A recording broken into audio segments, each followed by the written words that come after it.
Alright. I am very much still sick, as you could probably hear.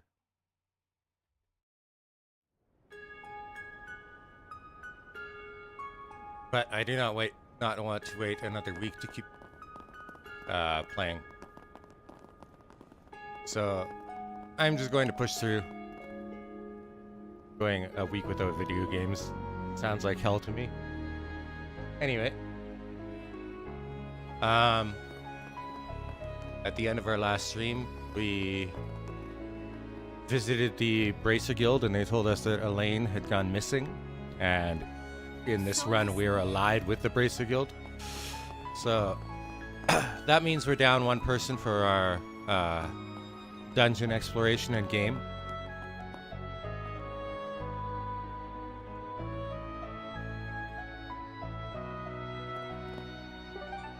I do believe that we were headed there immediately. 1 second.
Sorry if I mute quite a bit today.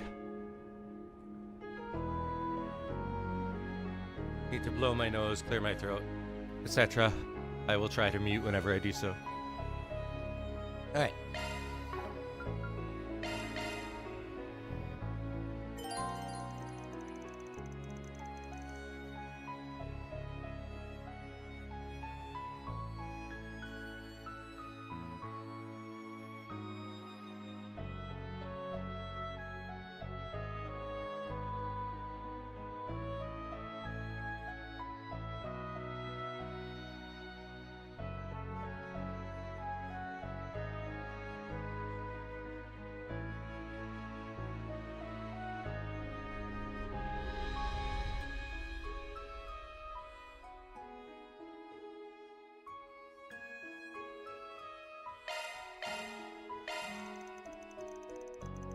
Van's group met up with their collaborators, and together they made their way into the underground. They arrived in the area where the first round concluded and waited for the second one to start.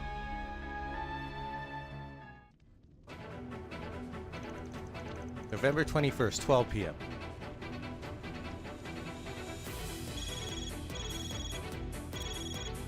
Access key 確認。チームアークライド解決事務所。これより中層領域を開放する。Great. On to the next zone we go. Wait, how will the other teams get in? We're the only ones who could get through this door, right? Correct. But I very much doubt this is the only entrance. Yeah, there has to be more than one way in. This wouldn't be much of a game if our competition couldn't even enter the playing field. I still would like to know why we must compete to begin with. What are they trying to achieve here? You can ask them that for yourself after we beat their asses. Right, let's save the hard questions for later. Guess Elaine really is a no-show. I'm surprised. Me too. I was holding out hope that she'd make it. Well, like I said, we've got more than enough people to... Well, like I said, we have more than enough people for this. We'll just have to give it our 110% to make up the difference. Wow. I haven't read in a few days. I am struggling.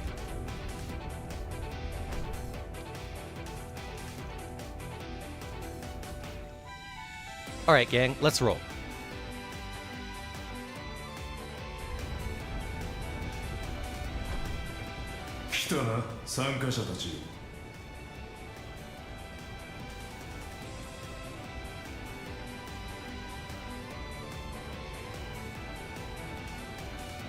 just going to look at this.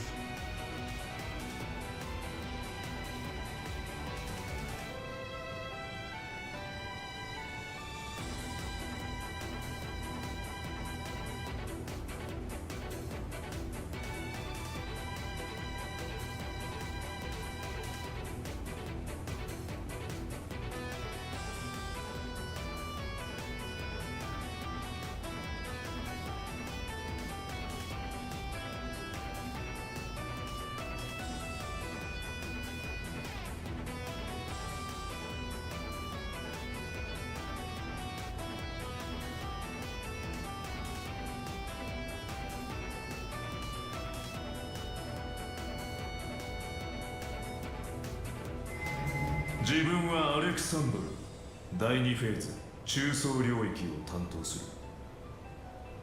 基本ルールはメルキオールが話した通り互いに潰し合いつつ進んでもらうことになる。昨日脱落したのはたったの5チーム。これは想定していたより進みが悪い。中層のタイムリミットは4時間だ。残りチームが半分になるのが理想だな。今回必要なアクセスキーは6つ。闘争を乗り越えたどり着いてみせるがいい。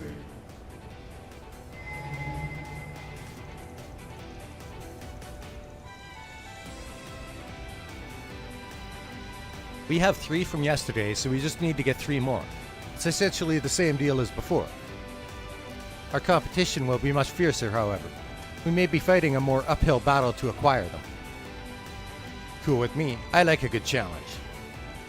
I would prefer to exercise caution. We can't afford to fight everyone, so we should pick our battles wisely. The more our opponents fight and eliminate each other, the better. The fighting has already begun, it seems. Probably won't be long till we run into another group, so be ready to fight at a moment's notice. Right.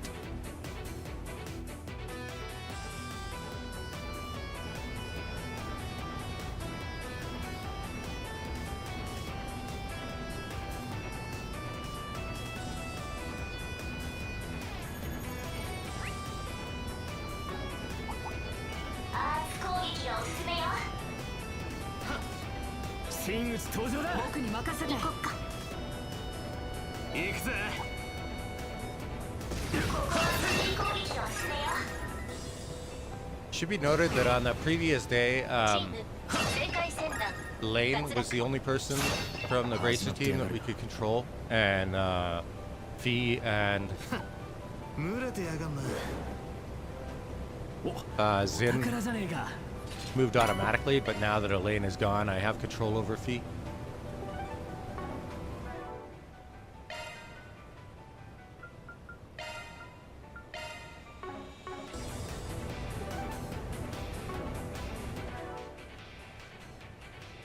As you can see, however, she's quite a few levels below the rest of my party, so I won't be using her.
Holy crap, there's a fierce battle going on in there. I can sense spiritual reactions too.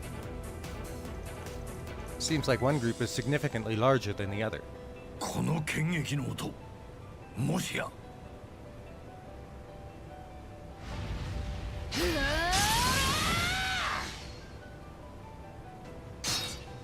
セリスさん。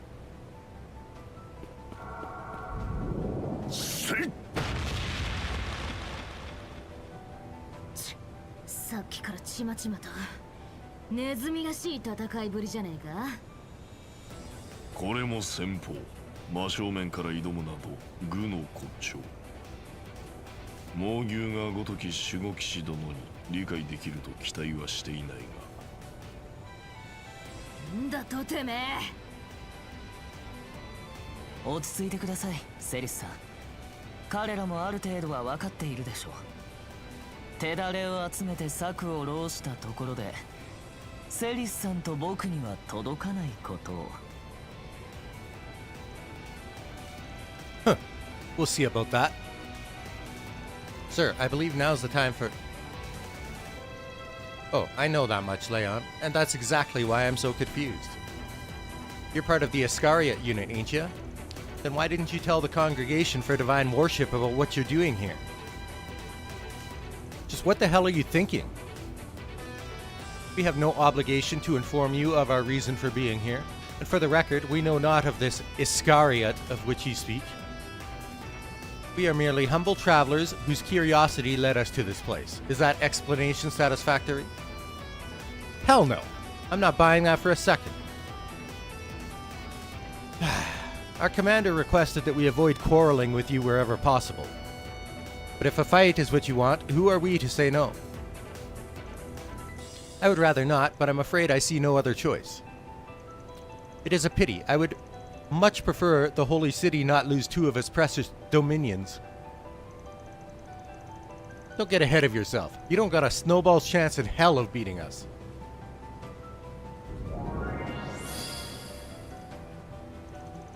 It's their stigmas. Careful.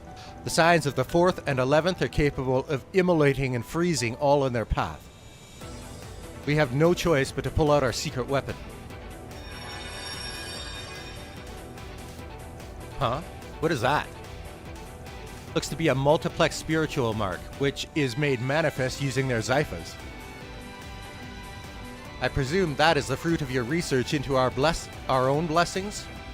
But how will it measure up to the real thing, I wonder? We will know shortly. Now is as good a time as any to test it out. 双方収めるがいい。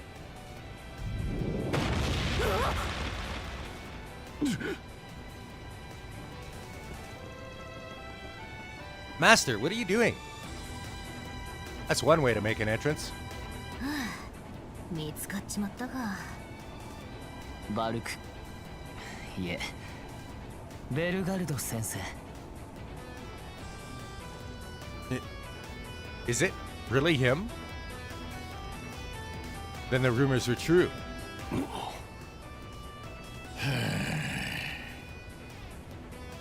すでに私は教会を離れた身、とやかく言える立場ではない。だがそれゆえに私個人としての筋でお主らを正させてもらうつもりだ。同じ女神をいただく守護騎士と僧兵たちを代表するお主らが、罪なきあまたの命がかかっているこの局面で手を取り合うまではいかぬとしても、よもやくだらぬ縄張り争いなどに興じたりしてはおらぬだろうなと。やれやれ。さすが先生、グーの音も出ねえぜ。そうですね。あなたたちもそれで構いませんか？もとより我らに争う意志なし、慣れ合うつもりも毛頭ないが。てめえ。が潰し合うのも愚策。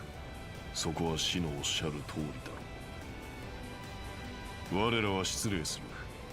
遊戯版の先で会えることを祈っている。Why does he hate the Dominion so much? 先生も噂は伝え聞きましたが、久々にお目にかかれて何よりです。私もだ。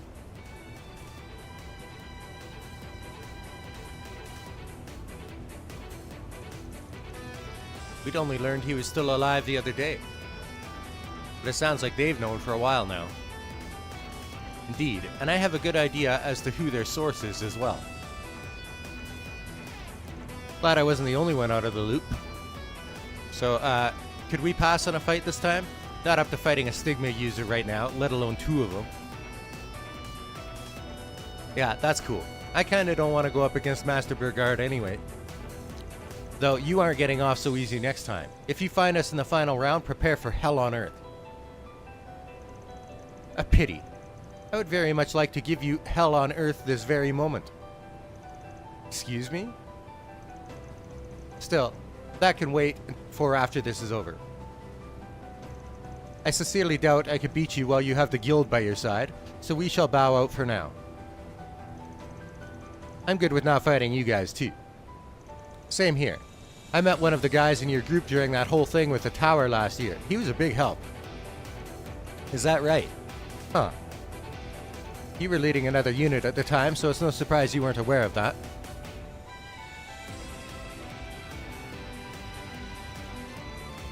Phew. Well, that could have ended a lot worse. We can count on the church to act more sensibly than many of the other participants, I think. Yeah, they are more likely to put the civilian safety before their pride, not unlike the guild. Yes, I suppose that's true. But remember, Iskaria's goal is to exact swift punishment to Almada for their mounting sins. We may very well find ourselves on the opposing end of their blades later on. I am inclined to agree with his assessment. If it comes to that, we'll take them down. They'll have to grin and bear it because we're after Almada's throats too. If we want to beat them, we need those keycards, and we haven't got any yet today. Time to hustle, team. Yes, sir.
So Zect Arms was eliminated on the second day.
続々と脱落していくわね。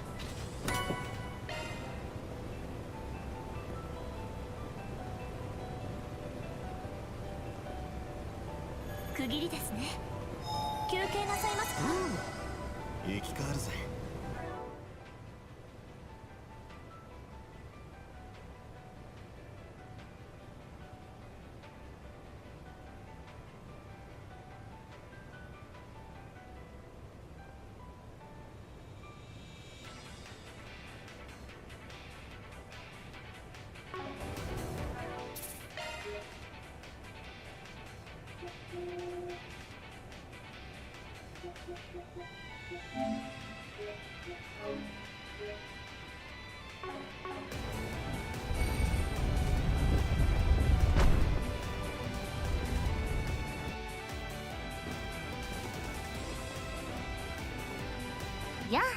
バンたち、それに皇天獅子殿だったかな。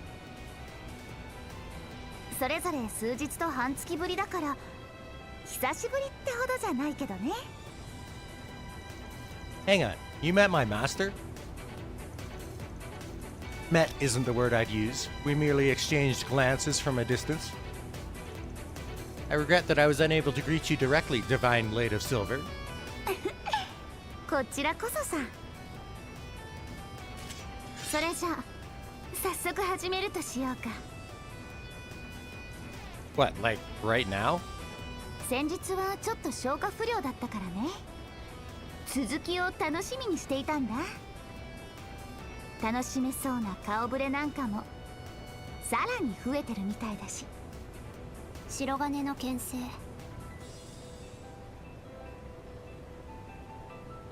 姉弟子だかなんだかは知らないけど、前にリーンが世話になったみたいだね。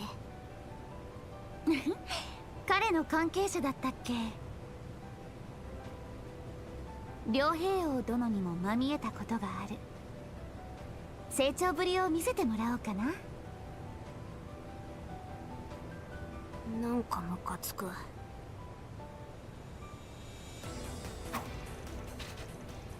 You want to pick a fight with us? Then so be it. We'll give you a hell of a beatdown.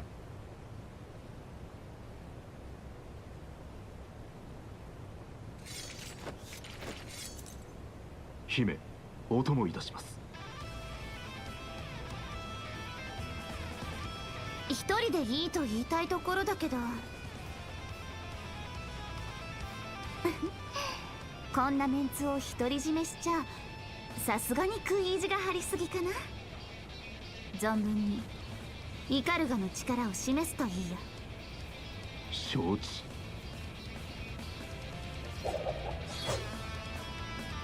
Kurogane. 老月流が使いて黒金、お相手捕まつる。あの時の覆面野郎か。共に脅威度 S 以上と推定、どうかご注意を。それじゃあ行こうか。いざ尋常に勝負。シャード展開。存分に付き合ってもらうよ。老月流が真髄、とくと見よ。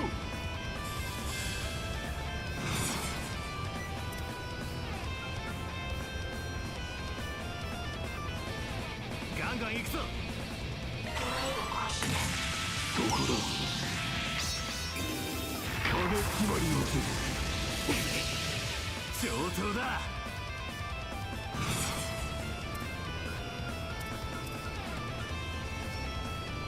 ここが攻め時だ。こっちだ。そらそら。見切っ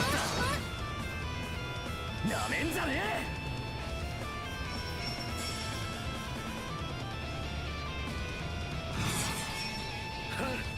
手加減無用だ。ほらよ、暗いな。暗いやみなぎるぜ。頼んだ。ご容赦を。アクセスブートアップ。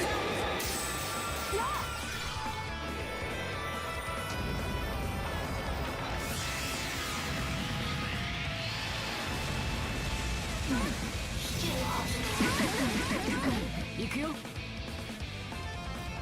これは効くよ。クロ、みんなを癒したよ。悪くねこちらのターンです。ご容赦を。どんどん行くよ。ゼットさん参ります。ライトニングチェイサー。やるね。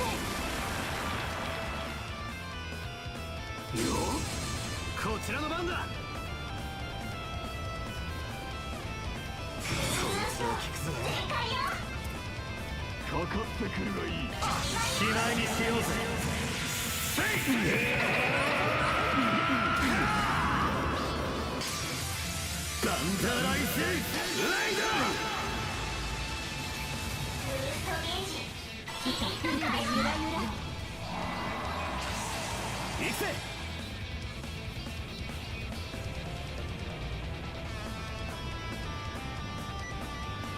ガンガン行くぞ。ほらよ。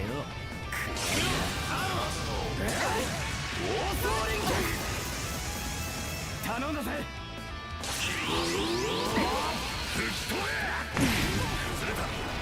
チャンスだ。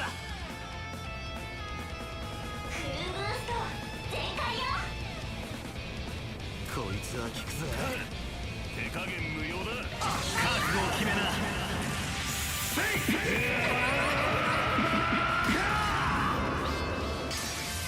ガンダライスレイダー。まだ終わらぬ。だな。ごめん。そこまでだ。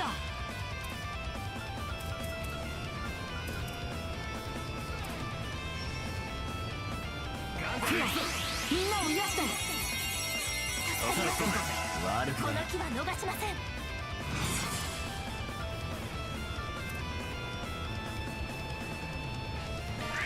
コバルトカーテン展開。マー様。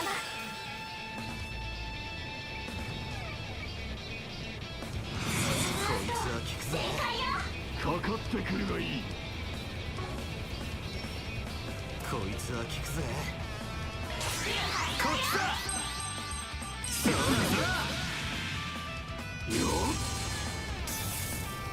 こちらのターンです。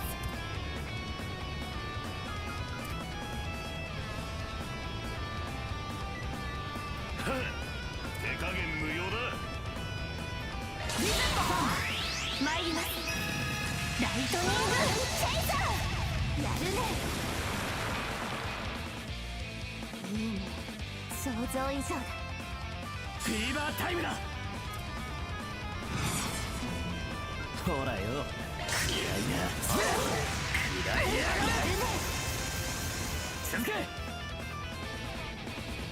崩れたアークライド。こいつは効くぜ。しまいにしようぜ。せい。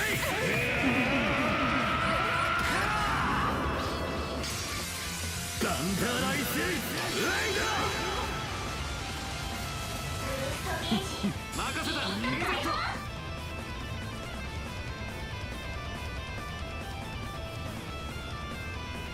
ガンガン行くぞ。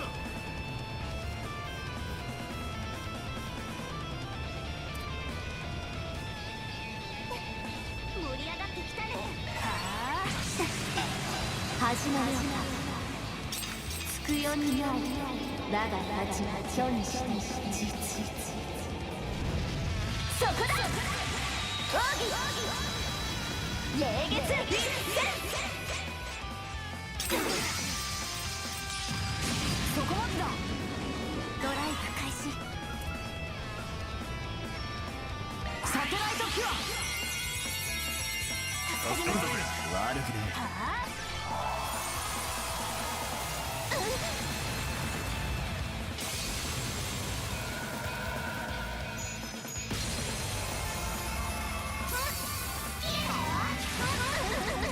行くぜ。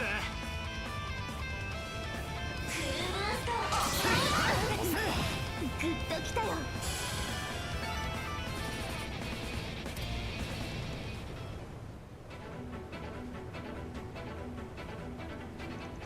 That was rough.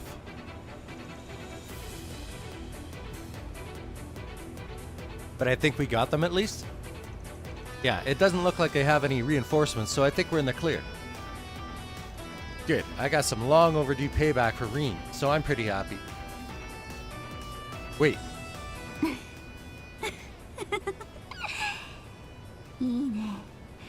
ゲスト込みでとてもいい感じだ。準備運動はこの辺でいいかな。そろそろ本気でし合おうか。It's that same battle aura again. We're no match for her in that state. Damn it. Maybe we shouldn't have went so hard in that fight. So this is the Divine Blade of Silver at her best, huh? 姫、恐れながらこの辺りで抑えていただければと。どういう意味だい？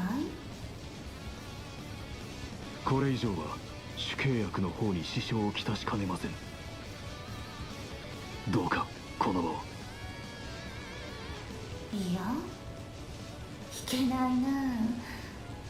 こんなに高ぶるのは久しぶりなんだ。今なら見える気がするよ。ゼロの境地。そのさらに先が。この場は私が片付ける。君は下がって。ですが姫。下がれ。御意。姫がこうなってはもはや拙者にも止められぬ。おそらく何人かは屍と化そう。どうかご覚悟を。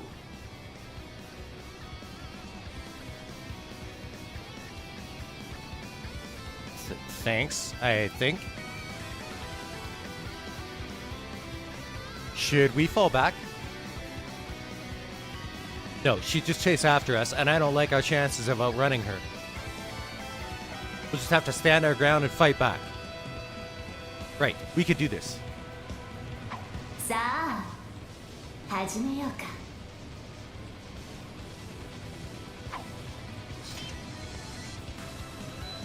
I'm not gonna make it.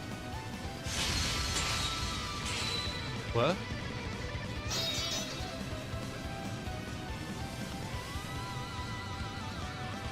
何者だ。ああ、そこか。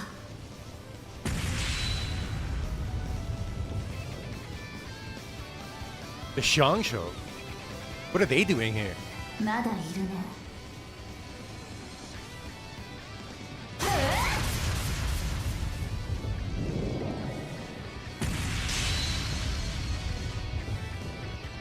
Are they Giens? No, their masks are different.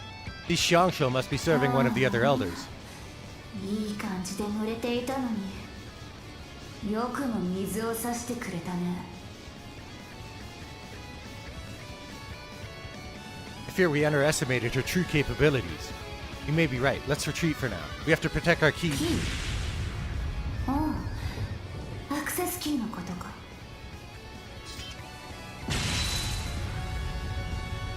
興味ないね、そんなもの。手加減はした。死にたくなければ今すぐ消えるといい。Retreat!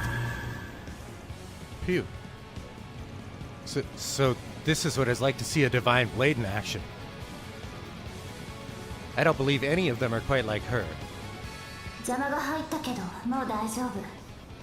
それじゃあ続けようか。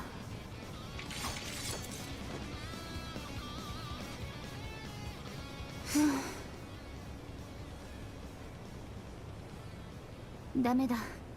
今日がそがれたみたいだ。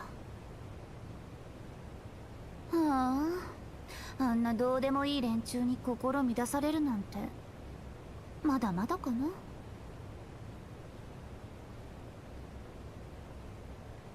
バン。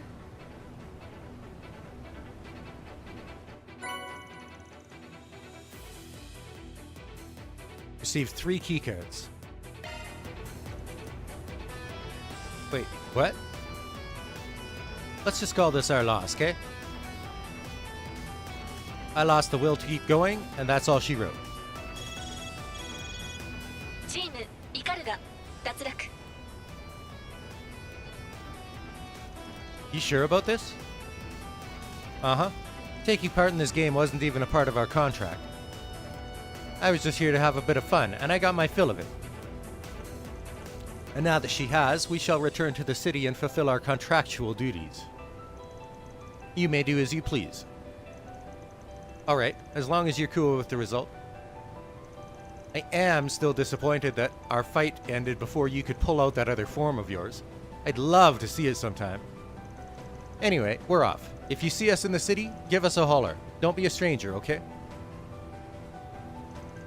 If you will excuse us.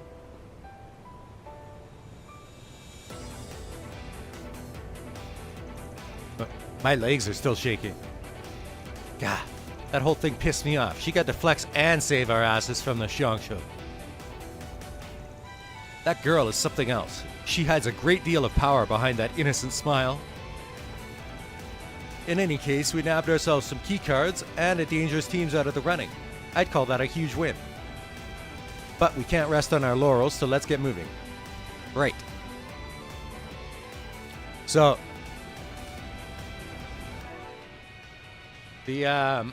if you choose to ally with the Ikaruga, which I did on my first playthrough, Shizuna and Kurogane come with your party through this dungeon, and if you encounter Arioch, he'll show up randomly in fights. You get to pull out your Grendel form, and she gets to see it while you fight Arioch. Out of all the different factions that you choose, that's the only one where you're given the option to pull out Grendel before the final boss of Chapter 5. So I found that little detail to be kind of interesting. I will be right back. Need to use the washroom.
Alright, I am back.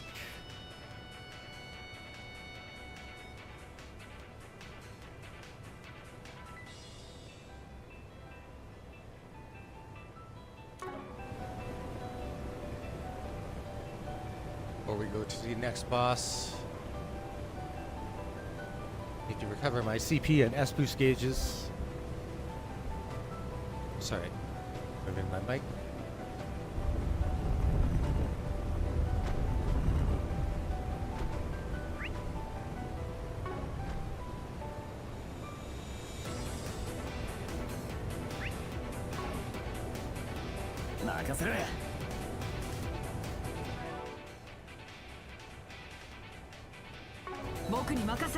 I should also go use my...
Gotta swap out earbuds here.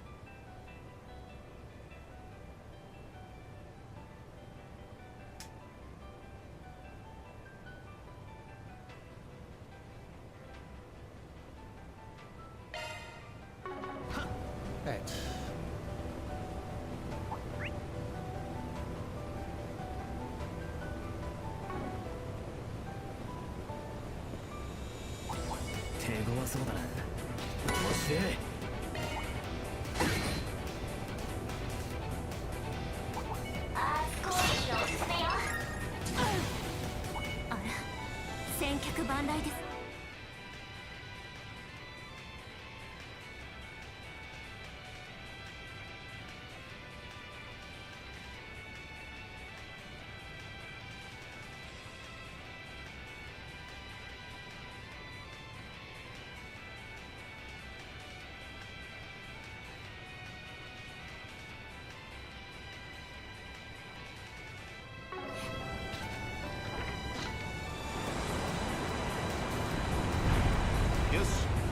がつながったな。ここは物理攻撃を捨てよ。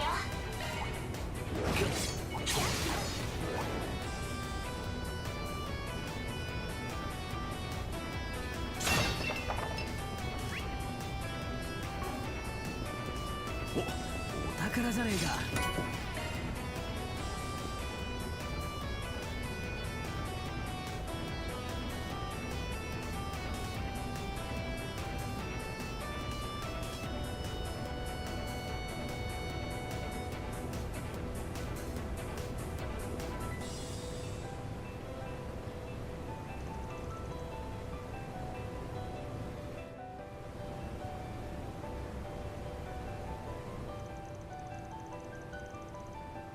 I'll admit, we underestimated you and your men, Kashim Alfide. 騎士たちとの手合わせで消耗していたとはいえ、まだ切り札は残っているだろう。出し惜しみをするつもりなら、すぐに後悔することになるが。You are not our primary target. We have an ace in the hole, and we would be fools to show you our full hand. You seem to be under the impression that we are the ones who are cornered. Allow me to dispel that illusion right here and now.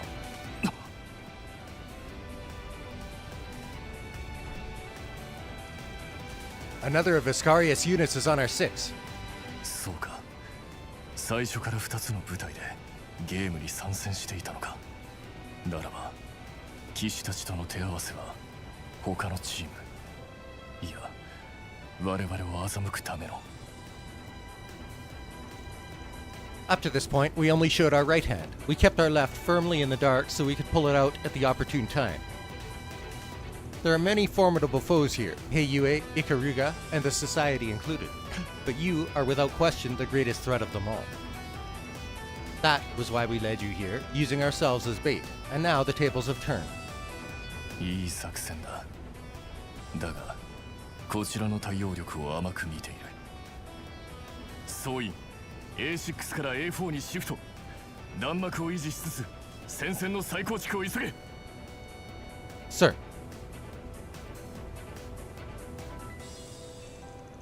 Your men are well trained, but I cannot fathom the meaning of that formation. 作戦目標修正。包囲殲滅から広域制圧に移行。バスターランサー。制限限定解除。Is he up to? 総員、車線上から退避せよ。この一撃で肩をつける。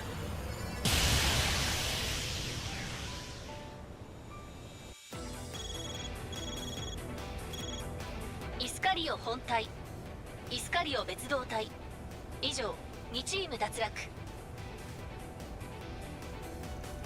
Ashlad and his men have fallen? For real? But they seem so strong. Since when did they have two teams? And they both lost at once? How? It is possible their battle with the two Dominions left them in a rather precarious state. Both units were eliminated at the same time, but it may be his handiwork. 脱落したチームは7つ。残りも7つ。いや、8つか。そろそろアクセスキーを揃えた者も出る頃合いだろう。覚悟ができた者から領域採用に足を踏み入れるがいい。One moment. The numbers he gave don't add up. 12 teams have been eliminated. 7 today, 5 yesterday, and there are 8 remaining. That would mean there are 20 teams, and that does not match the number they gave us at the start. Right, they said there were 19, didn't they? Which begs the question, where did the other one come from? He had to correct himself on that earlier. Either he can't do basic math, or a new team has entered the scene. The latter's more likely to me. That's not fair. They can't just add teams after the game's already begun. I don't think they're adding anything, actually. There were supposed to be 20 teams from the start, remember? Each underground entrance had one key card allocated to it. And every team got a card that was registered in their name, which they could use to open their assigned entrance.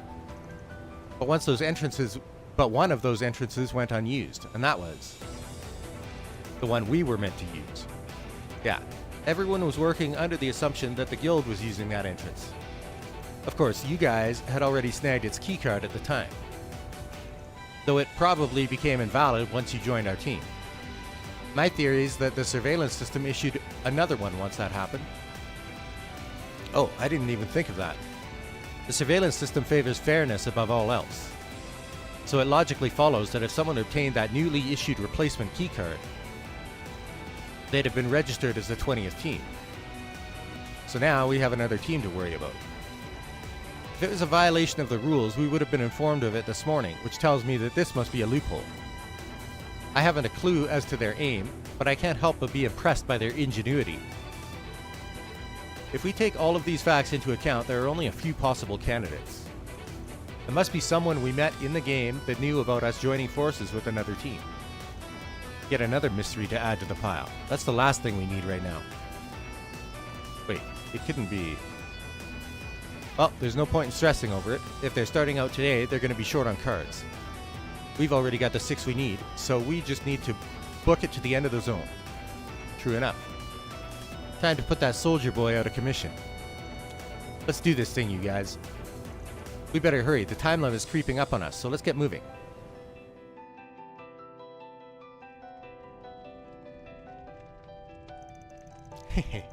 This is all going according to plan.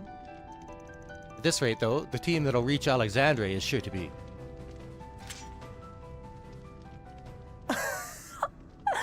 どうしてわざわざ一人で動いているのかと思ってたけど、まさかこっちを直接狙ってくるなんてね。ソーンのメルキオル。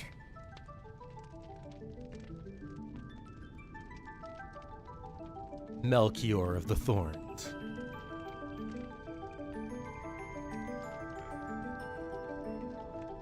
ゲーム進行を無視してあなたに手を出すリスクは負わないわ。反応兵器はともかく各外区の爆弾を道連れにするくらいは仕込んでそうだし。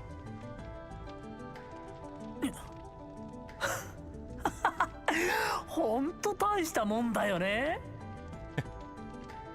私は答え合わせをしたいだけよ。あなたたちが持っているある情報について洗いざらい喋ってもらう。代わりと言ってはなんだけど、私がゲームを盛り上げてあげてもいい。へえ。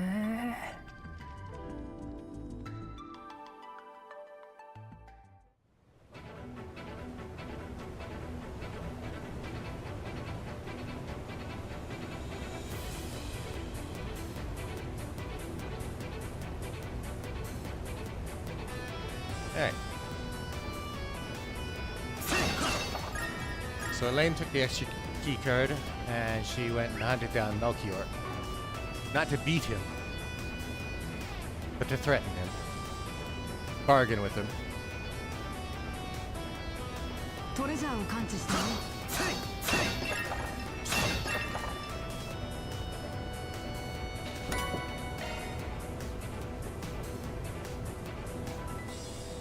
一息つけそうだな。息か。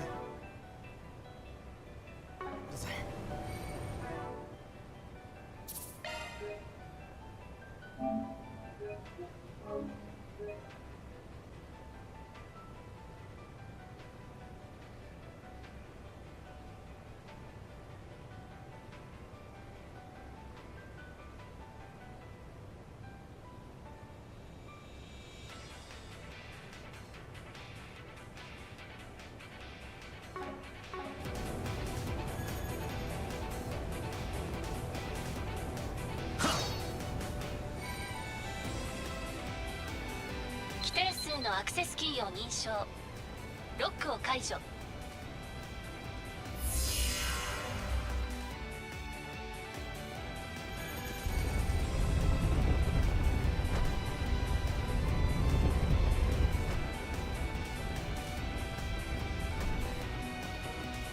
たどり着いたか、裏解決や。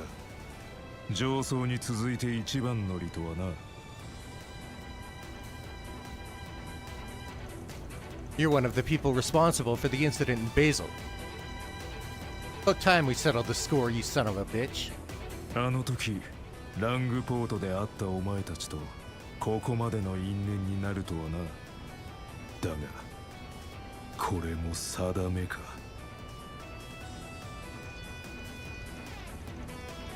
Probably wasting my breath asking this, but you mind surrendering? It'd save us a lot of trouble. 無論だ。絶好の死に場所を前に戦わぬ理由があろうはずもない。He has taken the drug enhancement. How can you not feel a lick of shame using that crap? Don't you have any pride? I thought you were a soldier. I've long since abandoned that path, and I have no need to cling to a soldier's code of honor.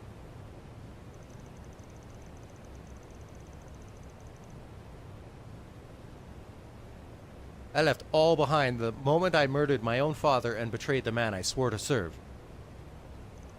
What? You did what now?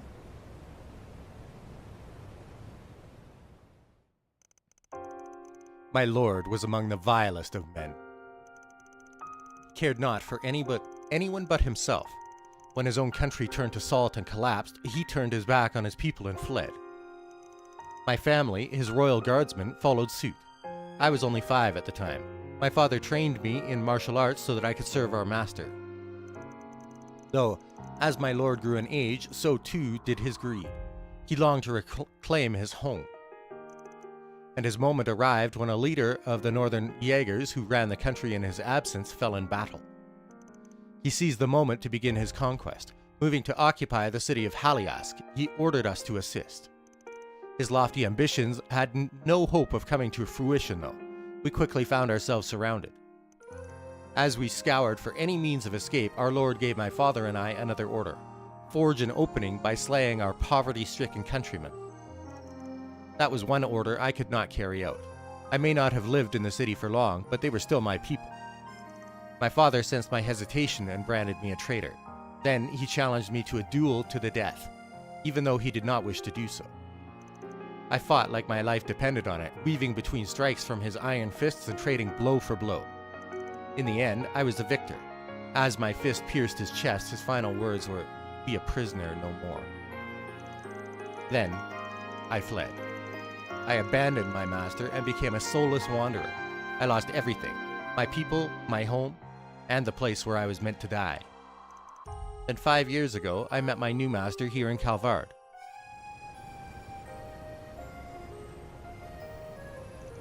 I see. So it all began with the Salt Pail crisis 30 years ago. You were there when that all went down, weren't you, Master? People of North Ambria are finally beginning life anew, but they had to endure so much to get there. It's such a sad story. That must have happened shortly after Sarah's dad passed on. Your former master sounds like the scum of the earth. ああクソ野郎だったのは間違いねえだろうが、てめえがアルマータでやってきたことの言い訳になるとでも思うのか。無論ありえん。この手はあまりに多くの血にまみれている。だが俺は彼に拾われた。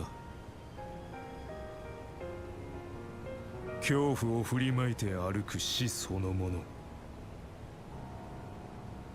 父を殺め主を見捨てた外道が最後に尽くすには何よりも都合の良い相手に。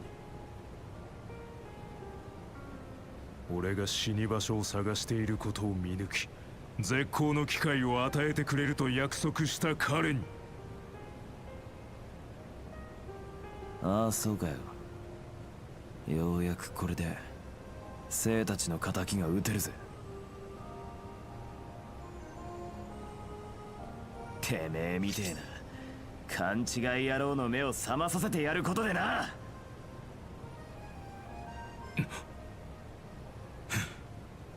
良い目だ。あれから成長したようだな。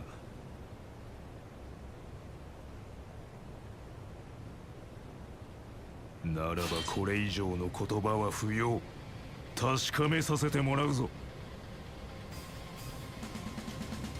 ここが俺の死に場所なのか、あるいはお前たちのなのかをな。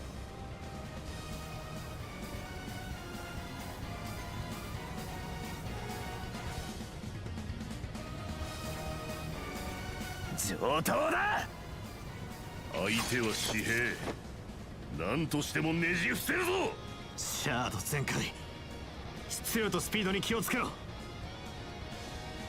ってこいや。全力で行く。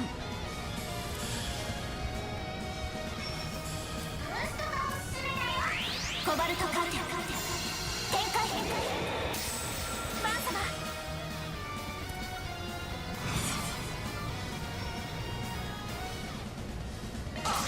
呪いぜ。けらいだ。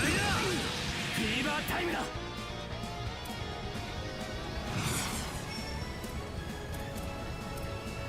ほらよ。かかってくるね。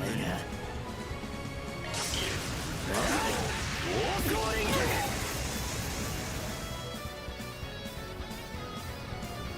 崩せるかダイヤモンドガード。任せたよ。行くぞ。砕けろ。続け。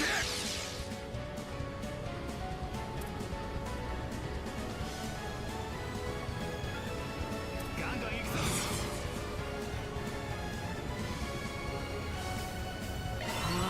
だな。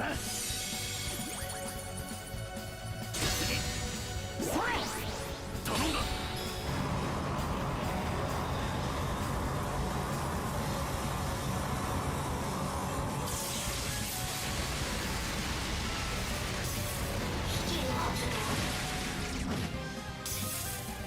こちらのターンです。ご容赦。かかってくるね。リズットさん捕らえました。やっこちらの番だ。こいつは効くぞ。しまいにしてよ。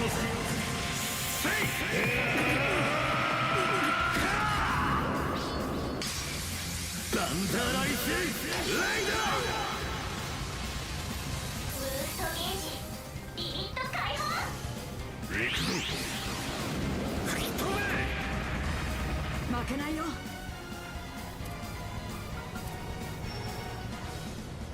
クロ、みんなを癒して。助かるぞ。悪くねアーロンさん。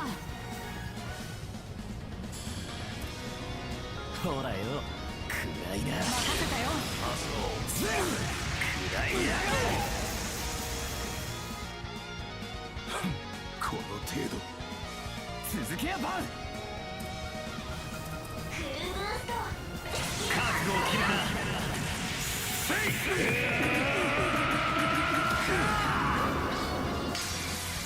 バンダーライスライダー。この機は逃しません。リミット解放。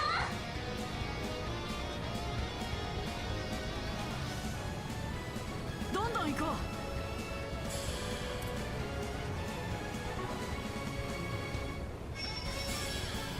上げていこうぜ。押せ。ざま。みのぎるぜ。バカライド。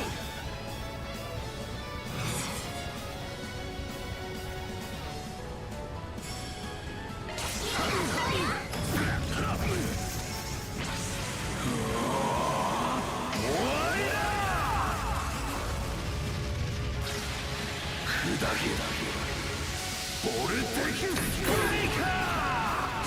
そこまでだ。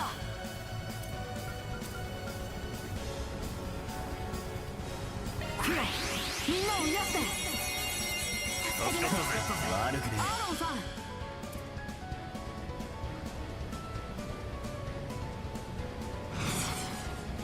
ほらよ。ここが攻め時かと。暗いな。暗いやこの機は逃しません。ご容赦。コバルトカーテン展開。チャンスだ。ブースト全開よ。しまいにしようぜ。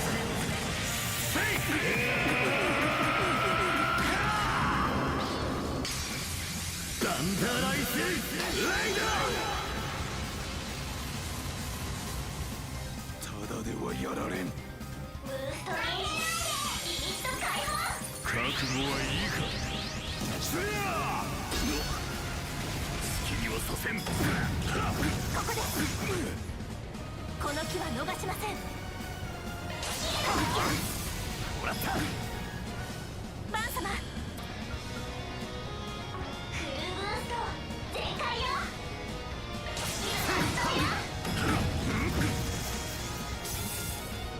なめんじゃねえ。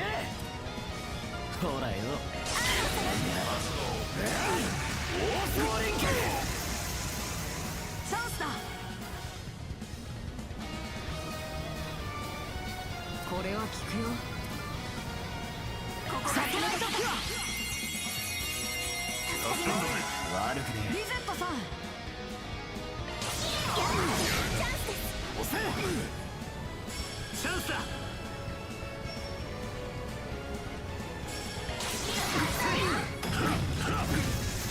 任せたぜ。この剣しかと見な。奥義大罪な感謝。上限解放だ。終わりだ。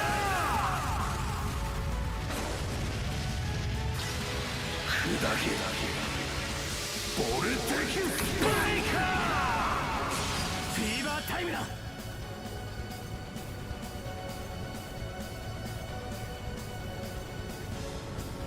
慎重に参りましょう。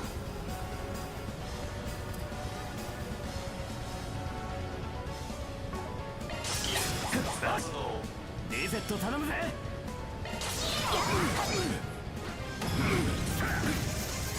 バン様。チャンスだ。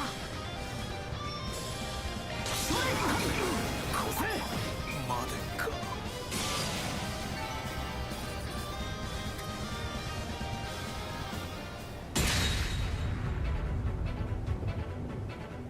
終わりだな。ああ、そのようだ。やった。見事です。殺せ。戦場においてそれも勝者の役目だ。これ以上生き恥をさらすつもりはない。やれ。俺はもうここでいい。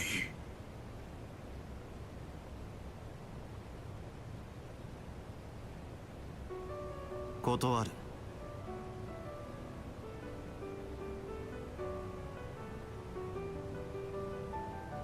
あいにく俺たちは軍人じゃない。戦場の流儀とやらに従う義理もね。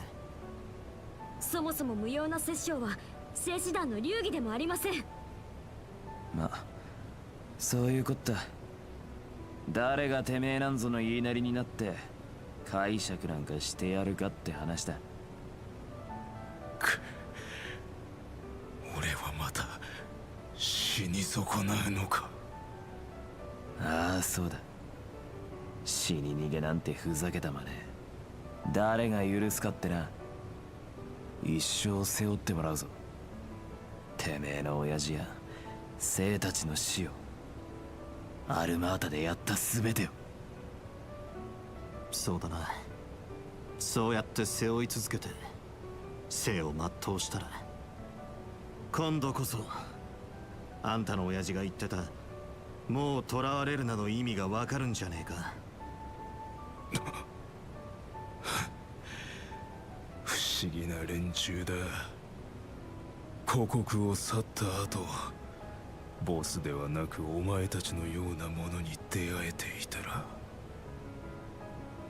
だが全ては遅すぎた。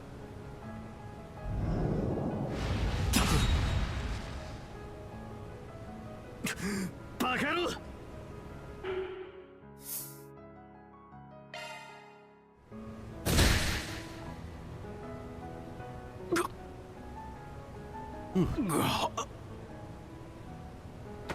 悪いが俺たちの前でそんな道は選ばせんぞ。 Good one's in.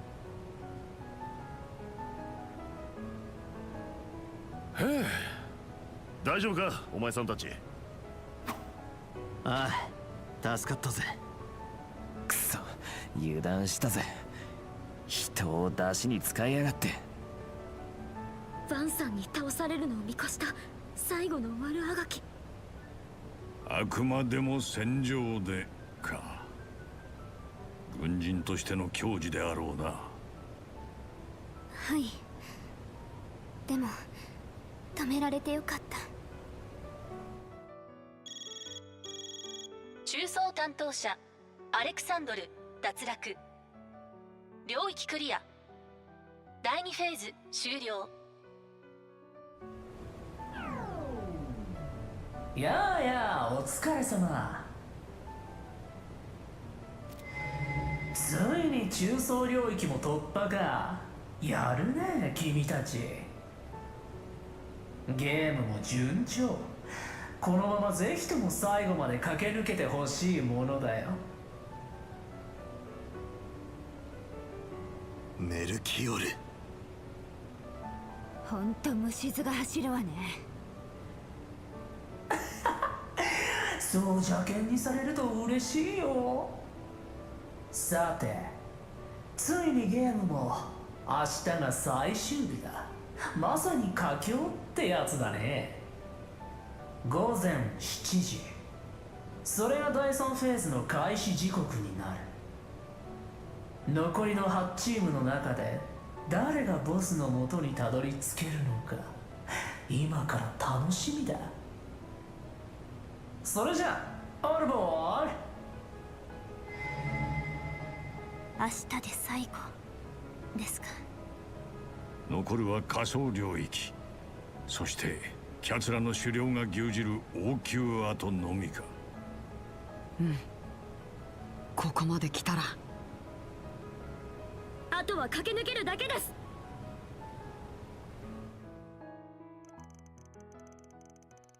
With Alexandre defeated, their journey through the middle zone was now at an end. They were then left with a pressing conundrum. Who should take custody of him? Guess I'll let the guild handle it this time.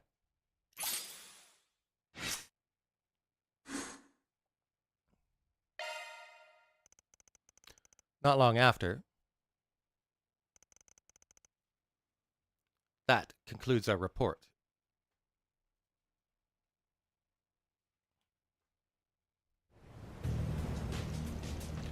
As for Alexandre, he was delivered into the guild's custody. ある意味手間は省けたか。悪いがこちらにも任務がある。そちらも主目的を果たすといい。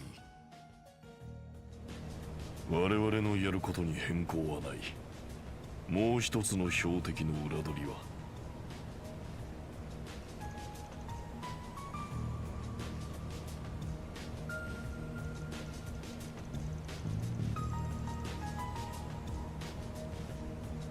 Oh, wait. They are complete, sir. We have given our report to the captain and secured permission to execute the target. Are you certain you will not require our aid, sir? 地上ではかえって動きやすいだろう。引き続き情報収集は頼む。これより下方狩りの準備を始める。Yes, sir.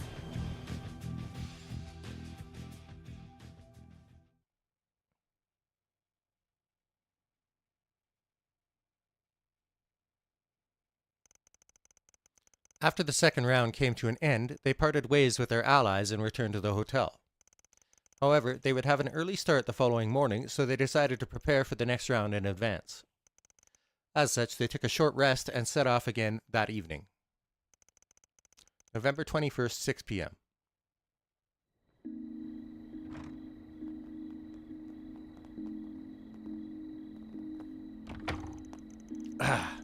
That wasn't nearly enough sleep. I'm just about running on empty here. I'm exhausted too, so I understand. Just try and hold out a little longer if you can. Hang in there. I believe in you, Aaron. Okay, spare me the motivational talk. I'll make it. Just wish I had the energy to hit the town afterwards. Hitting the town is even crossing your mind. You're fine.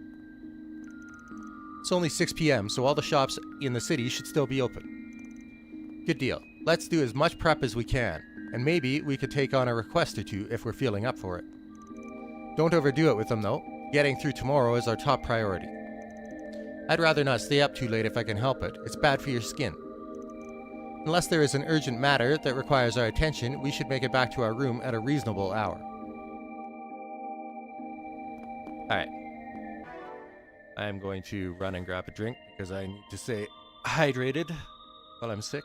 So I'll be right back.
Okay.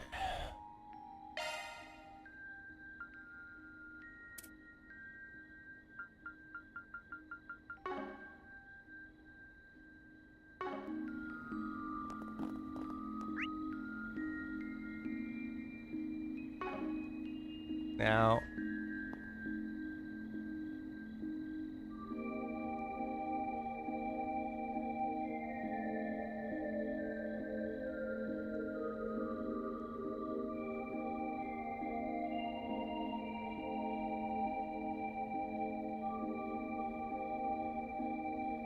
oh, one sec. You're right. Yeah. Oh, and my BRB sign. Okay. I remembered to remove it, thankfully.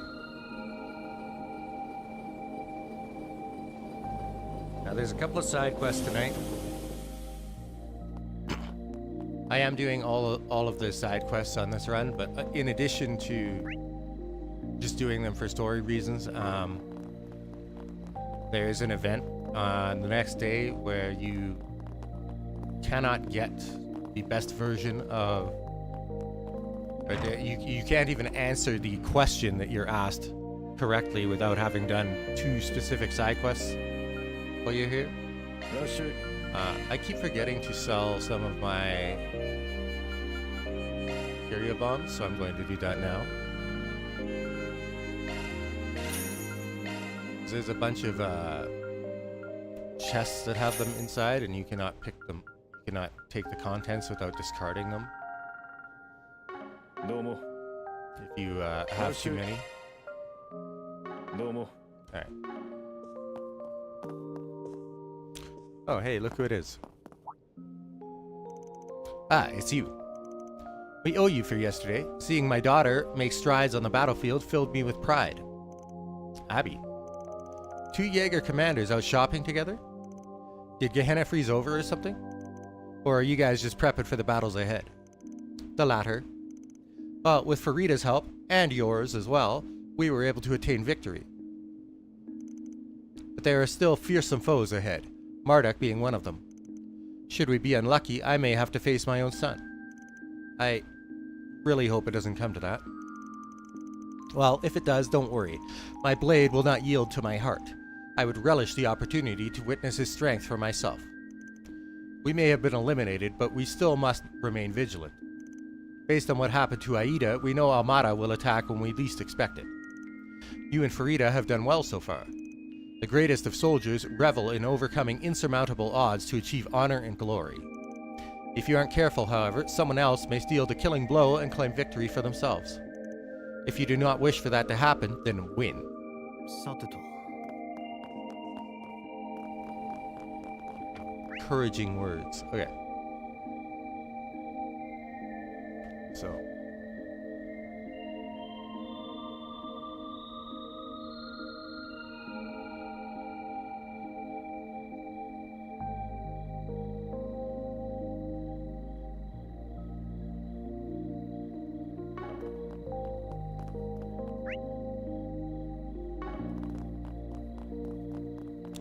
Before I pick up those side quests, there are a couple of optional events. One is here.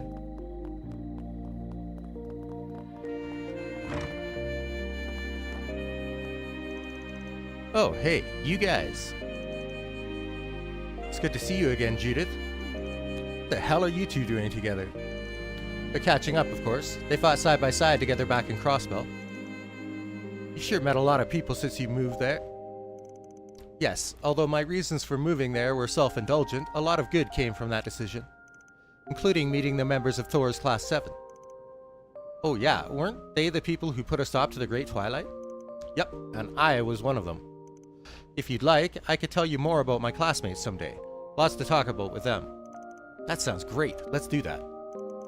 But in order for them to have that opportunity, we have to put a stop to Almada's scheme. Alright. And there's one at the church.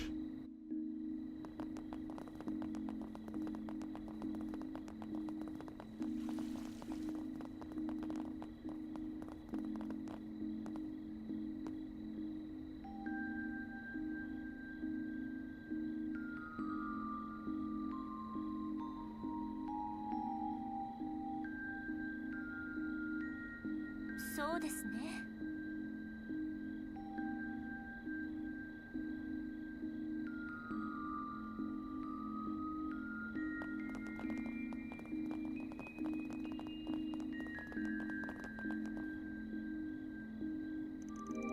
Oh, Master Brigard.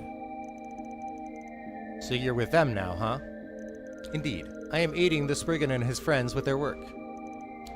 If you guys are getting our master wrapped up in your criminal bullshit, I'll pummel your asses into the ground. Hey, we ain't criminals. We're just handy men who help those in need. And our door's open to you both, too. Assuming you got cash to burn. Actually, I think I'd give you a sweet discount since you're fellow students of Master. Fellow students? Sorry, but there's no way in hell we'll accept you as one of Master's pupils. Not now, not ever. You needn't be so harsh on him, nor should you worry about me. I have been rather enjoying myself, as a matter of fact. My time with them has served as a sobering reminder that there is still much I have yet to see and do in this world. Oh, by the way, where are Iscariot's people? I don't sense them anywhere. They're probably lying low as we speak. Damn cowards. I was looking forward to laughing in their stupid faces for getting booted from the game. We learned that they were beaten and that there were two groups of them at the same time. It was a shocking 1-2 punch. Probably tried a pincer attack on some team and got their asses handed to them anyway. What a bunch of frickin' losers. Not to defend them, but our battle may have contributed to their loss. I imagine they were worn out. If you go up against a team like Marduk with anything less than full strength, defeat is an inevitability. So, you believe they faced Marduk as well? They fought Kashim then. Those guys sound like they're off their rocker. I'd love to throw down with them someday. Of course, we are not here to pick fights with unassailable opponents. We have another objective. Oh, that's right. You're looking for something, aren't you? As our master has no doubt informed you, the primary task of the Growlsritter is recovering and sealing away artifacts. We assign top priority for cases like this where they are being egregiously abused. It'd be awesome if we could bring down Almada at the same time, but that's not our main goal here. That doesn't hold true for Iscariot, however. Their directive is the defeat, or rather, slaying of heretics. The sword that Mafia boss had in the video is an artifact, correct? I certainly believe so. All evidence available to us points to that fact. If I'm not mistaken, Melchior's dagger and bombs, Olampia's angel, and Arioch's armor and halberd are artifacts as well, yes? Think so, yeah. Won't be easy to beat them with those things at their disposal. I thought artifacts were supposed to be rare. Feels like everyone and their mother's got one now. Not wrong there. One artifact's usually bad enough, so the thought of dealing with upwards of 4 is giving me a splitting headache. Ordinarily, I would urge you to stay away from those miscreants, even if you emerge the victor. However, we do not have the luxury of choice right now. I don't think we gotta worry. Our master's with them, so they're in good hands. I'm not sure if I could compete against them without my stigma, but I will do all that I can. However, regardless of how this game pans out, we will need your help in recovering and sealing away the artifacts at the end. I will be depending on you when that time comes. Of course, Master. We won't let you down. Really is loved, ain't he?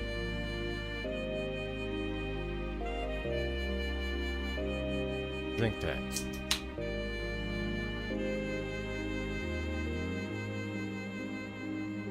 Okay, so now we will go take on the side quests.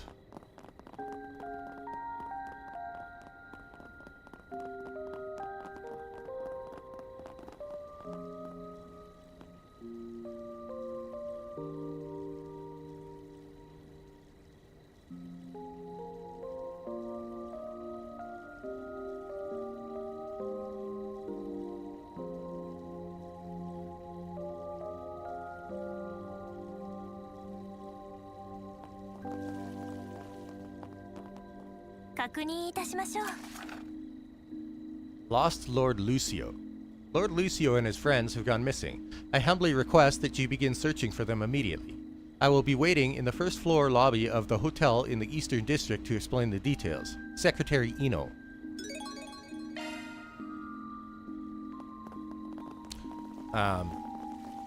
Lucio is leader of the High Bloods who were causing havoc on the streets of Edith, who we beat in a street race a couple months ago.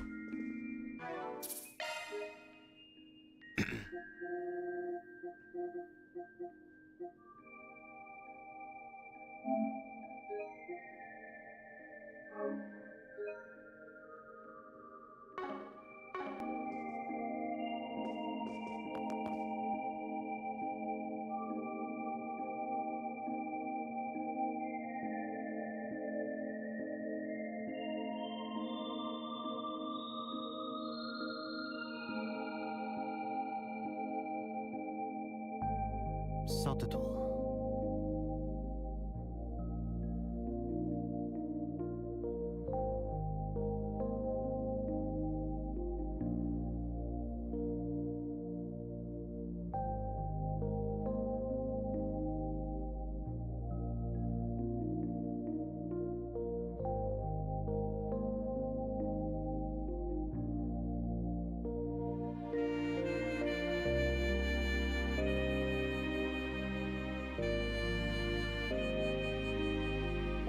Sorry, I had to blow my nose.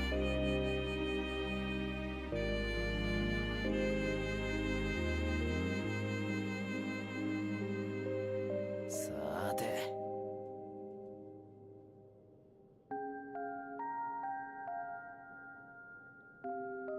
そうだな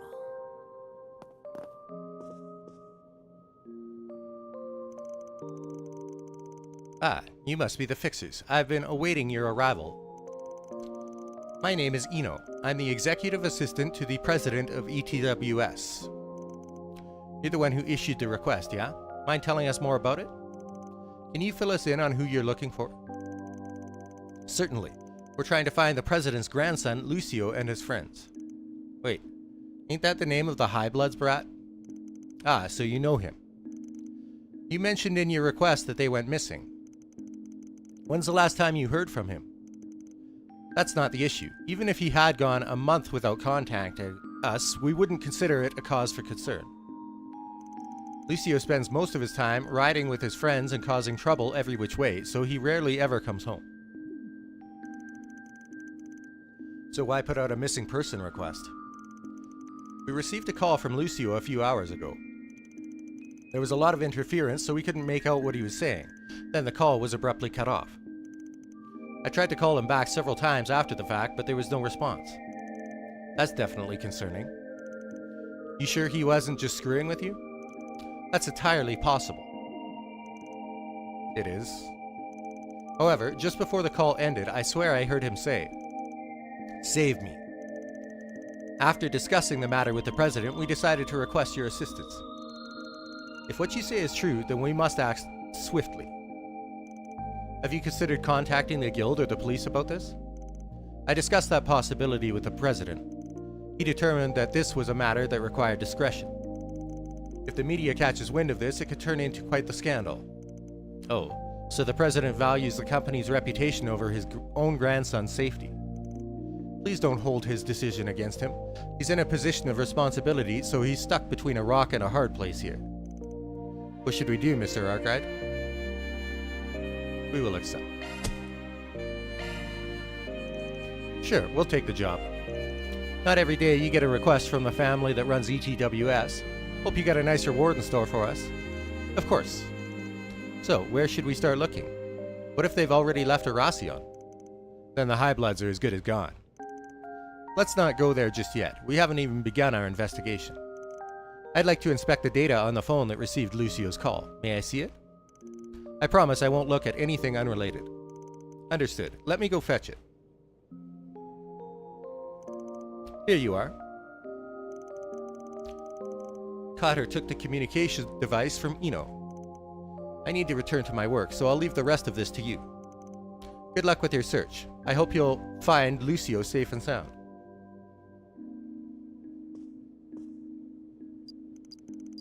Find anything out? Not yet. It'll take me a while to analyze this on my own. Would you like me to assist? Oh, that'd be great.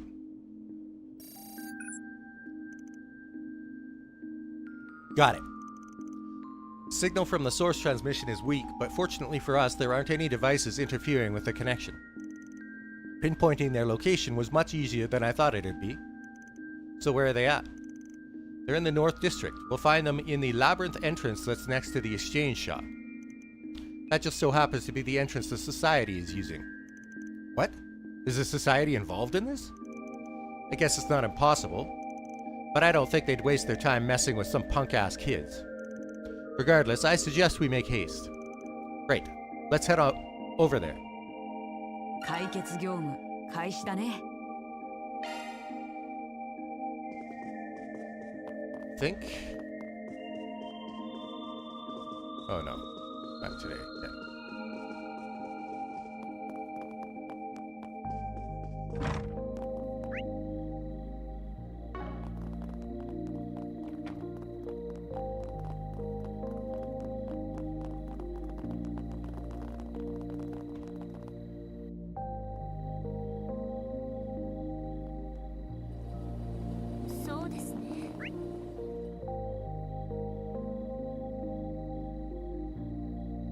Oh wait.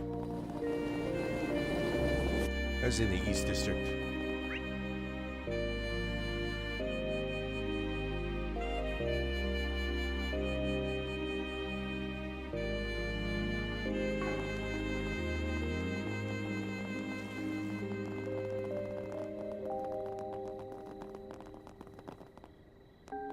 Is this the one?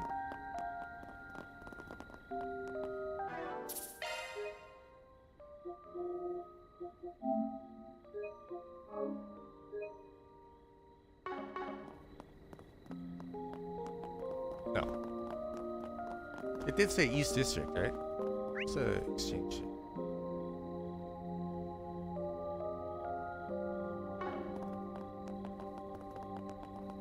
this is the department store, not the exchange shop.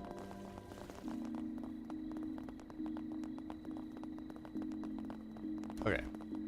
So it told me the wrong district, I think.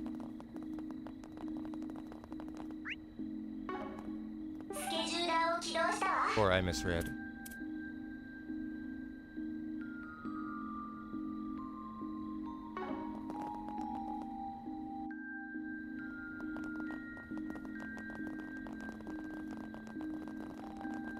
There's no quest marker, so I guess that makes sense. There it is, yeah. Exchange shop is in North District.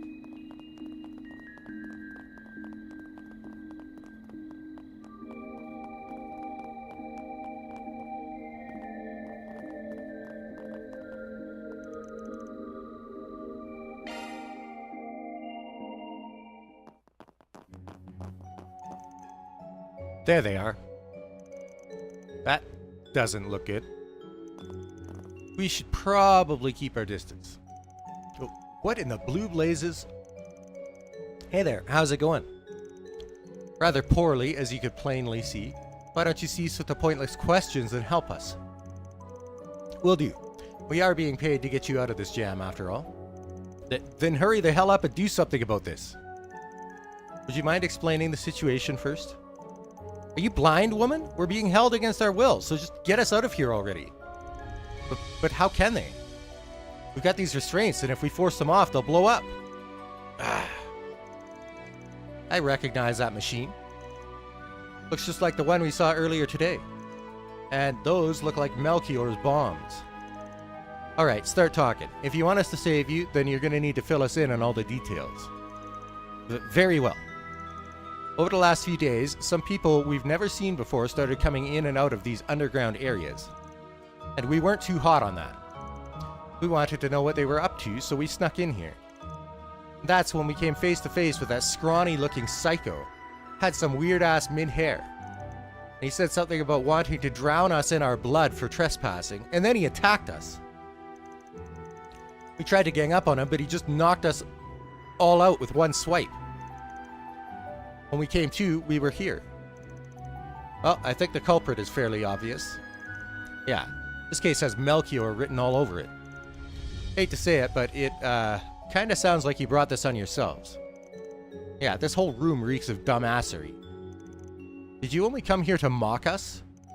I demand that you get rid of these blasted bombs, even if you have to throw yourselves on them to do it. I'm sure my grandfather is paying you 1.5 fortunes to save me. And I'll even add a little extra to sweeten the deal. I can easily pay double what you low-life good-for-nothings will all make throughout your entire lives. A couple of bodies for a lifetime of comfort. That sounds like a pretty good trade to me. You have some nerve. Is it wrong that I want to help him even less now? Nope, I was just thinking the same thing. Yeah, we're out. Good luck getting out of this one on your own. Huh? What do you mean? I mean, you said it yourself. We're just some low-life good-for-nothings. Bunch of dignified upper-class gentlemen shouldn't be taking help from the likes of us. Should have realized you had this under control, so we'll just see ourselves out. Peace. Hey! Don't go! Say something, damn it! We can't get out of this ourselves. Wait, please. Are you seriously leaving me here to die? I'm the grandson of the ETWS president. That's no way to ask someone for help, my guy. Try again. This is your last chance. I'm sorry. Please, save us. I don't want to die here. Good enough. Phew. Thank goodness. For a second, I thought you were actually going to bail on us. So, do you know for sure that those things are bombs? Yeah, that lunatic set one off right in front of us. Just thinking about that is giving me goosebumps all over again. Did he say anything about how to disarm them? I kinda doubt he'd tell them that. Actually, I wouldn't put it past him. He does love his theatrics after all. I could see him giving them a clue or two for us to decipher. Yes, that's exactly what he did. We could disarm the bombs with a password. So, how do we figure that out?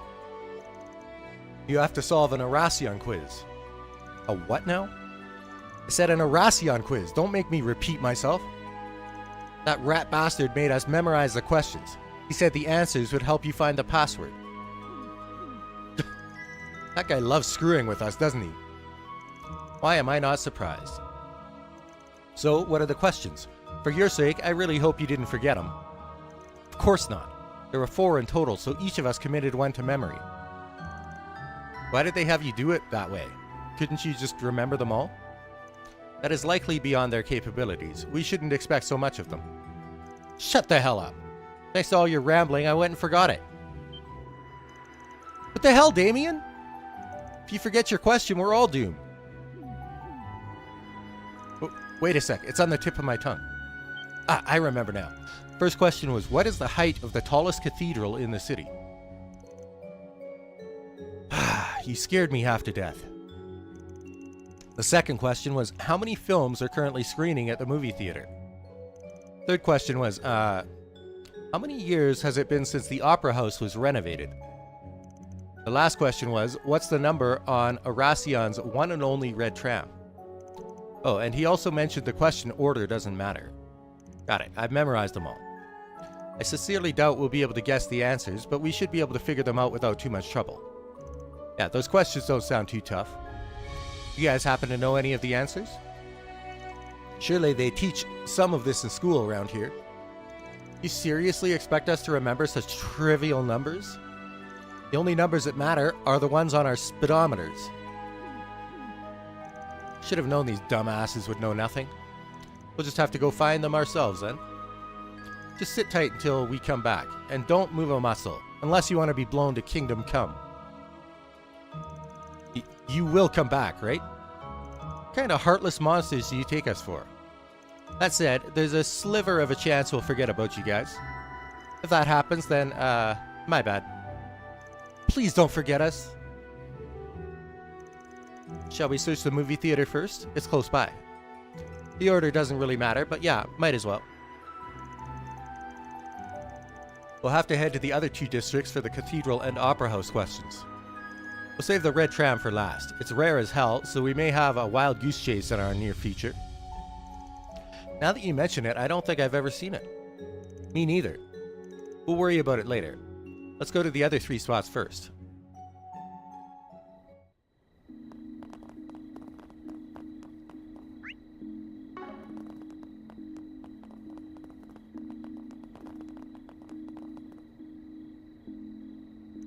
Okay, so we need to find the total number of films they're showing here.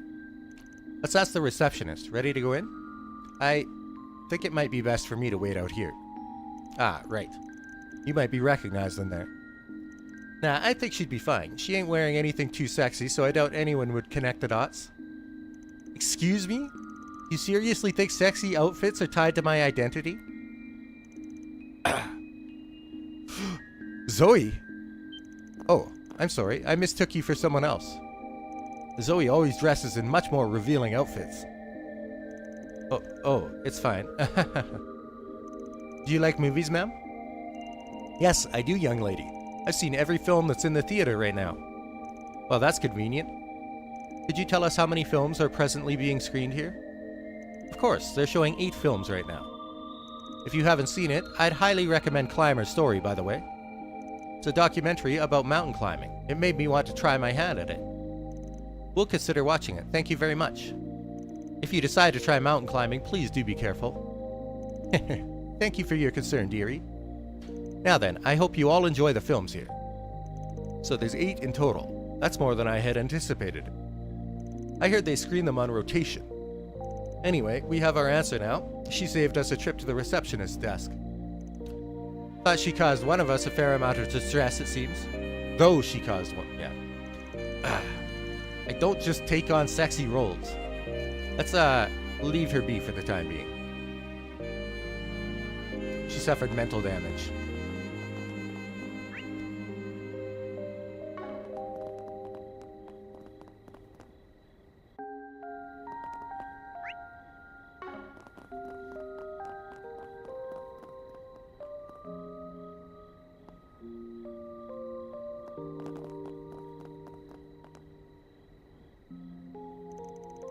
Pardon us, sir. Are you employed by the Opera House? I am. Can I help you? We had a question for you if you don't mind. Do you know when the Opera House was renovated? We know it happened sometime in the Middle Ages, but we don't know when exactly. Oh, that's an easy one. It was renovated 16 years after the Calvardian Revolution. So that would be 1116. Whoa, that's like a long time ago. 92 years to be exact. I'm sure we will host a big event 8 years from now. That is, assuming the Opera House lives to see that day. The burgeoning film industry is taking the world by storm. And all the while, opera will be left gasping for air in its wake. Do you really think that will happen? Well, I for one don't. It's true that movies are getting more popular by the day, especially with our generation. Both, however, are totally distinct forms of art. Opera is able to capture the magic of live performances and has been refined over decades of iteration and practice. The film industry still has a lot of catching up to do if it ever hopes to be on par with it. You're absolutely right. I shouldn't let my anxieties get the best of me. To think that my faith in opera wavered for even a moment. It's thanks to you that I can lay all my doubts to rest. Think nothing of it, sir, and thank you for answering our question. Okay, so 92 years is the answer. But wow, Judith, who'd have thought you could be so nice? Why exactly is that a surprise? I'm a fan of opera myself. I spent a long time studying it to strengthen my own acting ability. I have a stage actor's friend to thank for inspiring me to do that. Yet even after all that hard work, I didn't have much to show for it. Turns out opera's tough. I had to grit my teeth when I came to that realization. Judith. Once our work here is done, we should come see an opera performance all together. Yeah, I'd like that.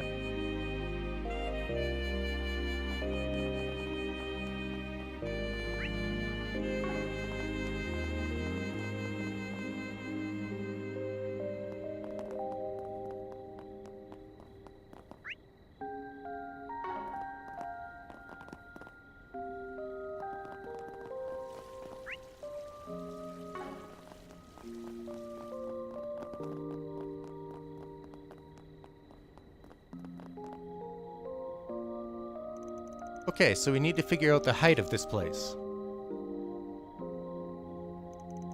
It's got to be in the triple digits for sure. That wouldn't surprise me. Apparently this is the largest church in all of Calvard. This place is just as magnificent as the Empire's Heimdall Cathedral. Should we go in and ask one of the sisters about the height? I don't think that will be necessary.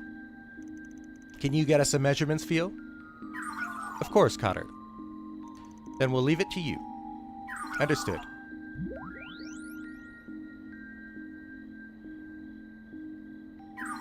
Measurement scan complete. Nicely done. So what is it? 184.34 arch. The sensors were set to round to the hundredths place. I can also retrieve a more exact measurement. Shall I change my settings and repeat the scan? No, that's okay. We don't need that large of a number. Theo sure is useful. Indeed, orbital drone technology has come a long way. Way to go. Theo is smart. Yep, the smartest. They're basically one of the team now, aren't they? Okay, that's 3 locations down. Now all that's left is the red tram. At this time of day, it's going to be at the stop in the North District. Wait, you've got the tram schedule memorized? What a nerd. Hey, I ain't a nerd. I just spent a lot of time looking for the thing as a kid, so its schedule is burned into my memory. Anyway, let's get on over there.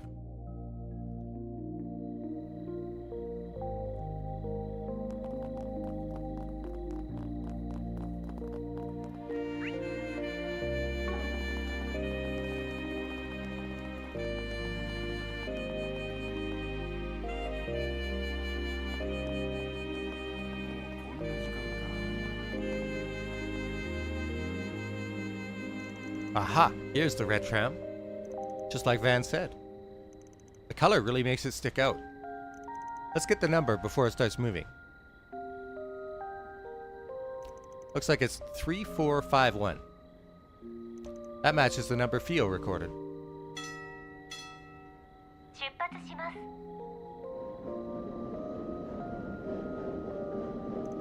Phew, just in the nick of time. Finding that tram was a real hassle. Surprised that it was, given that it's the only tram in Arasion with a red top. Sticks out like a sore thumb. I wonder why it's the only one with that color. There's a story behind that, actually.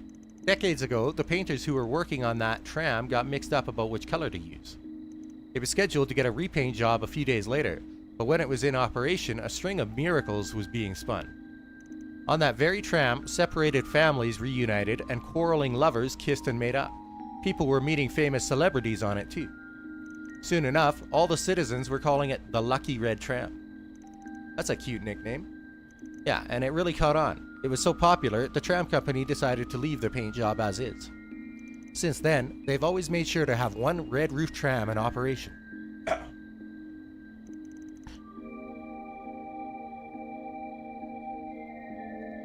What a lovely story. It was marketing gold that fell right into the tram company's laps. Helped them get a shit ton of butts and seats. And it's ruined now.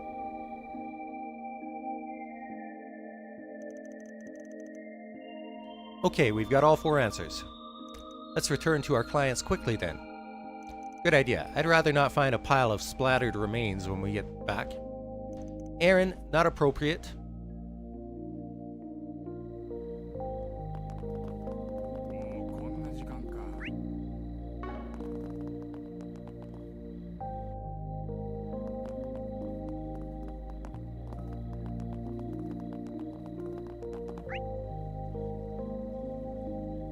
Oh wait, I was in the right place.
You're finally back.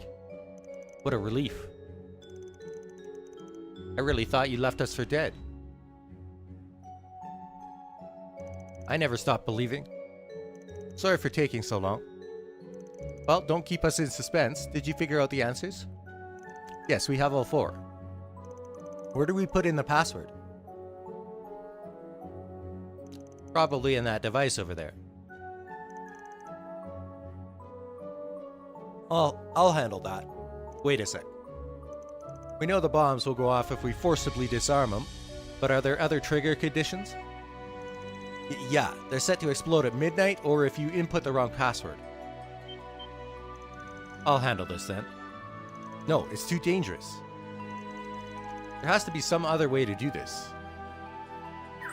Theo will input the password. But then you'll be in danger. Fear not, I will be fine. Right, we just have to get the password right the first time. Sorry about this, Theo. We're counting on you. Roger. The device requires a 4-digit password. 4 digits? The hell? I thought we just needed to plug in all the numbers we got. Seems it won't be that simple. Hey, you guys. You remember if the Minty Maniac said anything else? I'm not sure. I feel like he might have. Can't say I remember. Wait, hold on. Didn't he say something about the numbers needing to be in the same place? Oh, yeah, that totally slipped my mind. Is that supposed to be some kind of hint? Maybe it has something to do with the arrangement of the numbers? Perhaps the solution will come to us if we review the answers. The Grand Cathedral is 184 arch tall.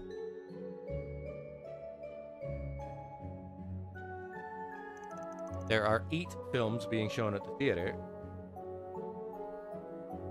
It has been 92 years since the Opera House was renovated. And the red tram's number is 3451.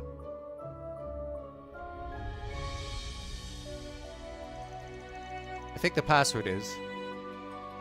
So the trick to this is you have a 4-digit, a 3-digit, a 2-digit, and a 1-digit number, and you need 4 different... you need a 4-digit password. So it's the digit from each of those places in those numbers. So the 3 from the 3000 number, the 1 from the 100 number, the 9 from the 90 number, and the 8. 3198.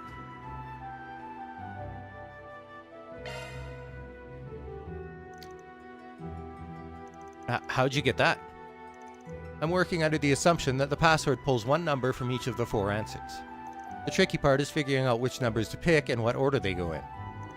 But what did he mean by the numbers needing to be in the same place? Does he mean the password is the first digit of each answer? Don't think so. We'd have no idea what order to put them in. Right, if he said the question order mattered, that'd be a different story. I think he wants us to take a number from the quiz answers and put them in the same digit space. If the password borrows a single number from each answer, then this is the only combination that works. Oh, I see now.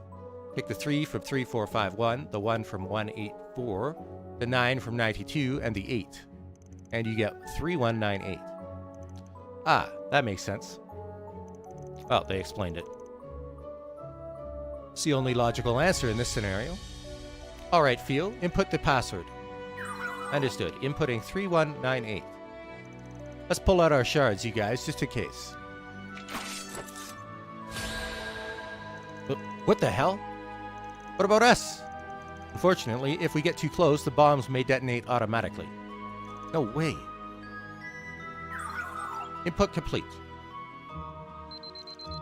Ding, ding, ding. Correctamundo. I know that voice from anywhere.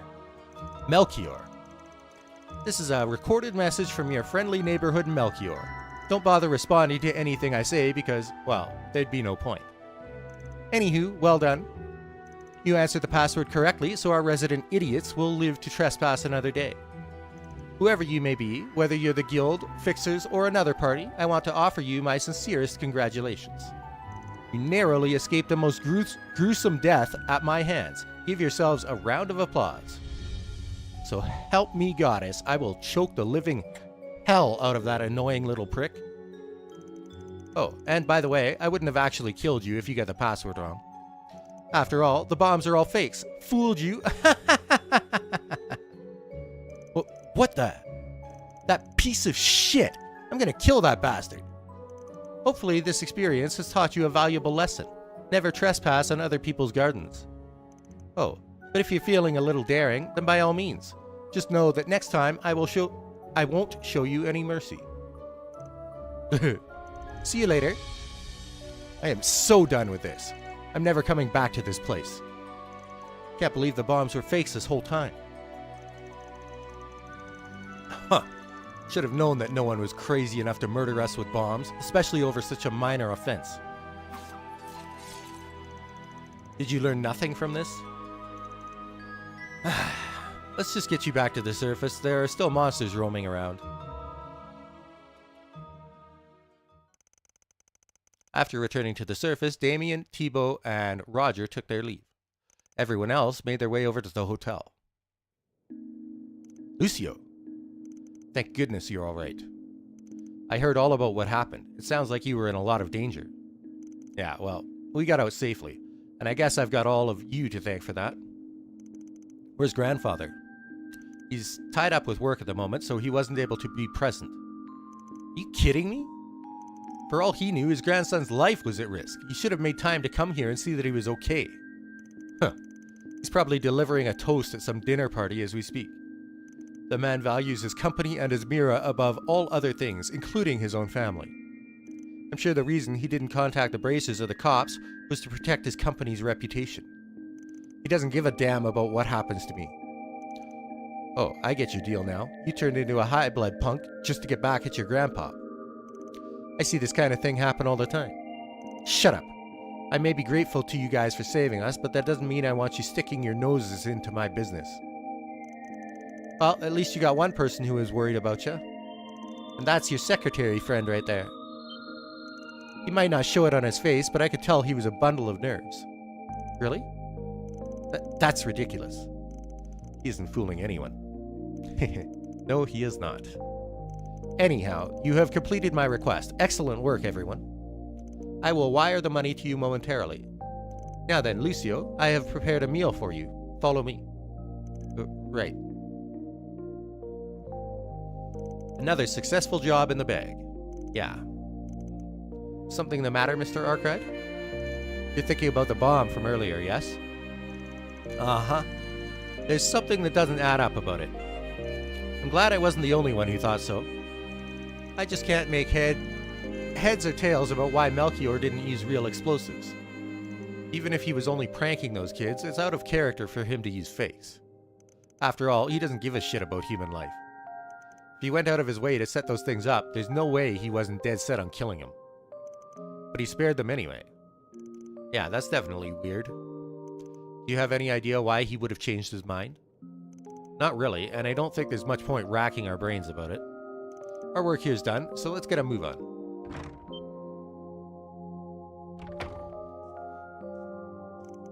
Huh? What's he doing here?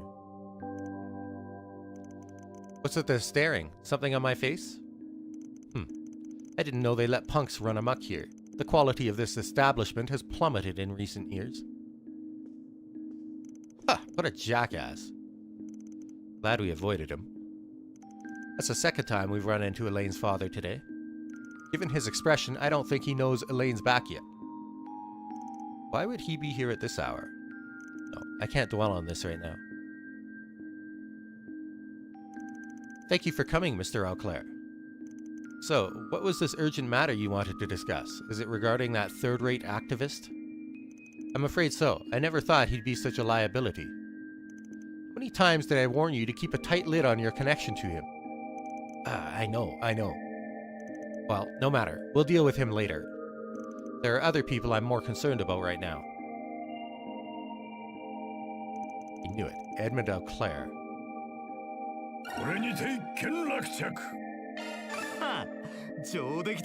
So you need to see that little scene in order to get access to the correct answer in an event tomorrow.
There's one more side quest for tonight. It's in North District.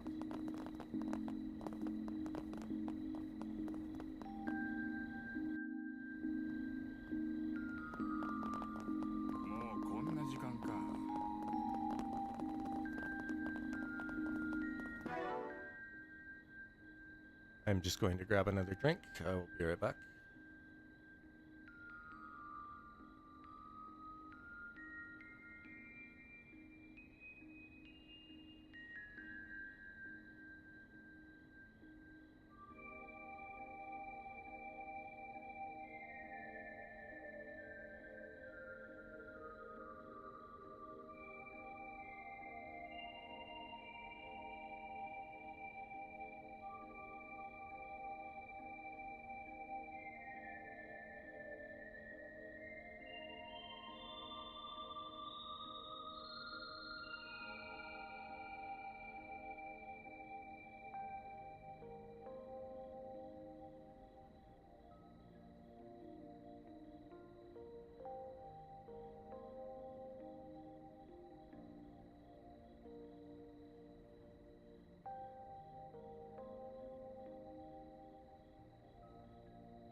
Okay.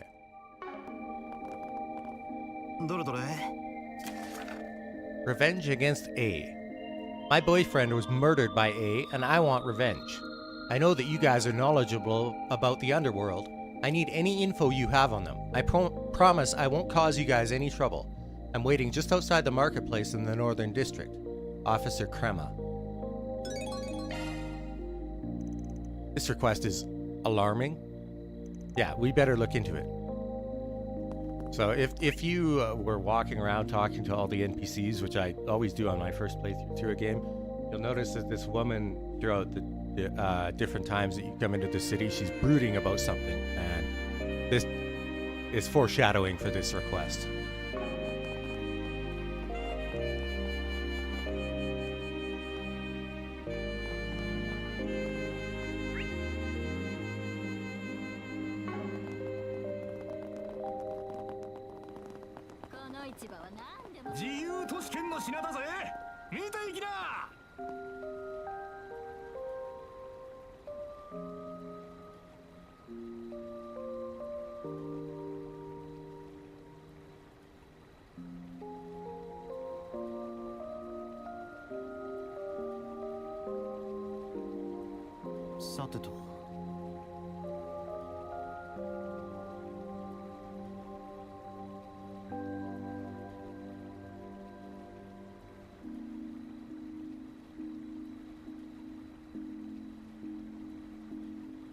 Sorry, my cat. And this is not Officer Crema, as you can see. You're Crema, right? Archive Solutions at your service. Actually, I'm her coworker, Katarina. Crema couldn't be here due to personal reasons. I'll be issuing the request in her stead. Wait, is that allowed? It shouldn't be. She could be acting without the original client's consent. Always a skeptic. But I guess it's best not to be too trusting in this line of work. Got that right. I'm willing to hear you out, though. Why'd you take her place? Allow me to get right to the point. I want to make a different request of you. Please save her. Save Crema from herself. Oh boy. We haven't even started and I'm already getting a migraine. Alright, give me the deets. It all started a few days ago. Crema's beloved, a bracer named Ewan, passed away. He was brutally murdered by someone we suspect is connected to or a part of A. That's awful. I feel so sorry for her. A bracer and cop couple? Well, there's something I don't hear every day. Those two organizations aren't exactly on the best of terms in most places. And that's very much the case here. It's why Crema kept her relationship under wraps, at least for those of us at the station. I hear things were getting serious between the two. They were considering tying the knot, in fact. No wonder she's so determined to gather information on Almada. Yes, since then, revenge has been the only thing on her mind. I've been trying to be there for her. I wanted to help her get through this. But I found out she put up a request on the bulletin board. Yeah, but she ain't here for some reason. Right, and I know what that reason is. She started tailing someone on her own. Oh dear. I saw her doing that a few minutes ago. Earlier, I had gone by the station to check on her. She was supposed to be on duty, but I didn't see her there. I asked another officer if they knew where she was, and they told me she suddenly took time off. After that, I started frantically looking for her around the city. I finally found her in a back alley. She was staring at the entrance of an exchange shop. Just as I was thinking about calling out to her, she left her hiding spot and began following someone from a distance.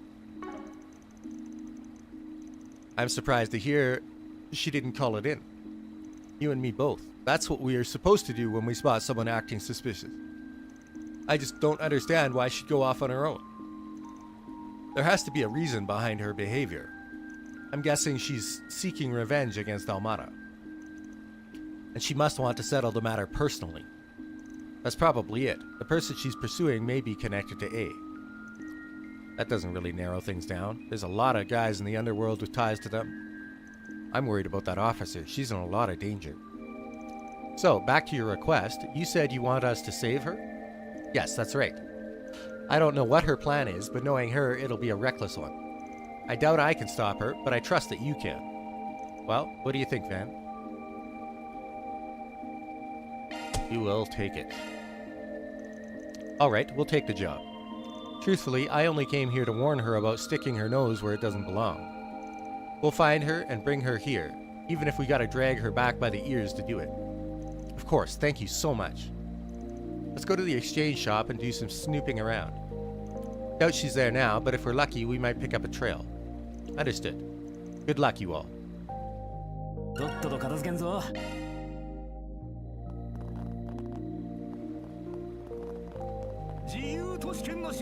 Second that. Thought I had my mic muted that whole time, but no, I did not. やあやあ、うちはおすすめばかりだよ。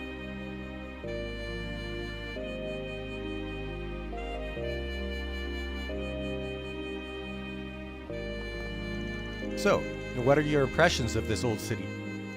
Well, after interviewing several of the locals, I could definitely tell something's off. They may be citizens of the Republic like me, but they still seem so different from us. And it feels like they're hiding something. Something they feel they can't ever talk about. Your feeling is right on the mark. Harasion's upper-class citizens have been, and still are, defined by their lust for power. They're far removed from your average Calvardian. There are also many things boiling under the surface, but good luck getting them to open up about it. A place where people ignore the problems that are staring them in the face makes for the perfect home base for Almada. It even lets them create connections with racial terrorists directly. Might be dangerous for people like me to be here, but there has to be some way for me to help. I want to believe there's meaning in me being here. It's like you read my mind. I was just about to tell you it's dangerous for you to be out and about. But I know your type, so I know there's little point in trying to stop you. I'll even help you out during my break tomorrow. That'll be my way of showing my appreciation for that man. I was talking about Dingo.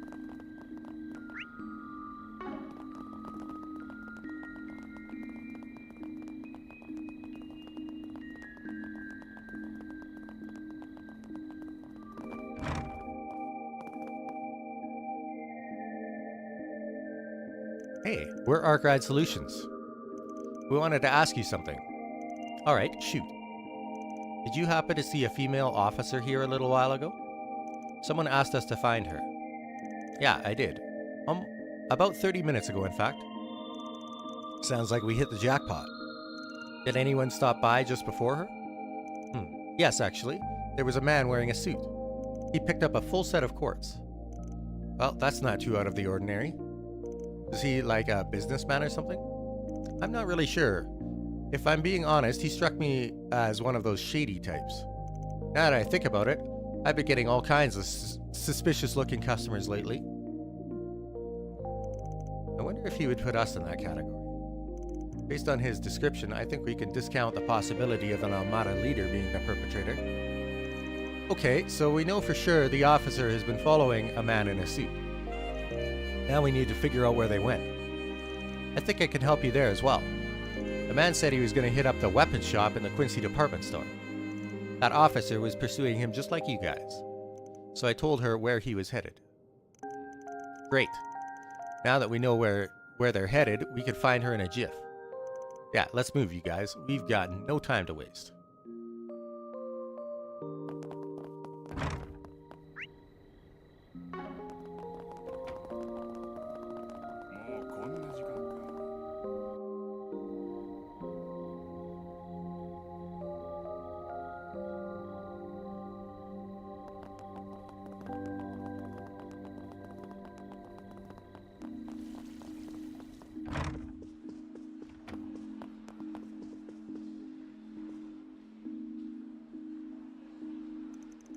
Hey, we're from Arkride Solutions. Mind if we ask you something? Did you happen to see a man in a suit and a female police officer recently? Yeah, I did, about 20 minutes ago. Two of them had basically just missed each other. Did the guy in the suit say where he was going? Yep, he said he had business at Philibert's workshop. The officer asked where he was headed shortly after. She must have been trying to follow him. You think he might be some kind of criminal? What's going on? That's what we're trying to find out, but please don't worry, we'll take care of it. Our next stop is Philibert Workshop, yes? Yeah, I think that's in the South District. It's interesting that he mentioned where he was going again. Starting to think it's a deliberate move on his part. You think? This is the second time he's told a shopkeeper where he was headed. It could have just come up in the middle of their conversation, but the fact that that happened twice is weird. True enough, I guess. But why would he leak that info when he knows someone might be following him? Wait. I believe you just answered your own question. He likely noticed he was being followed. Now he's luring the officer into a trap. Considering the cunning nature of his plan, we can surmise that we're dealing with someone from the underworld. But that means she's in danger.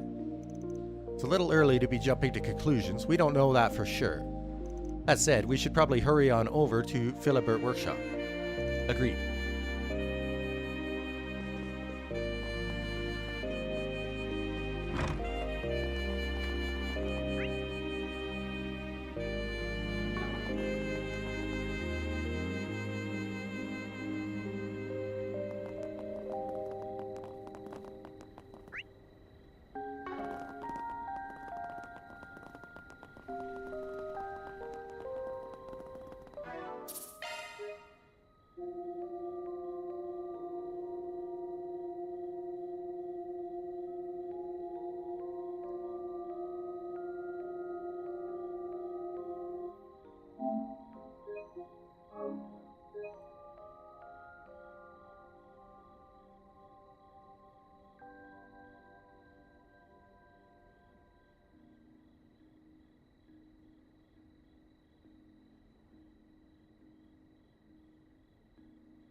Hey there, we're Arkride Solutions. Got a quick question for you. We're looking for a man in a suit and a female police officer. Did you see anyone like that recently? Yes, I did. They were here about 10 minutes ago. The officer appeared to be tailing the man. The tension in the air was quite palpable. Did the gentleman happen to mention where he was headed next by any chance? Funny you say that. The officer asked me the same thing. After the man finished his shopping, he left without a word. What? For real? May be that he's decided to finally put an end to this affair. Yeah, we gotta hurry. Huh? What are you all talking about? Oh, it's nothing you need to worry about. Thanks for the help. So he isn't drawing this out any further. Sounds like this will all come to a head soon. Yeah, he's done playing games. I'm afraid she's gonna be drawn in like a moth to a flame. He's probably bringing her to a place that's out of sight. Wouldn't that be difficult, though? The whole city's crawling with goons and buffoons. Even the back streets ought to be crowded right about now. This is a toughie. Where do you think he's trying to lure her? Let's say that, for instance, our guy's a player in the game. He could take him someplace out of the public eye and away from all the major players without breaking the rules. I could think of one place that'd fit all the criteria.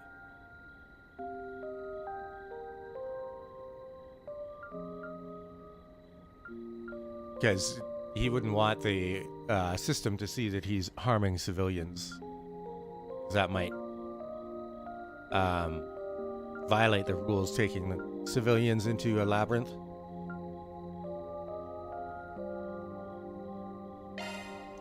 The parking lot near the city entrance. That's got to be where he's headed. Oh, I hadn't even considered that. Are you certain, Mr. Arkwright? If he was a player, as you suspect, I sincerely doubt he'd want to go near the entrance given that one rule. I know, but it's the best idea we've got. Some of the players ain't right in the head anyway. Also, for all we know, he could be connected to Almada like the officer believes. Anyhow, there's no time to dawdle. If they start a fight, she might need some backup. Then let's hurry.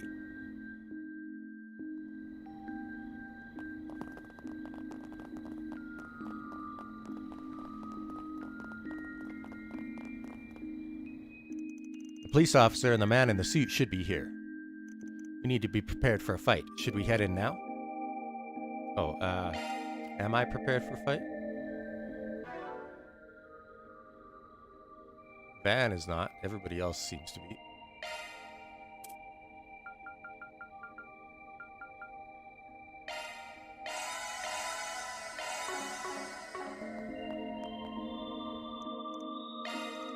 Okay, we're going in. Get out your weapons, guys. Right. A few minutes prior, near the fountain in the South District. First an exchange shop, then the department store. He's making it look like he's just doing some shopping, but he can't fool me. Where's he going now? The highway, maybe? No, he must have a car in the parking lot. He's clearly not one of A's leaders, but I can still get some information out of him. Just wait a little longer, Ewan. I will get revenge for you.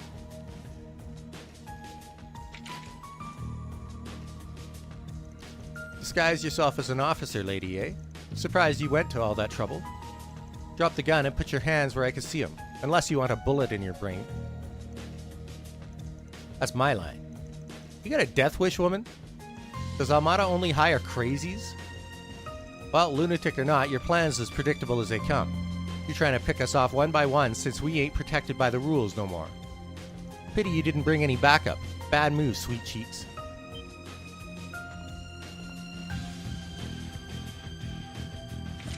So this was a trap. I have no clue why you thought I was in disguise or what you mean by rules, but one thing's crystal clear. You're members of the Armada Mafia. I know your executives are hiding here in Arasion. I have no business with grunts like you. I want to speak with the man in the armor and the girl who controls the doll. If you want to live to see tomorrow, you will bring me to them at once. Seems we got a little misunderstanding here. And here I was, getting all stressed thinking that Armada was coming after the losers. Caused me so much grief for no damn reason. What? I can't be bothered to explain all this. I'd rather just off you and go about my evening in peace. Tell Idios the Dolor family sends their regards.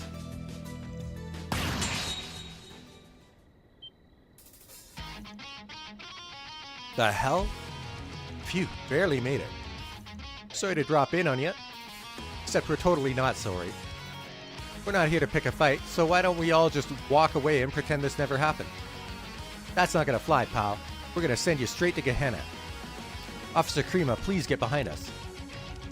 How do you know my name? Are you?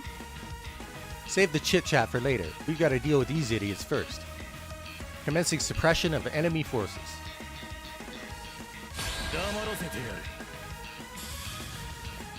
負けないよ。一網打尽だよ。目障りだ。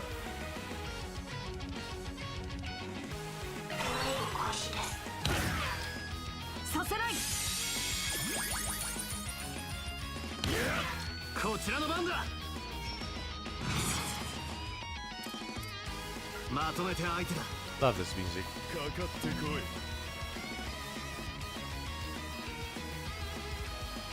こっちだ。シールド展開。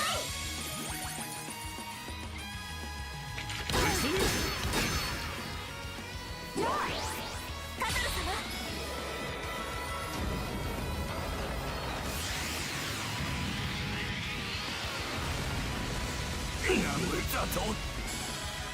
Oh. Okay. Damn, you guys are good. What's your aim here? Nothing. Like I said, we weren't here to pick a fight with you. We were just helping out our runaway client. So you really are the famous Arkride Solutions then? That's correct. Officer Katarina requested that we follow you. Didn't think we'd get into any fights with players in the city. That's your own damn fault. Anyway, we'll be leaving with her. Now wait just a moment. I'm not finished with them. These guys are clearly Mafia scum, and the only Mafia gang that'd be in this city is Armada. I won't let them escape, not until I get revenge for Ewan. Hate to tell you this, lady, but I don't think you understand what's going on here. Almost every cockroach from Calvard's criminal underbelly is crawling around here. We even got Mafias from the western regions of the Republic, for example. Just calm down and think about it for a sec. You had to realize something was up, right? Oh, well. Now that you mention it, I did find it strange that HQ told us to leave them to their devices. I'm guessing something sinister is unfolding behind the scenes, and for whatever reason, we can't interfere. That's more or less the situation, yes. Oh, there you are, Officer Krima. We've been looking all over for you. Well, look what we have here, if it isn't the Dollar family. Oh, hey. Didn't expect to see you guys here. Same to you. I'd like to ask what's going on, but first we need to arrest these guys. You won't be causing trouble here any longer. We'll be placing you under arrest for the time being. Damn you, Bracer scum. Everyone helped secure the Dolor family. Okay, thanks for taking those guys off our hands. And thank you for making it so easy to round them up. Alrighty, we got a client to report to, so we'll be on our way. One moment, Spriggan. You know where Almada's hiding, don't you? Won't you tell me? I can't, sorry. That's what I was planning on telling you before you ran off. But why? Why? Was the amount offered too low? I'll pay double if that's what it takes. Calm yourself, officer. Almada isn't an enemy you can face on your own. If you throw yourself into the fires of revenge, you will only get burned by its flames. Don't throw away your life. Your loved ones, including those who have gone to Idios, would not want you to lose your way. You think I don't know that already? Of course I do. But that doesn't matter. The man I loved was taken from me. So you expect me to sit around and do nothing? Officer Krima. Please calm down, Krima. While we did come here in part to apprehend the Dolor family, we also had something to tell you. And that is... Kirkheim asked us to tell you Ewan's final words. But what? So Kirkheim finally woke up? Was he in a coma or something? You mind if I ask what happened? A few days ago, he and Ewan were exploring the labyrinth. They noticed something was out of the ordinary and ran into Almada, who was busy doing preparations for, you-know-what. As a result, Almada attacked them and Kirkheim was rendered unconscious and in critical condition. Though he would not be alive right now if not for Ewan, who gave his life to protect him. Ah, now I understand why Officer Krema was so hell-bent on revenge. Please tell me, what did Ewan say? He said he was so glad he met you, and that he was satisfied with the life that he led, as a bracer and a protector of this city. Kirkheim also had this to say. He fought till his last breath, for the city and for his injured friend. He has my respect. Ewan was one of the finest bracers I have ever known. That's not fair.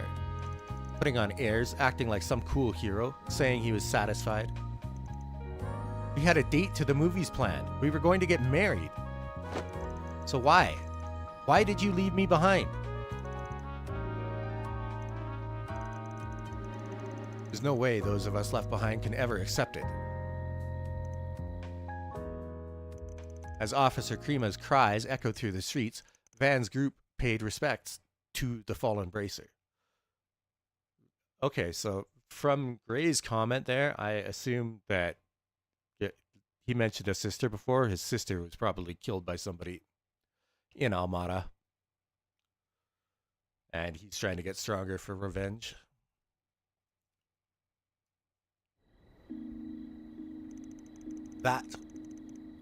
That was quite a shameful display, wasn't it? I think I just needed to let it all out. I'm okay now. Alright, but remember, we're always here if you need a shoulder to cry on. Yeah, no need to hold it all in. It's always okay to cry when you need to. I think I'll be fine, but I appreciate the offer. And thank you both for passing on that message. Of course, I just wish we could have done more. You should thank Kirkheim as well. Now then, I think it's high time we send those goons up the river. You all have a safe trip. In the meantime, I'm gonna go report to our client. Van got in touch with Officer Katarina. After a brief discussion, they agreed to meet in front of the police station that Officer Krima was assigned to. Can't believe she was in that much danger. Guess reaching out to you guys was the right call. Yeah, I was way in over my head. Sorry for worrying you. And I'm sorry I caused you all so much trouble. The request ended up being different from what I originally intended, but I'll gladly pay up. Cool, we'll take it. So, what are you planning to do about the original request? Unfortunately, we can't really help you with it. Will you give it up? I really don't want to. But I understand now that I have to let this go. Crema, you unplayed the part of the cool, calm, and collected bracer until the very end. I want to take after him. Also, I don't want him to worry about me while he's up there with the goddess. That's good to hear. What a relief. The discord in your heart may never truly fade, and it may flicker as it did tonight, but I believe you will learn to achieve harmony with yourself. By the way, I know I shouldn't pry, but I know you're doing something in the underground, just like the Dolar family was. If there's something I could do, anything at all, let me know. I'll help however I can. Gotcha. We'll consider taking you up on your offer then. Just know you aren't the only one who has beef with A. If we butt heads with them, I'll make sure to punch their lights out for you. Means a lot to hear you say that. Again, thank you so much for saving Crema.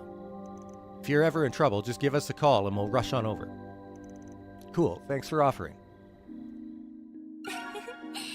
皆様お疲れ様でした。はあ、上出来だ。報酬が振り込まれたわ。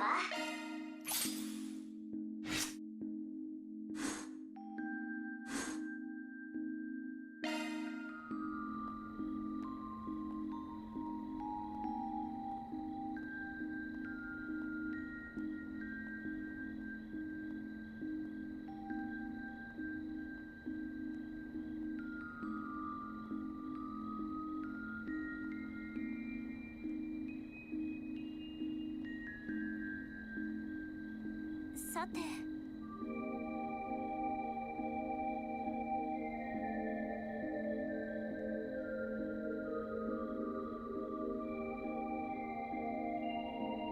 さて。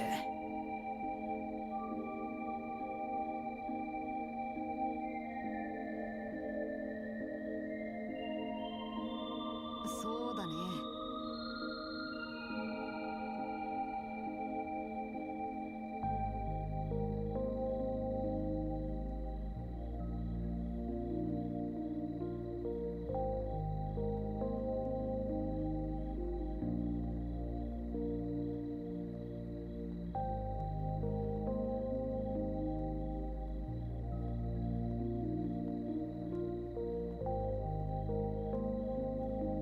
そうだね。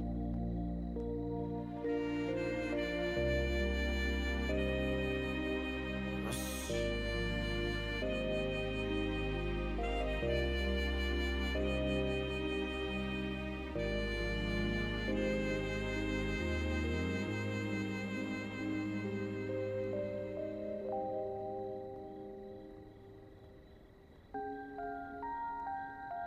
えっと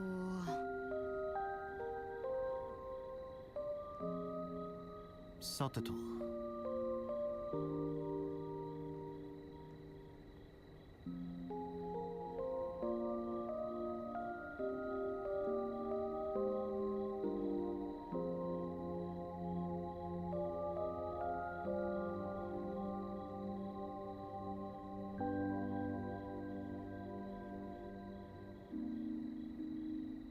よし。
Alright, I think that's it for tonight for quests and stuff.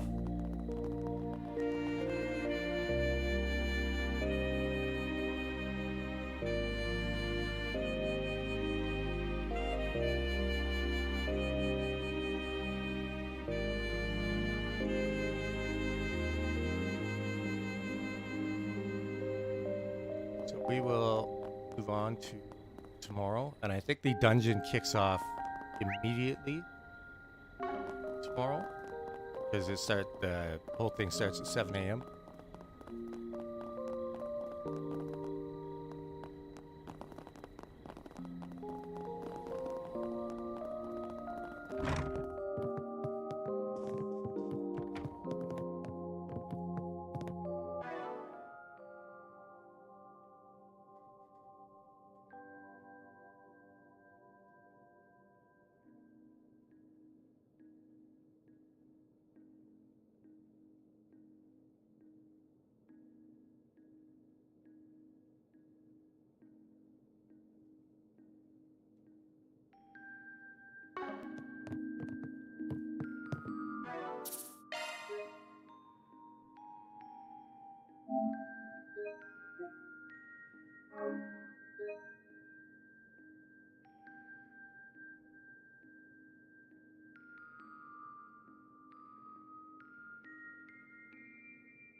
Okay, here we go.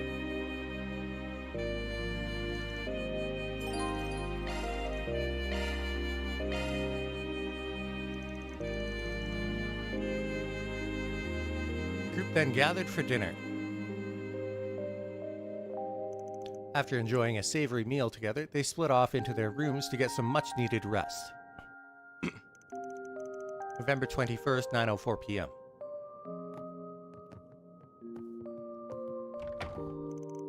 Wait. You go on in, Catter. I just remembered there was something I needed to take care of. I'll be back in less than an hour, but if you all want to go ahead and get to bed, don't feel like you have to wait up for me.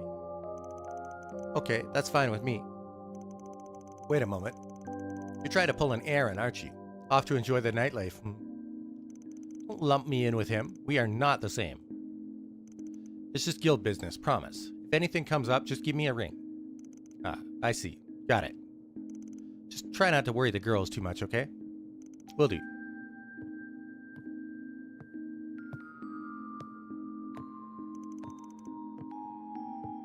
I wonder if he's... No, I can't be thinking about that now. I've got my own work to do.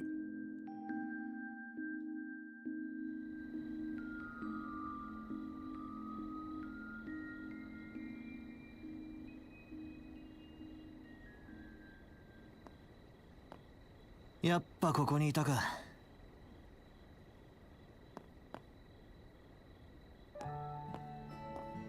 待て待て、逃げるな。別に捕まえに来たわけじゃねえ。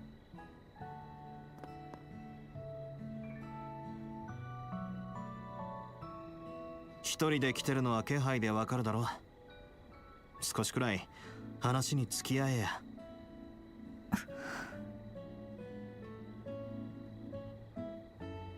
わかったわ。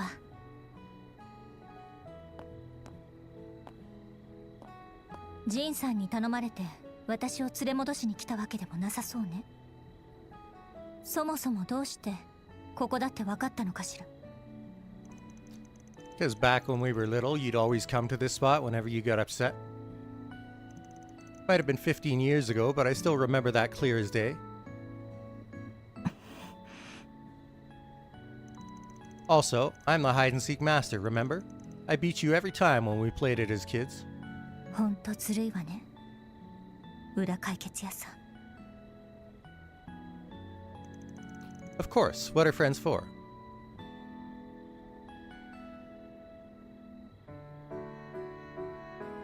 話をしに来たんでしょ。何か言ってちょうだい。Actually, I had a lot I wanted to say to you, but now I'm having second thoughts about whether I should lay it all out. 面倒な女だから。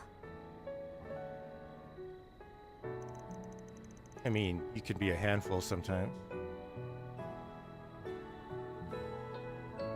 Sorry. What I meant was, I just think I'm gonna have trouble getting through to you right now.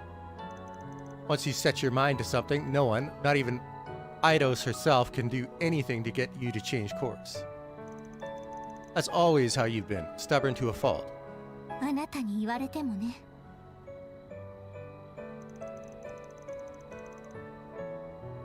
Yeah, but you're a special case, in more ways than one.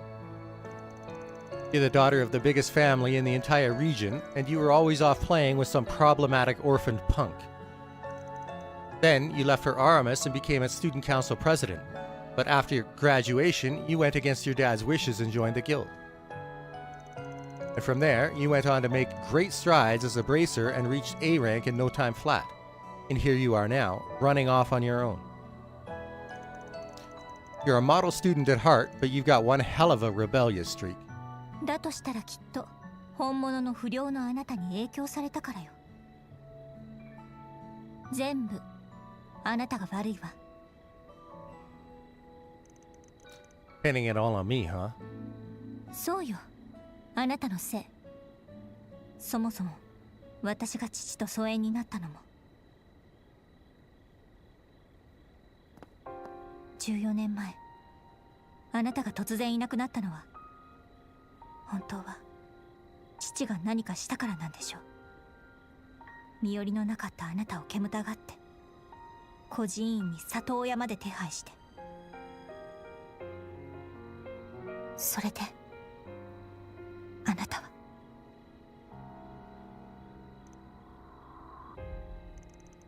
You're right. It's all my fault. そうよ。全部あなたのせい。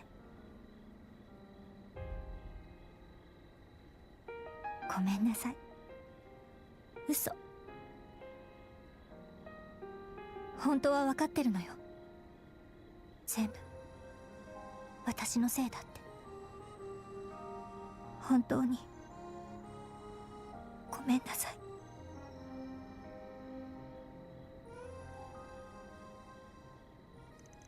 No, I won't. That's because you had it right the first time. It's not your fault, it's mine. I wrecked your life. I drove it right off the rails and sent it careening off the cliff. Even now, my presence is making it spiral further down. バン。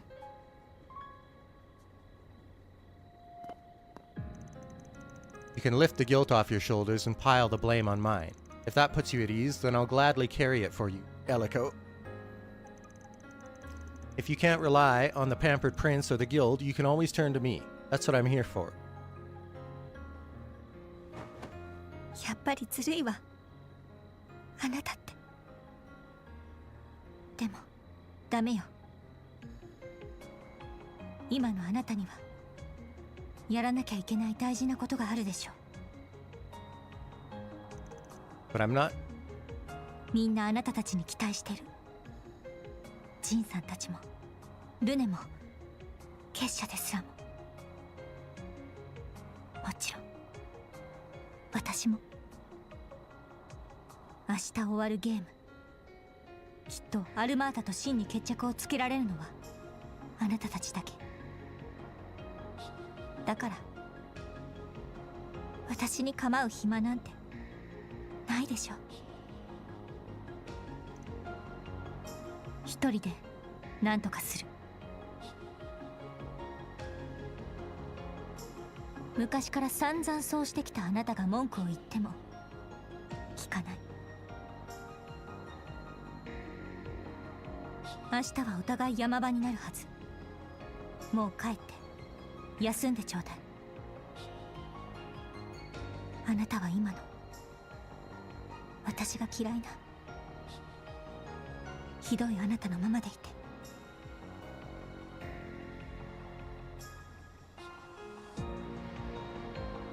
エレイン、俺は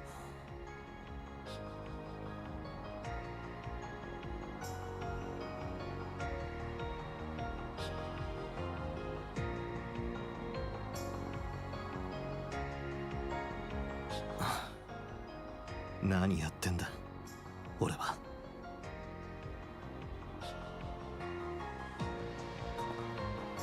ここから見える景色は何も変わらねえのにな。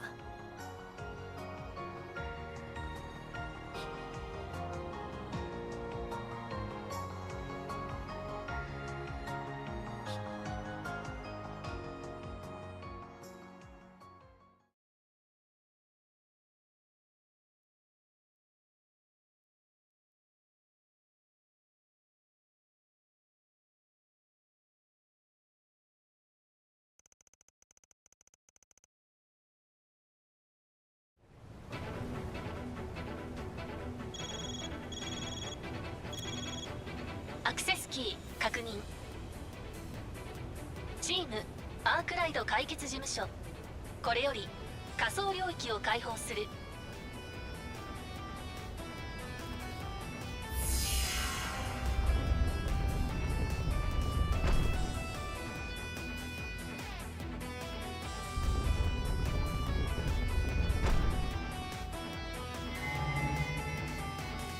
ようこそ参加者の方々。アルマータより委託され仮想の担当者を務めるオランピアです。 It's that girl with the giant doll. As we expected. ゲームも最終日。今日で全ての決着がつくでしょう。王宮跡への道を進みたいならば私を撃破するしかありません。アクセスキーを20個。第3フェーズはそれだけが条件です。タイムリミットは5時間。オーバーした時点で各外区の爆弾を起爆する命令を受けています。私はどちらでも構いません。あとはお好きなように。Guess the remaining teams have no choice but to go at each other's throats. Well, it is the final day, so that makes sense. There aren't many teams left, but that doesn't mean today will be a walk in the park. Might be the opposite. We'll find a way, though, as we always do. We just gotta get those cards, take her out, and deal with Dante and Melchior in the palace. Basically, our goal is the same as it was before. Right. I'm ready to go. Well, this is it, you all. However this ends, it ends today. So let's get on out there and take home the gold.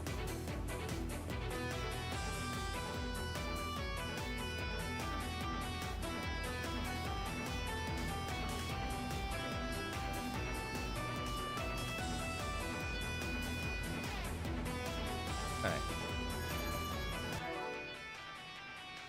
We're all ready to fight, so we'll just grab chests and head to the boss. エレインはまだ見つからんが、今は集中するぞ。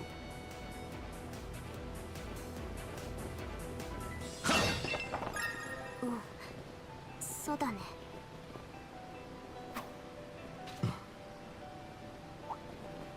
ここは物理攻撃がおすすめよ。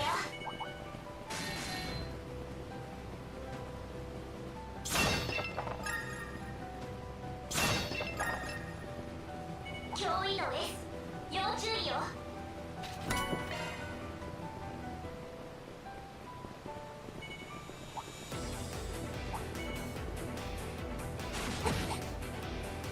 チームニーズヘックナーゲル分隊脱落。これでニーズヘッグは全滅か。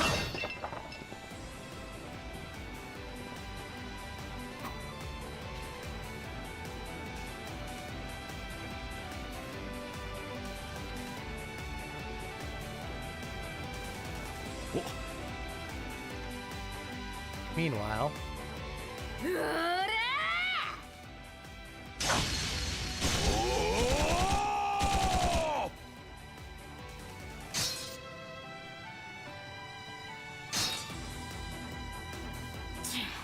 キリがねえな。思った以上に厄介ですね。 perhaps you should have. I should note, I'm not saying I underestimated you. Worry not, I didn't take it that way. Tell me, do you remember fighting our other squad in the first round? Sure do, we kicked their asses. Your squad here is many orders of magnitude stronger than the one we faced. Flattering, but I disagree with your assessment. Our other squad may have struggled against you, but they learned quite a bit from their defeat. You see, it is not altogether uncommon for us to face the same opponents many times on the battlefield. Even if we know we cannot win a battle, we will still learn, observe, and gather information on our foes.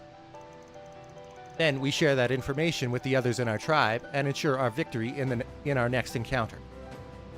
Ah, I see now. That tactic gives you quite the advantage here then. No wonder you've been able to exploit our opening so damn well. Now, it wouldn't be as effective on a Jaeger corps since most have adopted a similar strategy, but it's clear the Growlsritter hasn't done so. Naturally, our organization serves a very different purpose from yours. We have less experience fighting other humans. This fight has made that crystal clear. But don't think for a second that you'll actually beat us. Your stupid little tricks will only get you so far. We're only just getting started. Now that we've worn you down, we will fully go on the offensive. Now that's what I'm talking about. Bring it on, you old cute. It's time to settle this. ここで決めるぞ。輝け。LR コンの戦欲。うら。こっちも行くぞ、リア。ええ。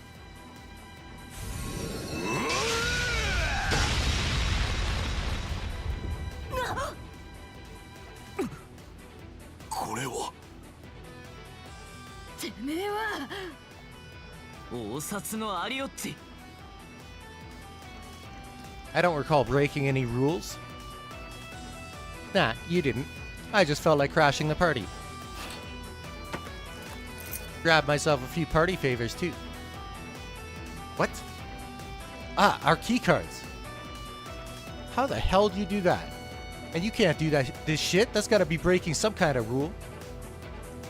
Are you listening to a word Olympia said? The only condition for this round is getting 20 cards. She never said I couldn't get in on the action and take a few of them too. Pah! Should have anticipated some degree of interference. Yet, we were too focused on the battle in front of us, leaving ourselves wide open for an ambush.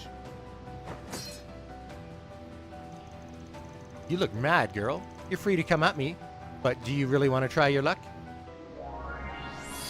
Damn right I do. I'm gonna hand you your ass. Celis, I believe we should cut our losses this time. What? Are you off your rocker? He's one of the reasons we're here. Be that as it may, our odds of defeating him are slim in our present state. Also, we have not completed our analysis on the artifact's capabilities. We can't afford to be too hasty. Fine. We're at our limit too. Party's over, huh? Then I'm out of here. You guys can still go after someone else's cards. I'm not an official team, so you're not out of the game.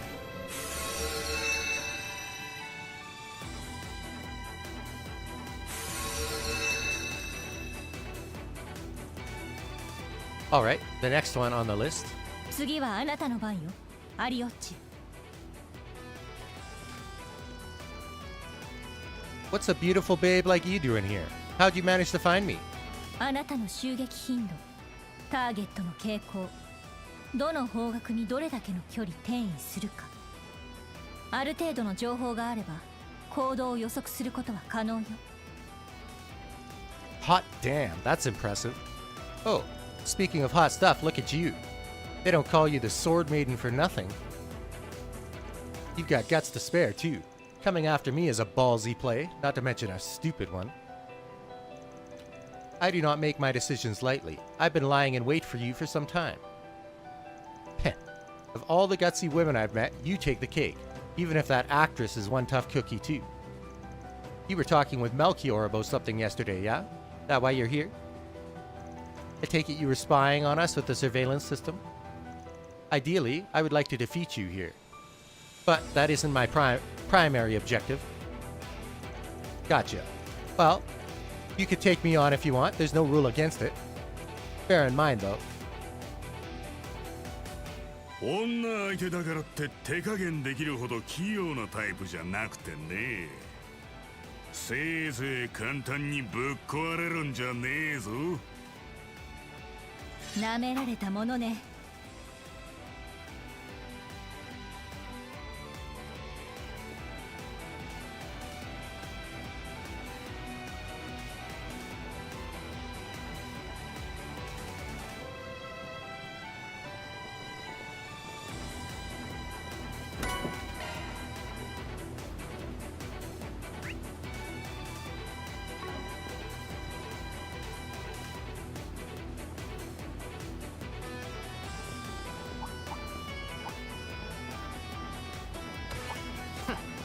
群れてやがんな。アース攻撃がおすすめよ。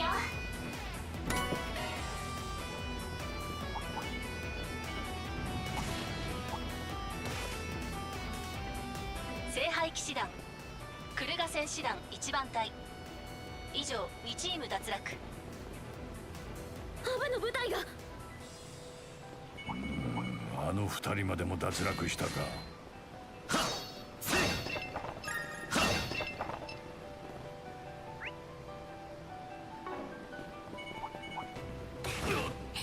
トレジャー発見ですね。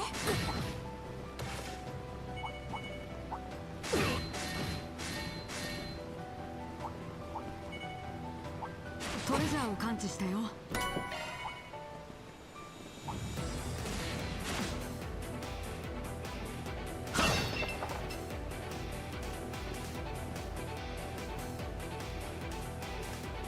ここなら休めそうだね。生き返るぜ。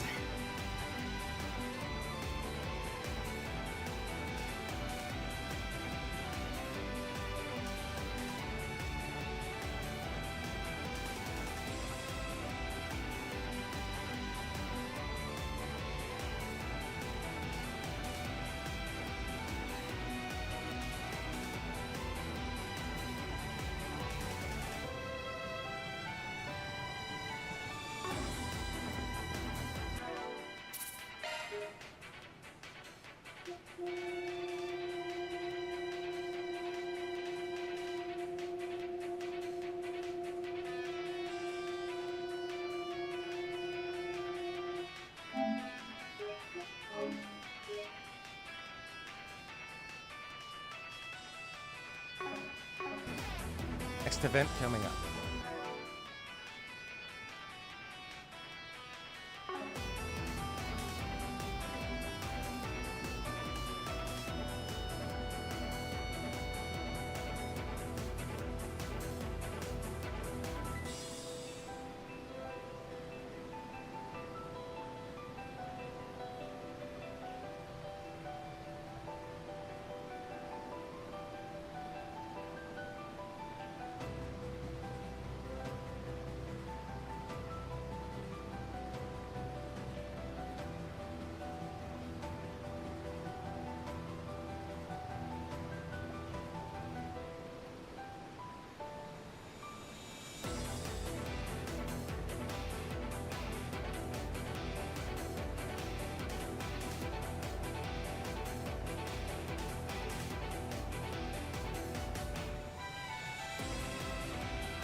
Break this time down.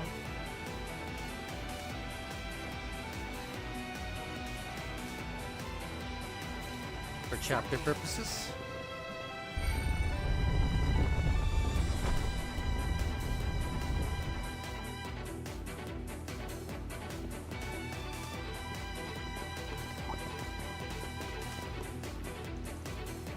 Ah, hell. そんなに嫌そうな顔するなよ。これでも今回の依頼主だぜ。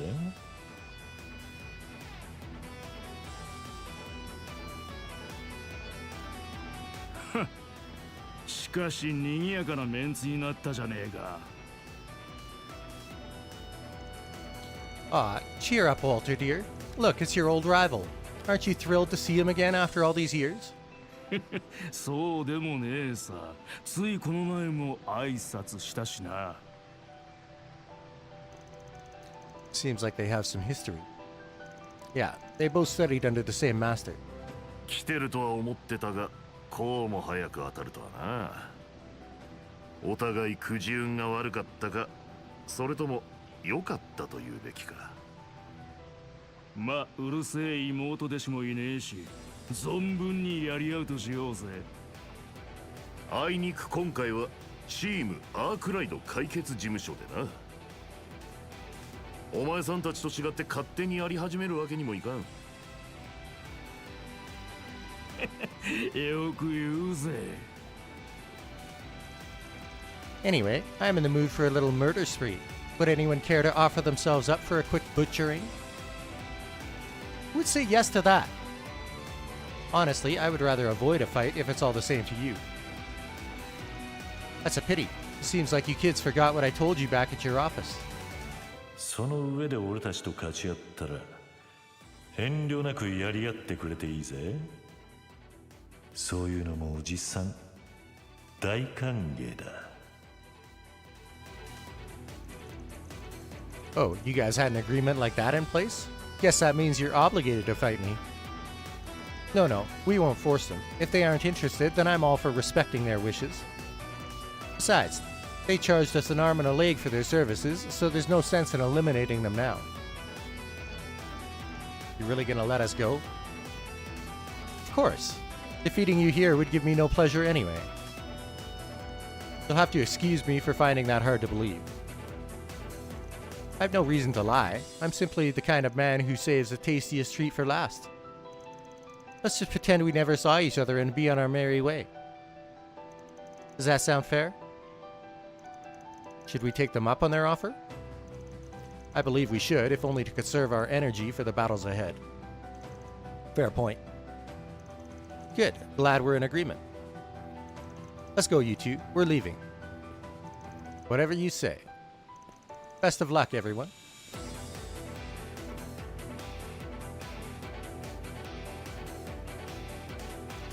Something's not right here. Is this really the right call? Should I let them go?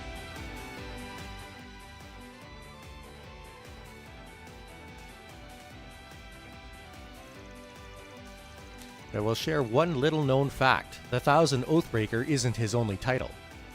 He's also known as the Savant Lawbreaker. Wait. I got a question for you. まだ何かあんのか。とりあえず他の連中を下してからどうするか話し合うべきじゃねえか。No, it can't. Tell me, Alroy, are you up to something? Huh? つまらねえ質問だな。これでもおじさん働きもんでな。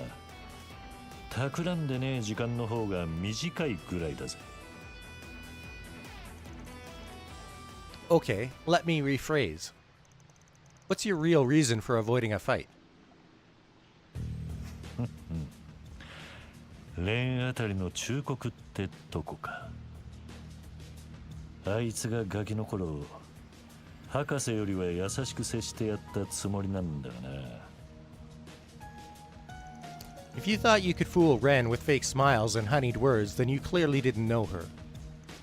And you can't fool me either. You're setting up some kind of trap in this place, aren't you?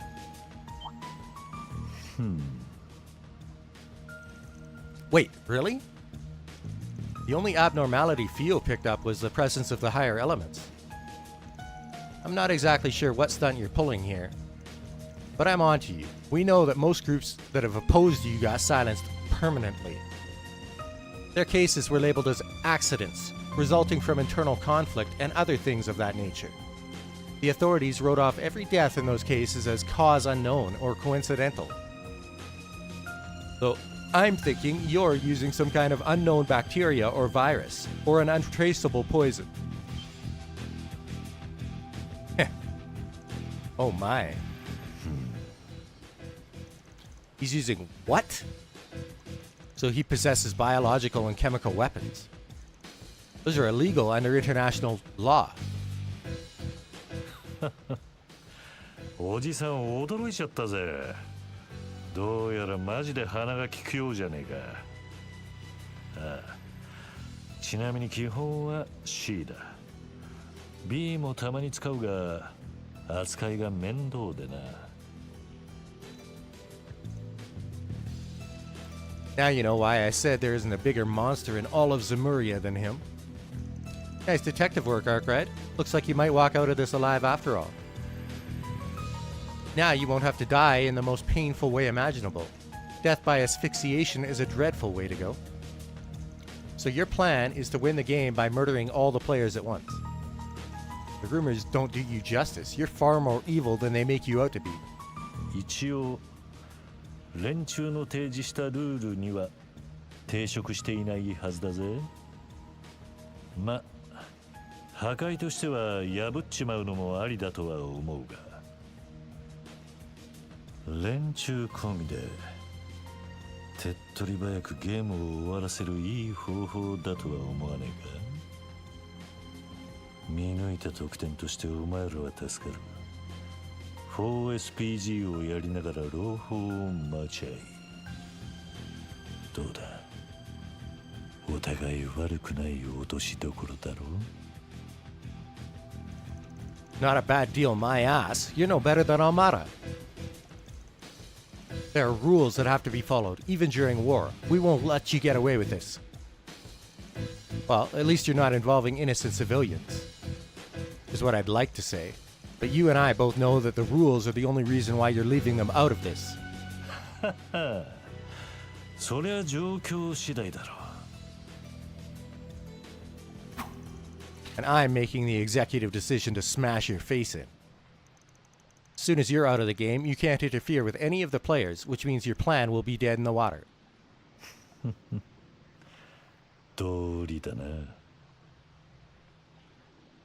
そんじゃ予定通り殺し合いとしゃれ込むか。まあこっちの方がうちはやっぱり好みかな。好みの問題じゃねえだろう。まあ本気でやり合えるなら文句はねえ。やるからには容赦なく食らってやるぜ。なんてプレッシャーなの。ですが絶対に負けられません。ああ、毒、いや化学兵器の使用なんて認められない。最初から全開で行く。先生もどうか頼みます。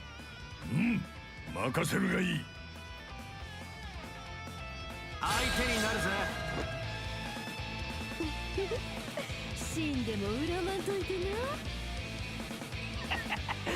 食らい尽くしてやるよ。見切った。フィーバータイムだ。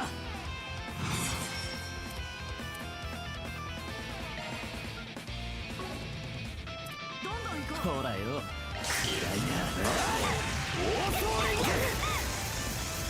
チャンスだ。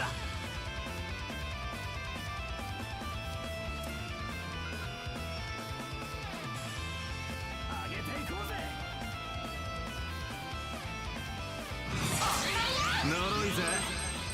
くらいだ。任せたぜ。フロー。この木は逃しません。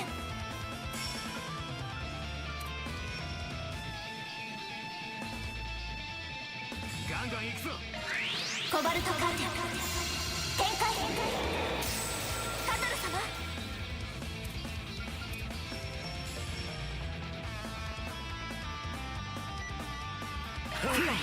みんなを逃がして。助かったぜ。悪くねえ。こちらのターンです。ご容赦を。リゼットさん、逃がしません。シュート。バン様。全開よ。機内にしようぜ。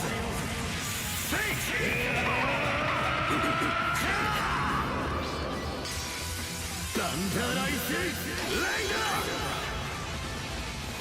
ブーストゲージリミット解放。ーおまけだ。なめんじゃね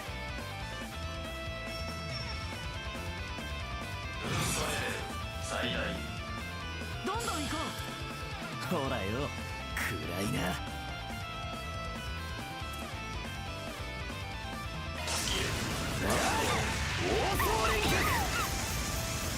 続け。お願いします。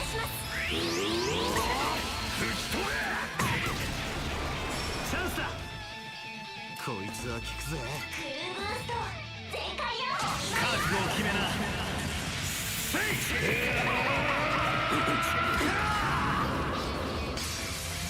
ダンダライスレイダ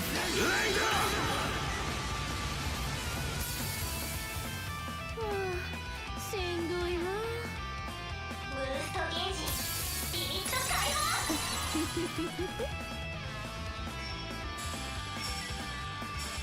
これは効くよ。脅威を感知。ご注意を。サテライトキュア。助かったぜ。悪くねリゼットさん、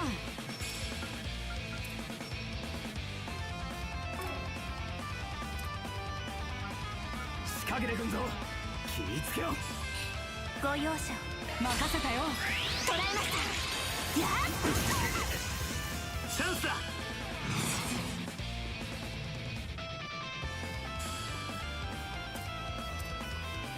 ここがシールド。シールド展開。レイザーなめんじゃねほらよ、暗いな。え。ガンガン行くぞ。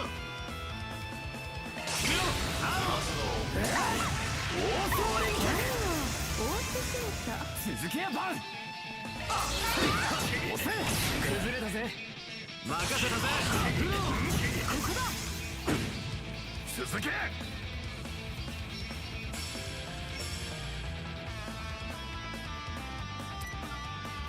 ガンガン行くぞ。アクセス。ブート。チャンスだ。クロ、みんなを癒して。助かったぜ。悪くね無駄だ。逃したよ。くたばれや。こちらのターンです。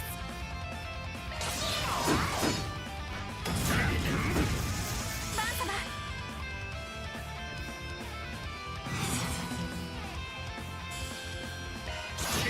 押せ。しゃらくせえ。決めろアーロン。最大ほらよ、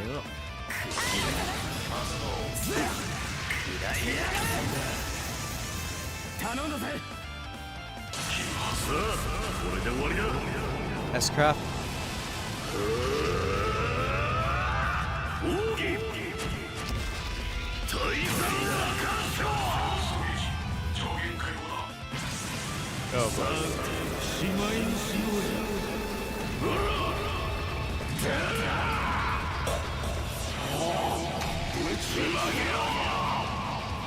この木は逃しません。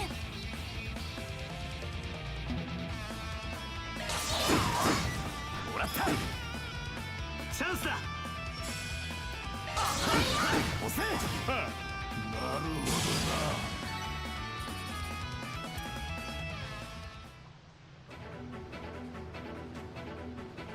え？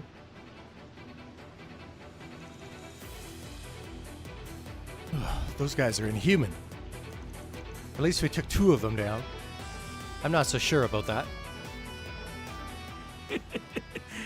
味見だけのつもりだったが、いよいよ我慢できなくなってきたぜ。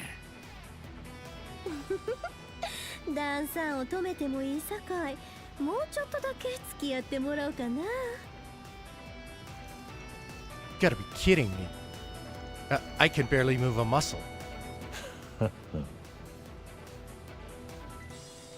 Finally ready to fight, are you? I won't let you lay a finger on them. I was hoping I wouldn't have to transform yet, but it looks like I don't have a choice. お疲れさん。おじさんたちの負けだ。Received 4 keycards. Wait, what? チームミクラウヘビ脱落。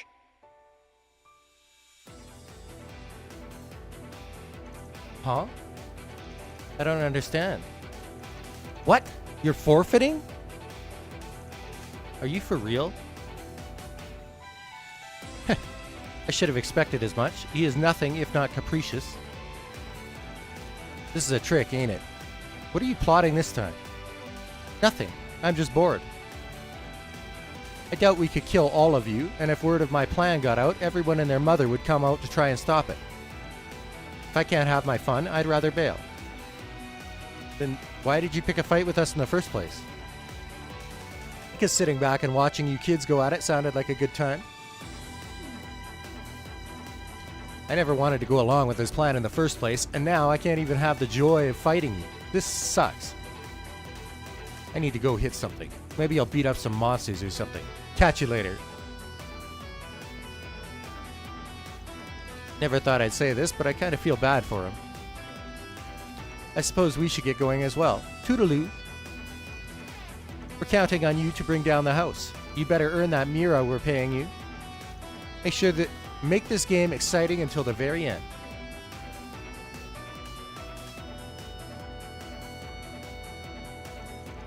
The 2 enforcers were fearsome foes all on their own, but he was on another level entirely. Yeah, we would have been royally screwed if he joined in on that fight. And we might have been in even more trouble if you didn't see through his scheme. Glad we prevented the worst case scenario. Anyway, we persevered and came out the other end with some keycards. Let's keep this up, you guys.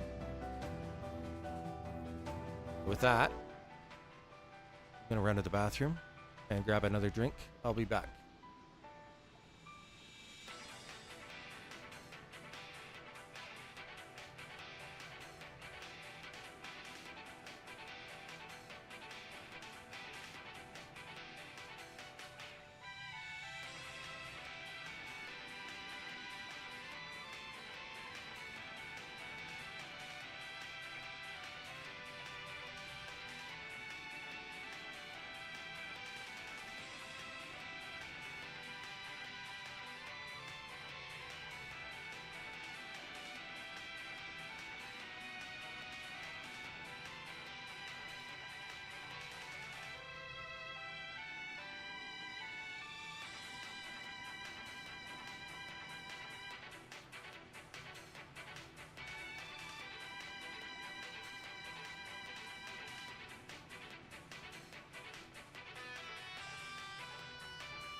Alright, I am back.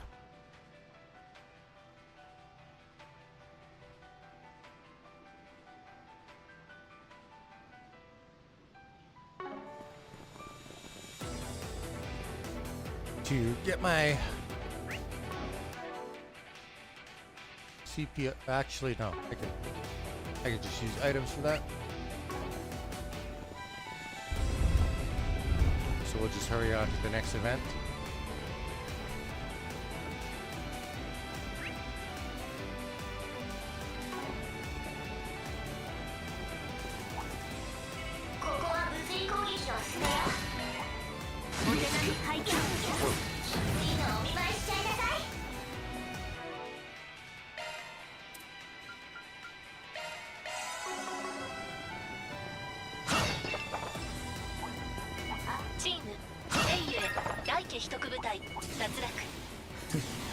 さっき遭遇した奴らか。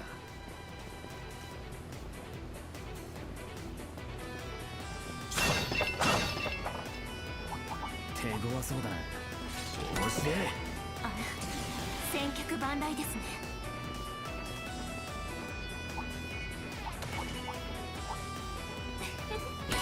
トレジャー発見ですね。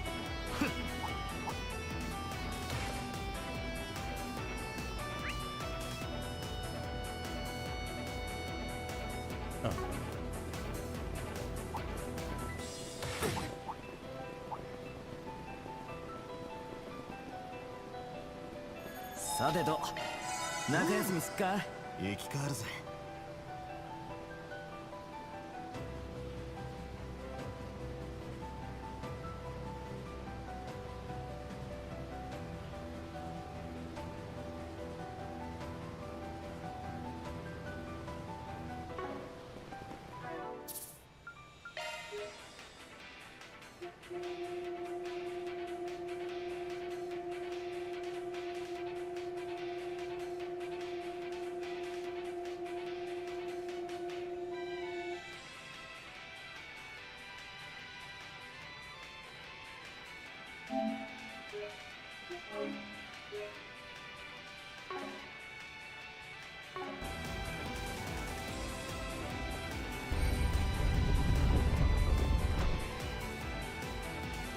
Wait, I sense a large group on the other side of this door. And I think my brother is with them. One of Marduk's top units lies beyond that door. They aren't even attempting to mask their presence. I believe they are waiting for us. Kashim's definitely there then. If that is the case, then I would strongly advise against fighting them. Oh, hell no! We didn't come this far just to turn tail at the 11th hour. I get that you're company and all, but that's not what I mean. Objectively speaking, our odds of defeating Kashim Al-Fayed are low. Dangerously so even. He's the strongest warrior alive, and maybe even who ever lived. People don't call him the Kamshin for nothing. If we take him on, we'll get slaughtered, plain and simple. I would rather not then. He might be stronger than most martial arts masters. Since we have you guys with us, I wouldn't say our odds of beating them are 0. But even if we somehow came out on top, we'd be dead on our feet afterwards. We cannot afford that risk then. We still have to face the Almada boss. But that won't be possible unless we get his cards. What a conundrum. What's your job again, Judith? Huh? That was random. I'm an actress, which you should, already know. No, not that. I mean your side gig. You know, the one where you dress up like a scantily clad cat burglar? Oh, shut up. It's not that revealing. Sweet. Eidos, have you never looked at yourself in the mirror? Do you want to get smacked again? Getting back on topic, I think I understand where you're going with this. Well, someone clue me in because I don't. What does my job have to do with this? I've got a plan, and you're going to be a part of it.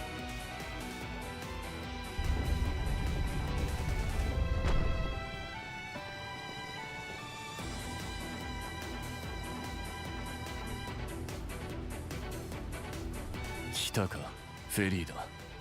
リゼット上にバンたちも。お兄ちゃん、先日ぶりですね、カシム主任。お互い最後まで残ったか。ま、ちっとも意外じゃねえが。そちらの健闘ぶりは少々予想外ではあるがな。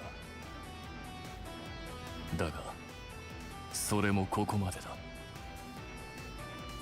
総員第2種戦闘準備。 C3 から C5 にシフト。目標アークライド解決事務所。来るぞ、全力で応戦しろ。相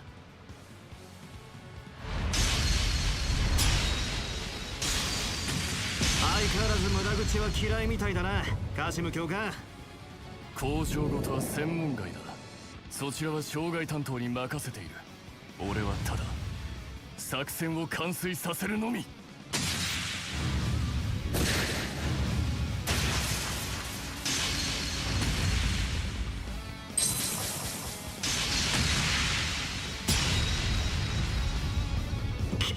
容赦ねえな、長くは持たねえぞ。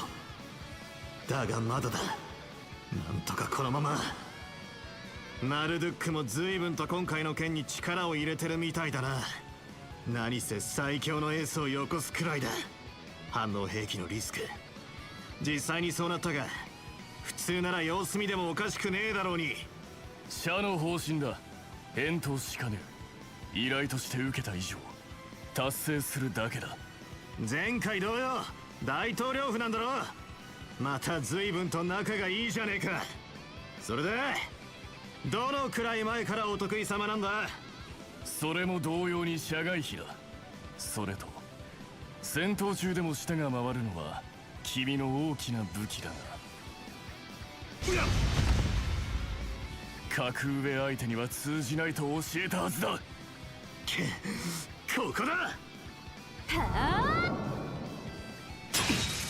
甘い。防がれた。完全に死角をついたのに。怪盗グリムキャッツか。彼らと行動を共にしていることは把握済みだ。その上姿が見えないとなると警戒するのは当然だろう。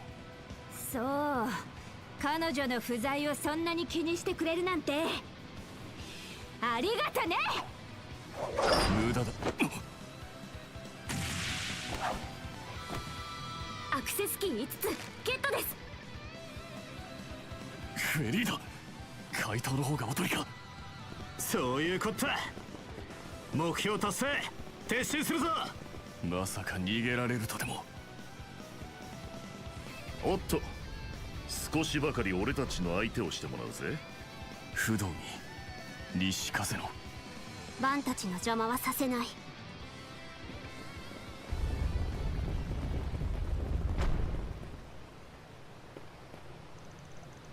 Phew, glad we pulled that one off. My heart won't stop pounding. I hope those two will manage fine without us. They can handle themselves. I'm certain they will find an opening to escape eventually. You were the real MVP out there, Small Fry.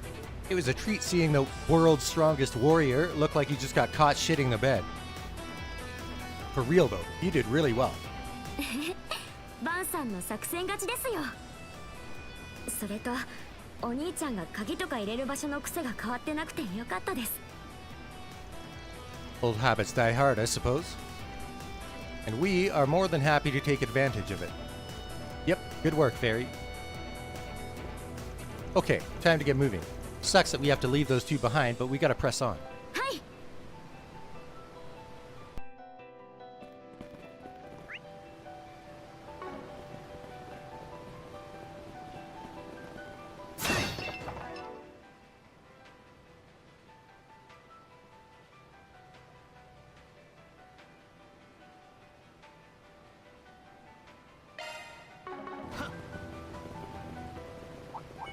お宝じゃねえか。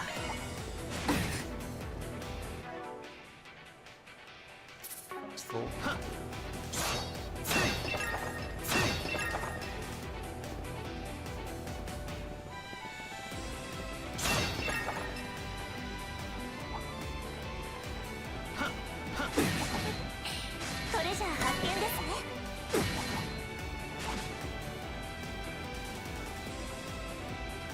ここなら休めそうだね。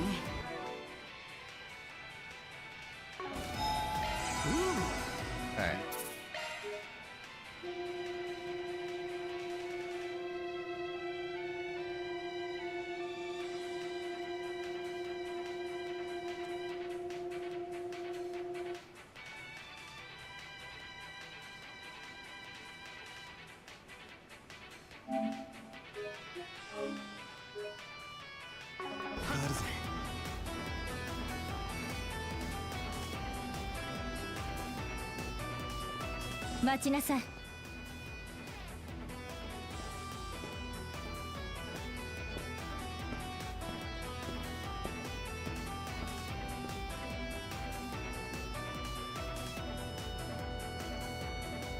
Elaine. What? There you are. Where have you been all this time? V and Zin are worried sick. Wait, what are you doing here? I see now. Looks like the mystery of the 20th team has been solved. There's no way.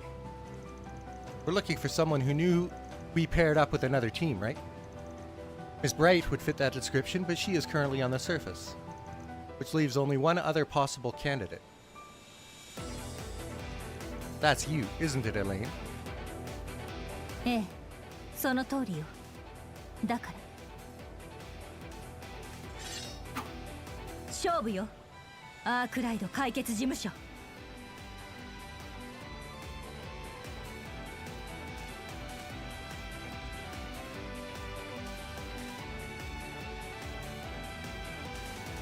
Whoa, whoa, whoa, hang on a sec. Why? I don't think we have to fight. 知れたこと、ゲームを進めるためでしょう。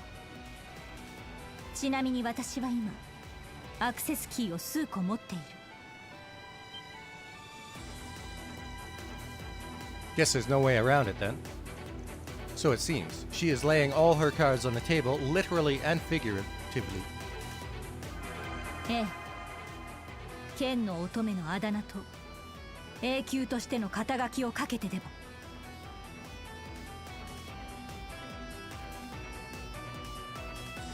下がってろ。俺一人でやる。お互いが持ってる全てのアクセスキーをかけてな。What? どういうつもりかしら、バン・アークライド。たかが裏の便利屋ごときが剣の乙女を見くびっているわけじゃないわよね。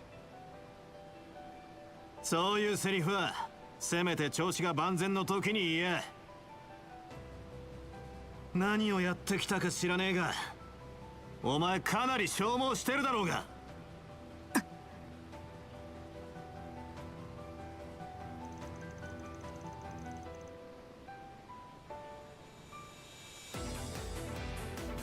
Now that you mention it, her battle aura looks pretty weak.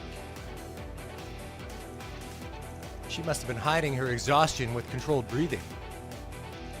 But why go to all that effort? その状態で俺たちとやり合っても勝ち目はゼロ。それも織り込み済みだろ。だがあいにくだが、そんな目論見に付き合ってやる義理は俺たちにはねえ。どうしてもってんなら怠慢で来い。剣の乙女エレイン・オークレール。そうなら後悔するわよ、バン。やってから後悔する主義でな。だからダメなのよ、あなたは。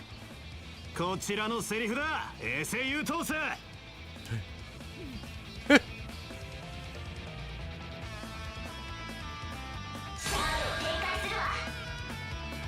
私の覚悟受け止めなさい。ブーストチャンス。消える。ブースト全開よ。かかってきなさい。しまいにしようぜ。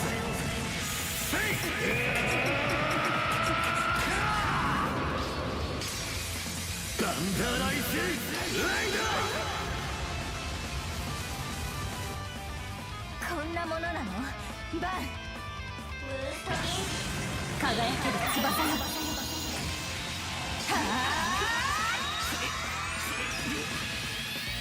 ナイツ・オブ・アステリア。借りは返すぜ。いるじゃない。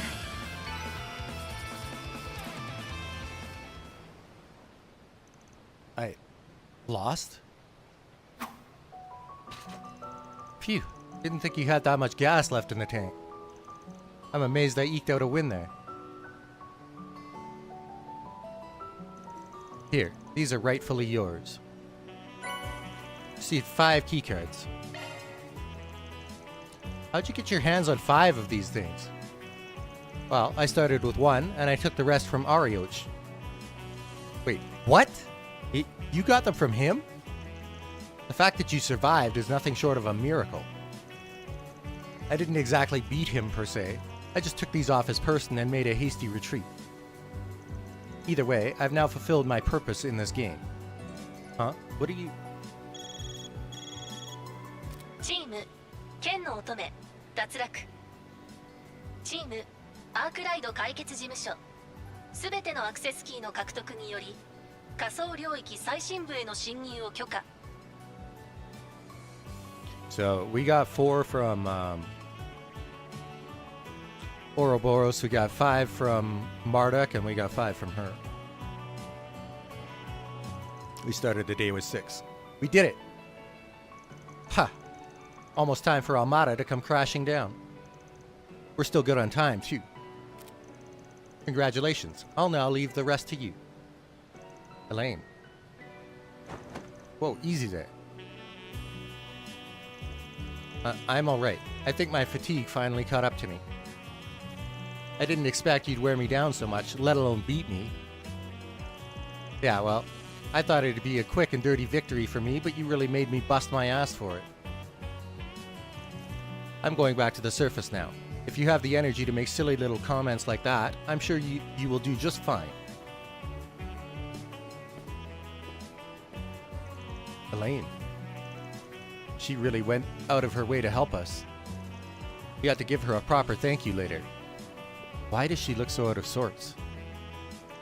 Anyway, we got all 20 keycards now. Then what are we waiting for? Once we have defeated this zone's boss, the path to the palace will be open before us. The other 2 haven't caught up with us, but I think we've got to go on without them. Yeah, don't got much of a choice here.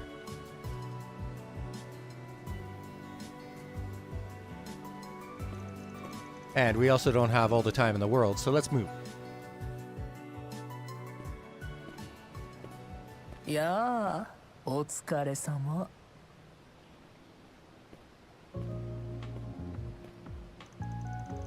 I have upheld my end of the deal. Indeed you did. Your fight against Arioch was a spectacle to behold, and your one-on-one duel just now was an unexpected yet welcome bonus. I was on the edge of my seat the whole way through.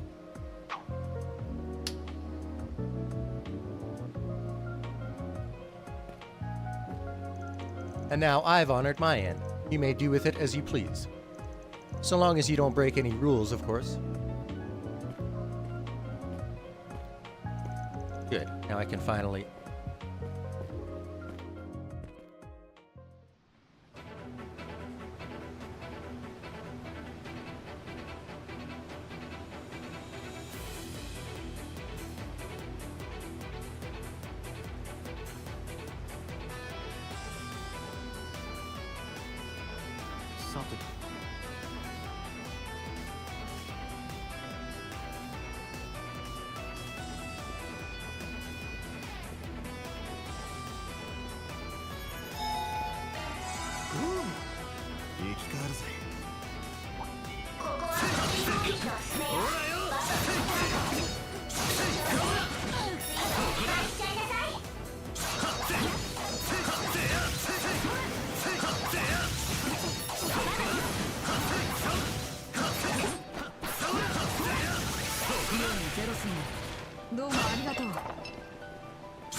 さてと夏休みすっか。生き変わるぜ。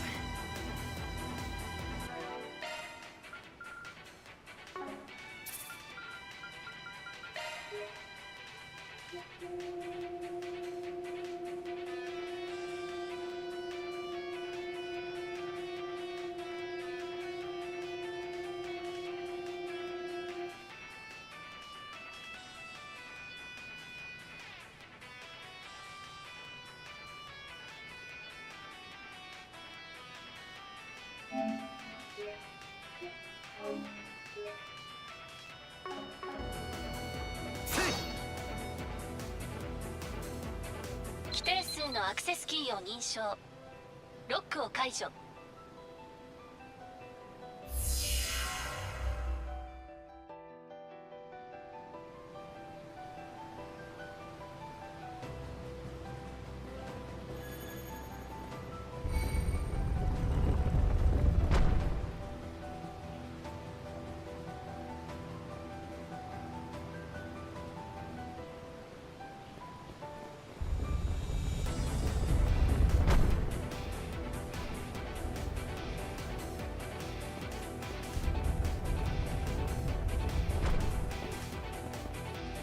よくここまでたどり着きましたね。あなたたちが最後まで残る確率はとても低いとゲームの開始前は思っていましたが。 Yeah, well, no one asked you. 私はどちらでも構いません。あなたたちでもマルドゥックでも誰でも。 Okay, time out. You really gotta put the brakes on the whole cold, calculating villainous bit. Why don't you try being a little more warm and cuddly for a change? It'd make you way hotter.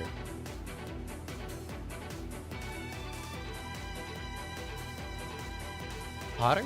I am afraid I do not nor care to comprehend the meaning behind your words. You're no fun. Speaking of Almada, are you an actual member of their group? The way you talk about them makes it sound like you're on the outside. I am not a real member, no. My affiliation is with the Gardens, and I am simply acting in accordance with the contract between us. Sounds like your position is different from Melchior's. Guess that makes sense. What I don't get, though, is why the Gardens are going above and beyond for their client here. Are you all looking to go down with Almada's ship? My purpose here is simply to carry out the orders I am given, nothing more. Melchior, on the other hand, is investing far too much time and energy into this job, and Arioch is only concerned with his own amusement. Regardless, I do not care for what happens to Almada. Nor can I muster a modicum of pity for the 280,000 people who may very well die today. That's so cruel. How can you say such a thing? まるで感情のない人形のようですね。異論はありませんが、あなたの方がより近いのでは。その体、とても合理的で生物的な煩わしさとも無縁の器。理想的で羨ましくすら思えます。You're jealous? この体に不満はありません。ですが、あなたが生身だとするなら、どうかご自身の体を大切にしてください。視覚も聴覚も触覚も味覚も嗅覚も、私が得られるものは再現されたもの。そしてそれらは人の心や実存にとってなくてはならない大切なものでもあって、本物を失ってしまっては二度と取り返しがつかないのですから。Who's that? やはり理解できません。人も生物的な機械、心も脳が生み出した意識システムに過ぎないはず。本質的には同じでしょう。あなた方も私もイシュタンティも You might as well be arguing with a brick wall. How pitiful. I cannot help but wonder how she came to be this way, and where that doll of hers came from. そろそろいいでしょう。十分話には付き合ったはずです。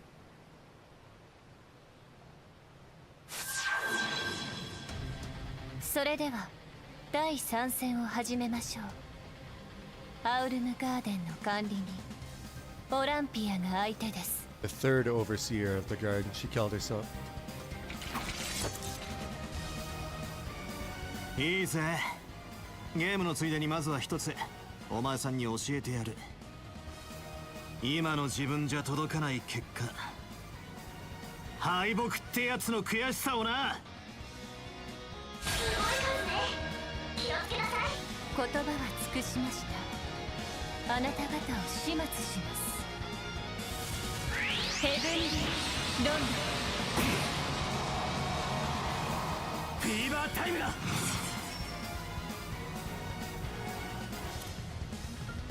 ほらよ、暗いな。オート連撃チャンスだ。まとめて相手だ。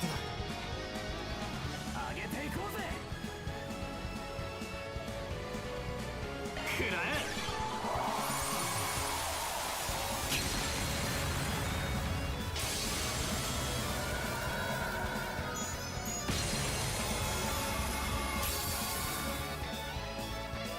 負けないよ。これは効くよ。決まってけよ。サテライトキュア。助かりました。悪くね。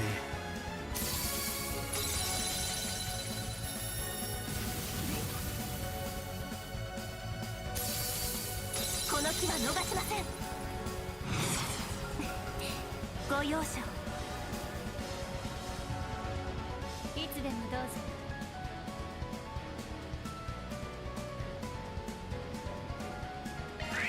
アクセスブートアップ突貫します。オーデモビン上等だ。こいつは効くぜ。呪いぜ。食らいだ。この機は逃しません。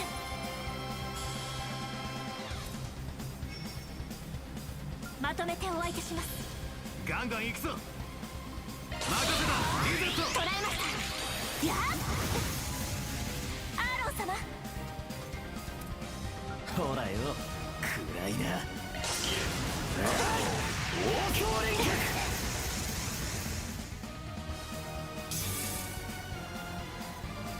チャンスだ。こいつは効くぜ。覚悟を決めな。セイ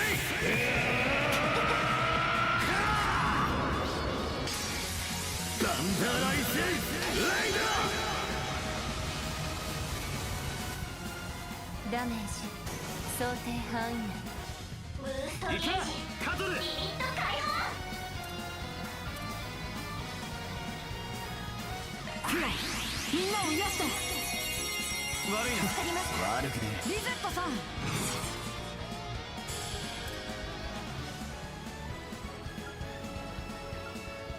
どんどん行こう。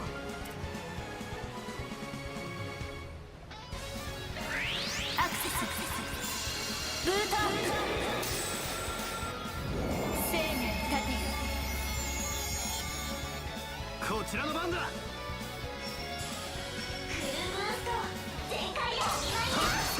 この機は逃しません。突貫します。オーデモビン返り討ちだ。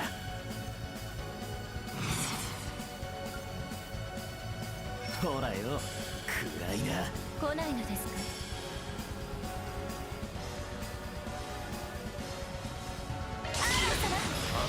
食らいやがれ。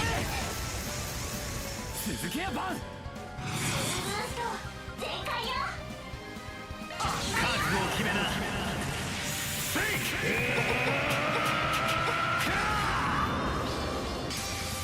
サンダーライスライダー。カトル、これは効くよ。クロ、みんなを癒して。悪くね。リゼットさん。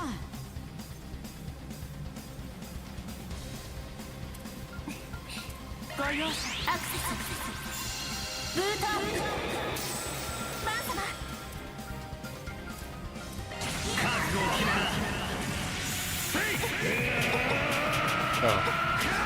I maybe shouldn't have used that. サンダーライスライダー。おかしい。このままでは。ヘブンリーロン見切っ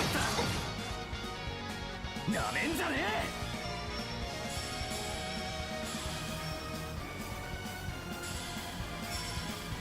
いつでもどうぞ。リゼット頼むぜ。押せ。バー様。押せ。これにて終幕です。踊りましょう。イシタルティ。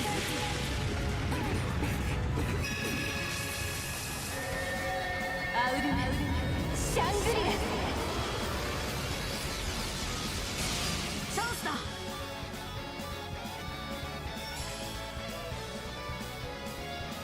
これは効くよ。決まってくれ。みんなを癒して。悪いな。悪くねえ。フィーバータイムだ。おまけだ。続けやバン。任せた。リゼット押せ。崩れたぜ。フィーバータイムだ。押せ。もらった。続けやバン。押せ。この木は逃しません。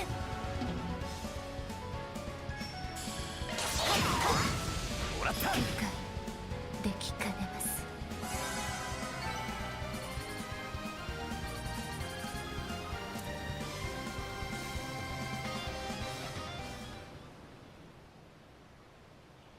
そんな私がイシュタンティが負けるはずが。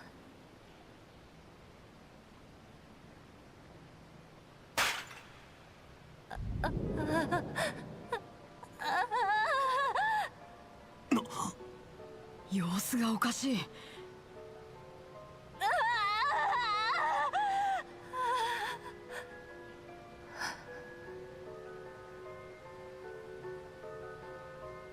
今度はだんまりかよ。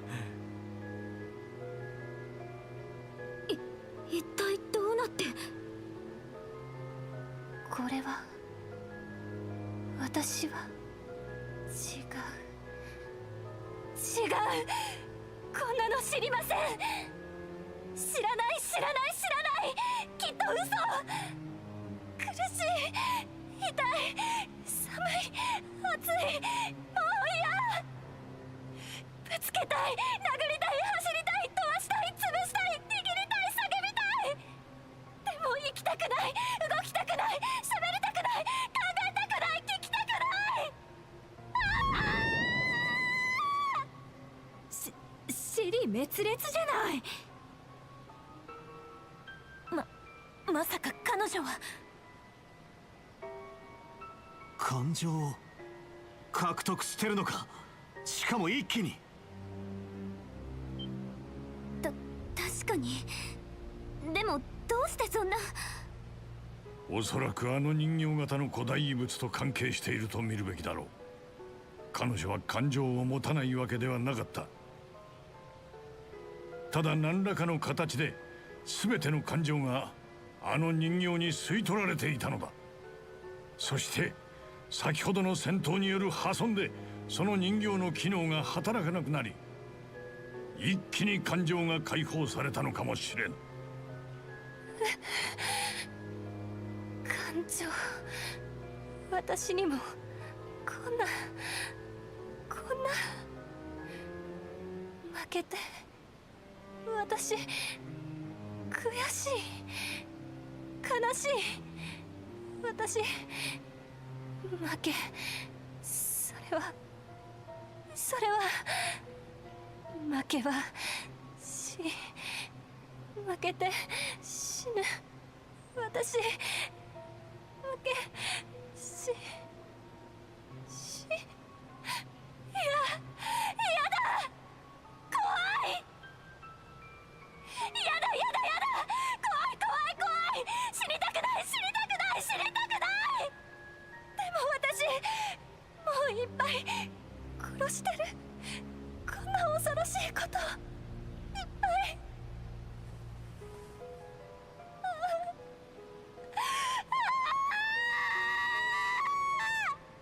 これまで抑えられてきた感情が一気に流れ込んできてやがるのか。このままじゃ彼女は。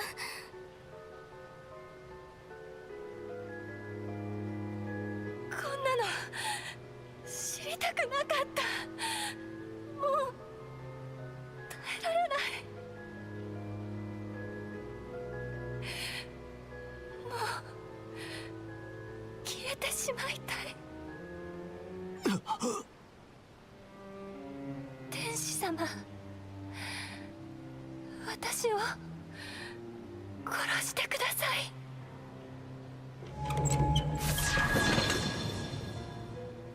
いけません。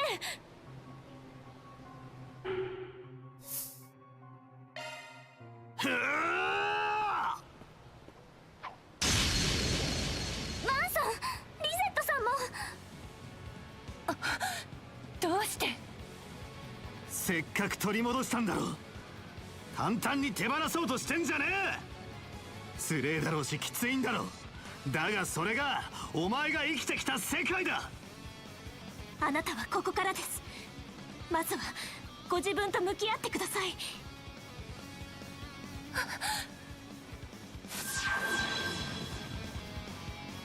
どうやら敵と認識されたみたいだね。私たちを今度こそ完全に排除するつもりでしょう。主にして娘でもある彼女を永遠に人のせいから遠ざけるために。とんだ過保護ママだこと。そんなアマの愛間違ってます。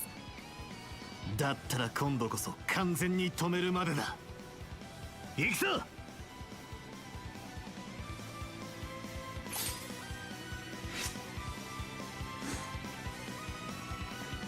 かかってきな。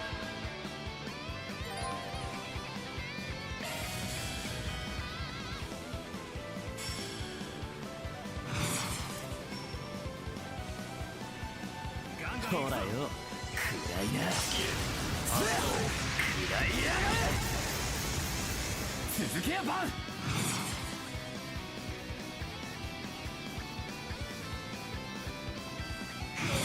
どんどん行こう。呪いぜ。暗いな。チャンスだ。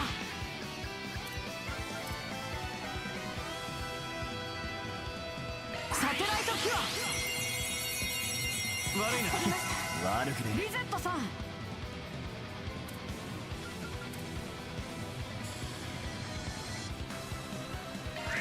クセスブートアップ。 Potentially not putting it on Van so he can gain some CP from that. この木は逃しません。 Taking damage.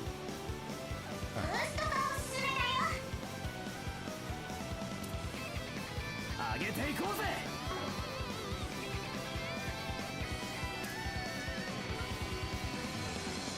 ドライブ開始。借りは返すぜ。行くぜ。ねえ。行きなさいワン。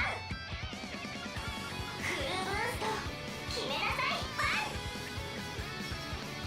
目にもの見せろ。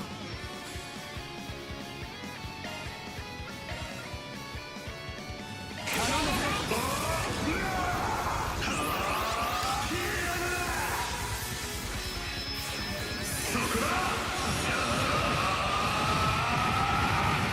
ブース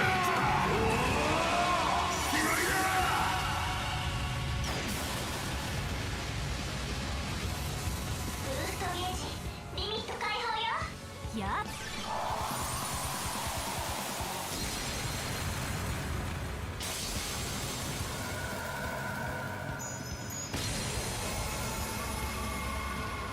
フィーバータイムだ。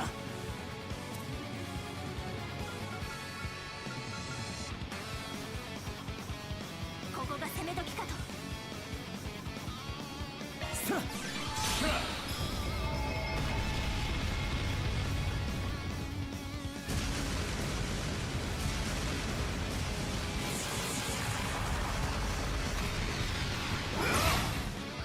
出番だカトル。これは効くよ。上げていこうぜ。させない時は助かりました。悪くねこの木は逃しません。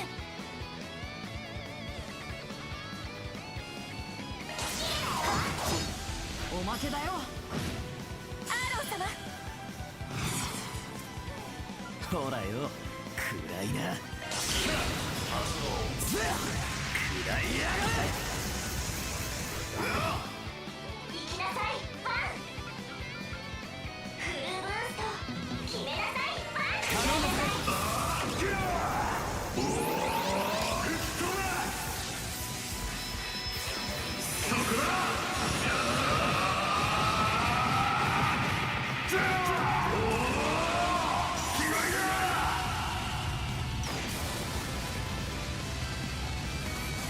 ーストゲージリミット解放よ。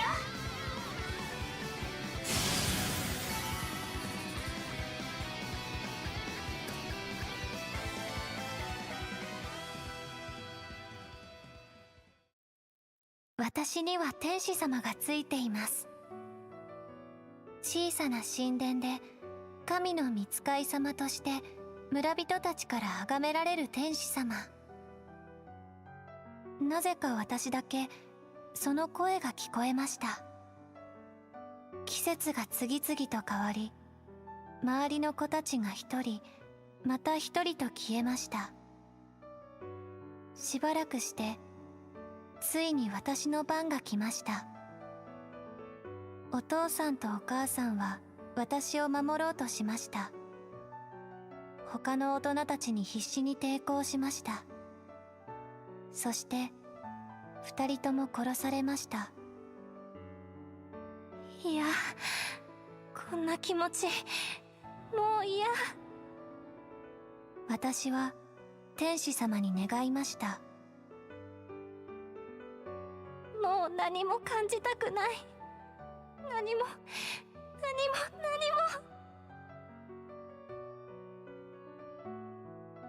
気がついたら天使様が動いていました。私の思うままに動いていました。大人たちは驚き慌てました。私を天使様から引き剥がそうとしました。全員殺しました。何も感じなかった。一人で外をさまよっていると乱暴そうな男の人たちに会いました。私から何かを奪おうと、私に何かを無理やりしようとした人たちでした。全員殺しました。どうでもよかった。素晴らしい力だ。異物との同調がこれほどとは。The Emperor? 我が名はエンペラー。我と一緒に来い。ガーデンが君を歓迎する。数年後、剣の園の管理人である彼は脱走者の返り討ちにあって死にました。特に何も感じなかった。ですが彼の言葉を思い出しました。君は幼子のようなものだ。いや、生まれてすらいないと言えよう。喜怒哀楽を感じられるようになって初めて君は生き始めるであろうな。まあその天使がいる限り無理な話か。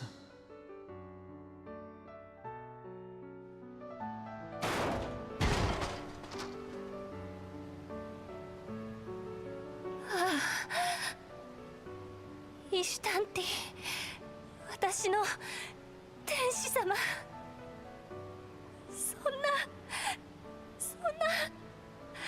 私を置いていかないで。嫌だ感情なんて天使様はもういない。からとしてお前さんを覆うものもな。これからは自分で世界に接して世界を感じろ。もうお前さんは一人の人間だ。そんなこと私には。大丈夫。かつて失った私ですら取り戻すことができたのですから。あなたには自分の目と耳が、手と足が、世界の全てを感じる手段があります。少しずつでもそれを通じて生きている実感を取り戻してください。あなたは生きているのですから。生きる。そうか、私は生きています。こんなにも悲しくて苦しいのに私生きているんですね。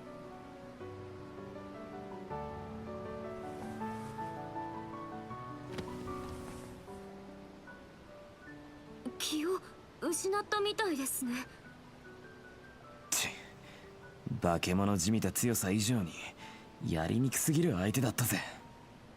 でも少しは届いていると思います。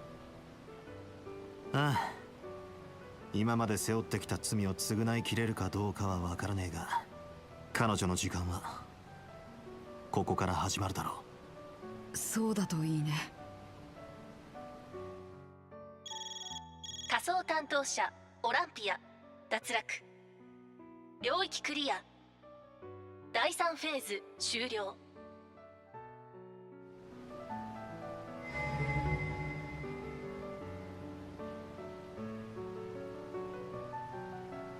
おめでとう、アークライド解決事務所。お前たちがゲームの勝者だ。ジェラール。最後は部下ではなく主催者自ら出張ってきたか。ああ、どうしても俺自身の口から祝いの言葉を送りたかったからな。いい見せ物だったぞ、バーン・アークライド。ルールの穴をついて協力者を得たことも、その後数々の起点で強敵を退けたことも、実に俺を楽しませてくれた。礼を言う。他の面々や剣の乙女も含め悪くない盛り上がりだったと褒めてやろう。ああ、そういえばメルキオルが初日に質問タイムとやらを設けていたな。特別に俺も一つ答えてやろう。褒美だ。何でも聞くがいい。そりゃ強越至極だな。てめえに聞きたいのは一つだけだ。首を洗って俺たちにやられる準備はできてるんだろうな、ジェラール・ダンテス。実にいい単価だ。お望み通り万全の体制で迎えてやろう。せいぜいお前たちも英気を養うがいい。最終フェーズは午後3時に開始だ。場所は宣告した通りバシュタール宮。お前たちがいるそのさらに奥に王宮中央に直接通じる昇降機がある。それでは玉座で待っているぞ。カルナバルを最高の形で締めくくるためにな。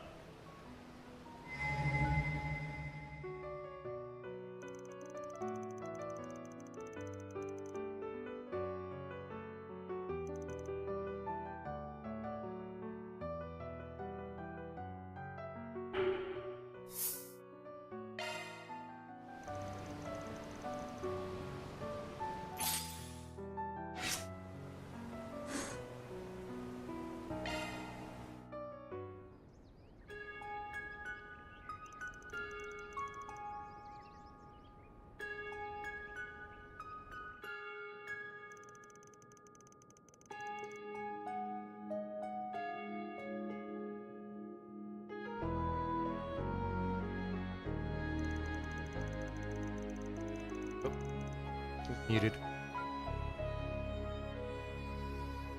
The next round will be the last. The end is finally within sight. I don't know about you guys, but I'm psyched to get back in there and kick some Mafia butt. We will be leaving the palace in less than 3 hours. If you have anything else you want to do before then, now's the time. 皆さん、いきなりで申し訳ないんですが、できれば最終フェーズ開始までの間、別行動をとってもいいでしょうか。What? How come? It's something I want to try, and now is my only chance to do so. I believe it would be best to get it done while you and everyone else are handling preparations. I'll be back before the final round. Okie dokie. Don't know what you're up to, but knock yourself out. What? She didn't even finish explaining. She doesn't have to, because I trust her. She's been learning a lot since she started working for me. And just by looking at her, I could tell she's itching to put that knowledge into practice somehow. That's right, I do have a plan, but I have no idea if it'll work out. I at least want to give it a shot, though. Well, you know what they say, nothing ventured, nothing gained. Guessing everyone's cool with Anya's doing her own thing? Of course, you go, girl. If you require anything of us, we are but a call away. だったら誰か一人くらいはお手伝いに連れて行ってください。うん。どういう内容にせよ、さすがに一人じゃ大変だと思うよ。ダリーが気晴らしがてらなら付き合ってやってもいいぜ。エリちゃん、カトル君にアーロンさんも。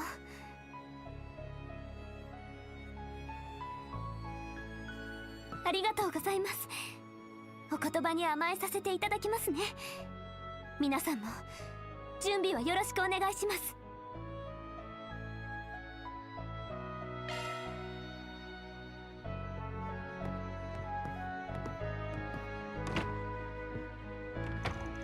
Heh. I'm curious to learn what sort of scheme she's hatching. Well, whatever it is, we'll just have to leave him to it. Indeed, we have our own part to play in this. And while they're away, I suggest we complete some requests. The guild and the CID sent a few our way. When the heck did they do that? Well, not like I'm complaining. I could use a good warm-up before the real show begins. Yeah, we should consider taking it on. Be nice to tie up all the loose ends if we've got the time. Alrighty then, we're on the clock now, so let's get back to work. We need to be ready for anything. Let's hurry and get everything done in the city because the Almada pain train is about to leave the station. Alright.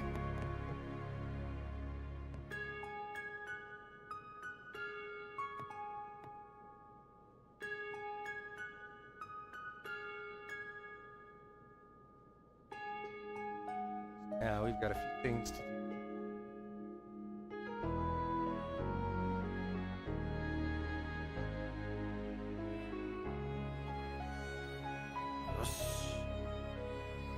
I believe the biggest ones are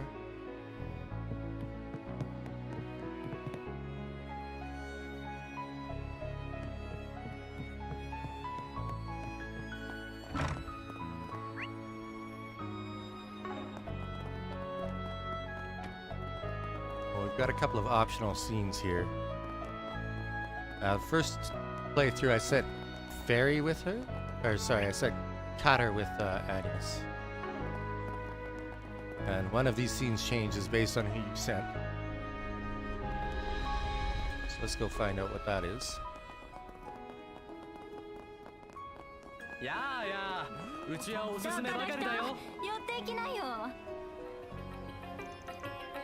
She's amazing. Dance some more. Okie dokie, one more time.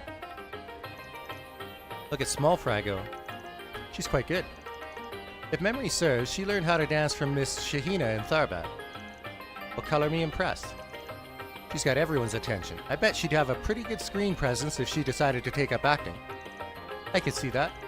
Anyway, I have no idea what she's up to, but there's no reason to interfere. Agreed. Let's be on our way. Alright,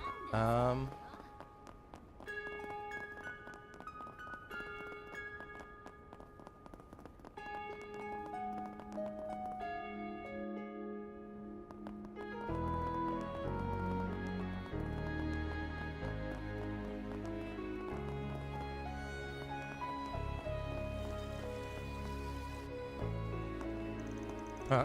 Isn't that Agnes? Alright, I'll help explain everything to the children. That would be best. And as for the other sisters, I wonder what she's doing with one of the sisters of the church. I'm more curious about what they're talking about. Probably about whatever plan she's brewing. Well, let's leave them to it. We don't need to get in her way. Yes, that would be best. Okay, so that's the other optional scene. Now... どれどれ 3 different monster extermination requests from the CID, all in the labyrinth. Oh. Monster extermination request, and in the underground labyrinth. We could go there whenever we want now that round 3 is over and done with. Since the game's no longer taking place, it has likely been released from the Genesis control. Pretty sure we're the only ones who can enter the place, but the rest of the groups are probably free to go down there. Go down there now. Oh, the palace, sorry. Doesn't that mean civilians could get in there too? It's possible, which makes it all the more dangerous to let those monsters roam free. Though I'm certain other groups will deal with them should we decide to pass on these requests. Yeah, but we probably have the best lay of the land out of everyone here. Fair point. We don't have much time, but if you guys want to take these on, I'm game. I'm sure our other allies would like to join in on the fun too.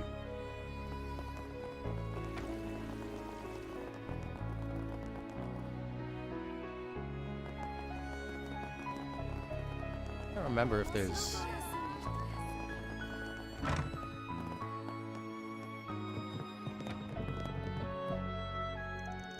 Oh, it's you.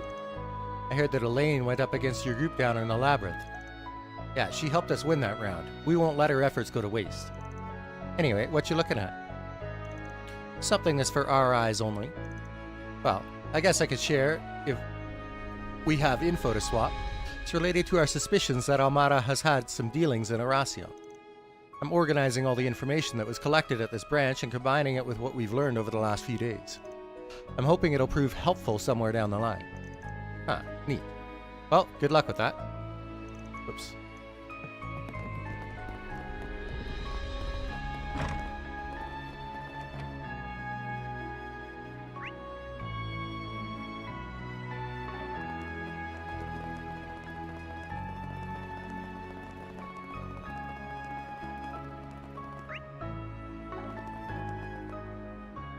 Oh, great. Just go for it.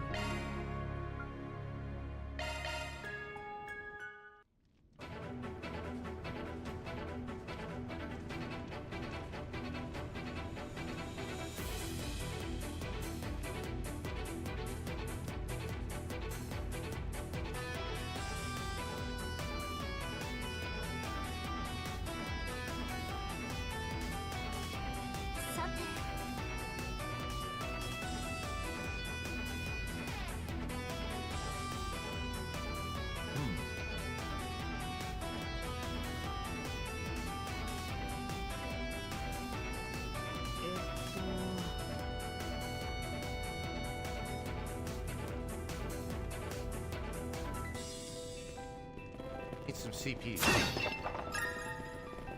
任せろや。行くよ。お手並み開戦いたします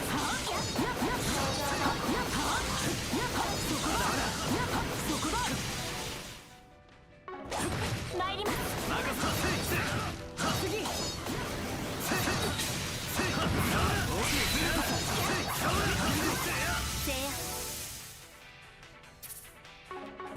真打ち登場だ。参りましょうこ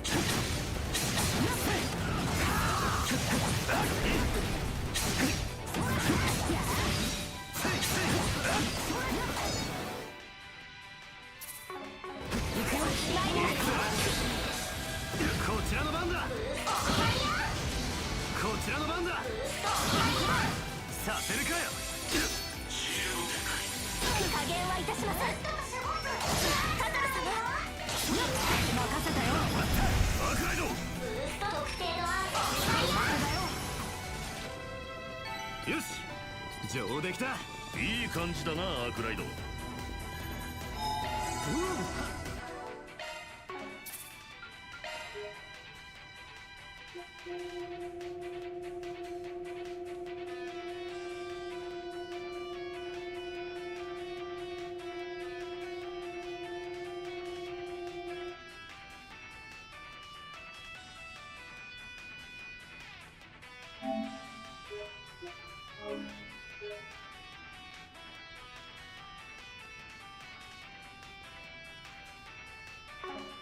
生き返るぜ。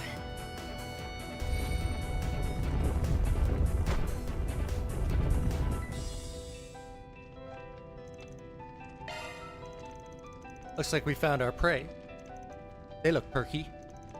I don't remember seeing other monsters like them down here before. Me neither. Maybe Omada unleashed them today or something. Doesn't change what we gotta do though. Let's tear them up. 任せたよ。フィーバータイムだ。まとめてぶっ潰す。もらえろ。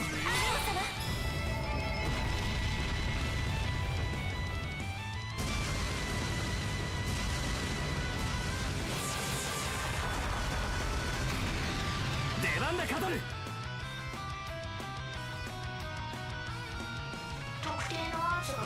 石も打陣だよ。ガンガン行くぞ。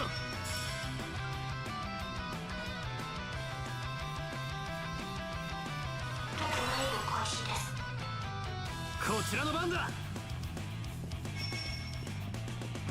こいつは効くぜ。こっちだ。そらそら。こちらのターンです。ご容赦を。アクセスブートアップ。それカトル様。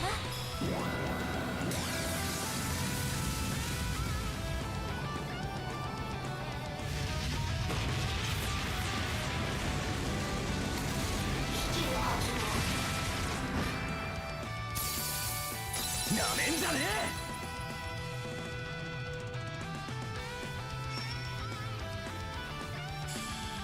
どんどん行こう。まとめてぶっ潰す。手加減無用だ。まとめてぶっ潰す。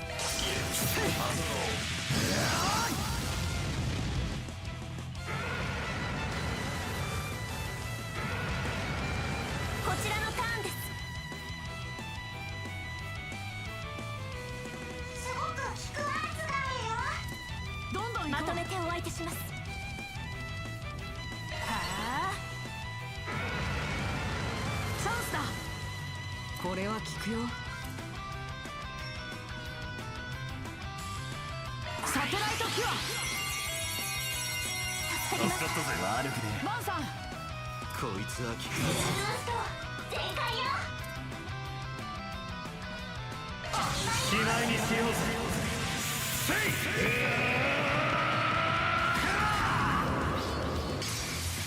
ガンダライスレイダー。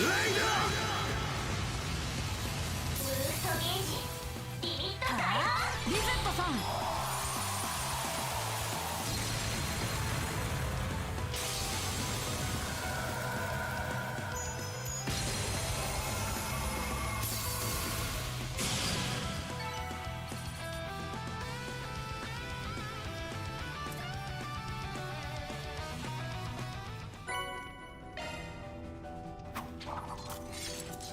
Mission complete. Phew, good work, everyone. Thanks for the help, guys. Sorry we dragged you into this. Don't be sorry. This kind of work normally falls in our jurisdiction anyway, so if anything, you were helping us. Yeah, fair enough. There was something peculiar about our prey. Glad I wasn't the only one who thought so. There was something weird about their behavior, but I can't put my finger on what. Well, no use thinking about it now. Let's just move on to the next request. 皆様お疲れ様でした。入金を確認したわ。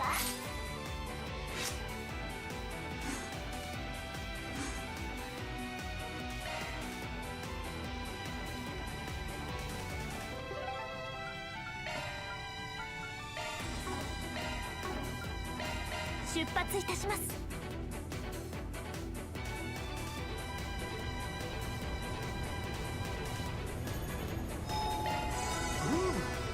生き返るぜ。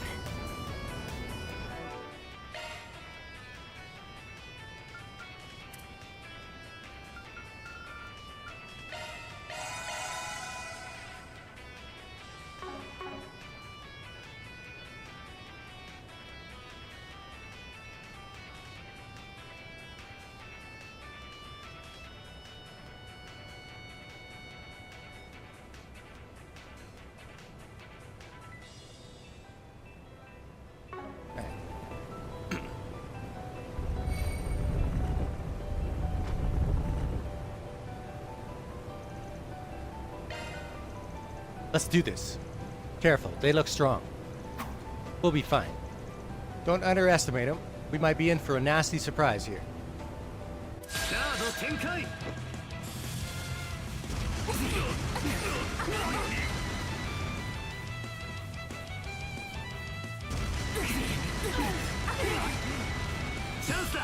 That actually did a lot of damage. ブーストチャンス決めるわよ。アーツで弱点がつけるわよ。どんどん行こう。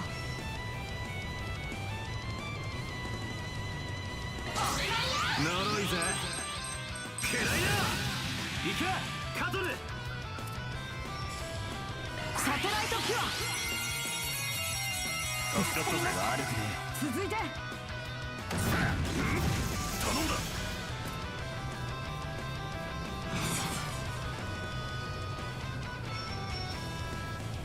慎重に参りましょう。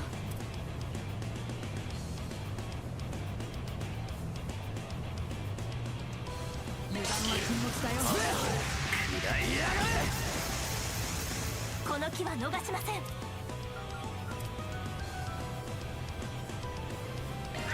アクセスブーター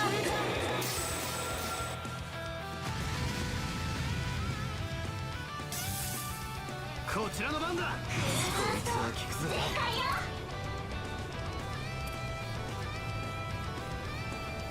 まとめて相手だ。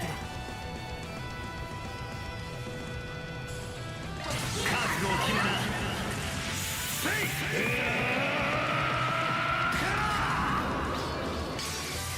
ダンダライスレイダブーストゲージリミット解放。任せた。リゼット。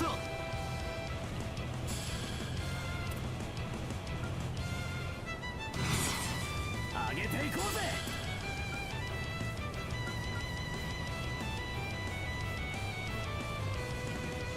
ガンガン行くぞ。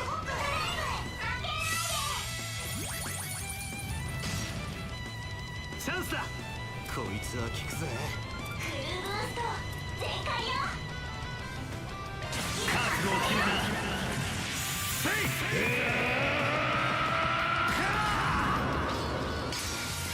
ダンダライスレイダブーストゲージリミット解放。チャンスだ。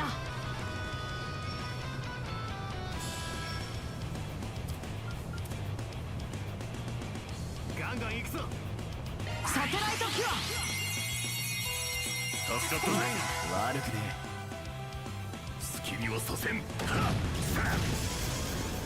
やっ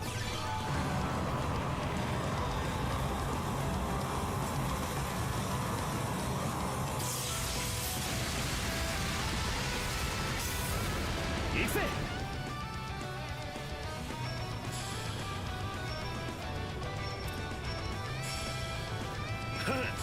手加減無用だ。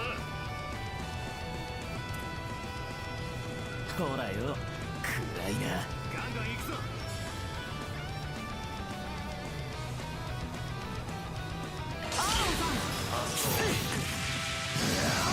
崩れたぜ。続けやバン。こいつは効くぜ。ここが攻め時かと。しまいにしようぜ。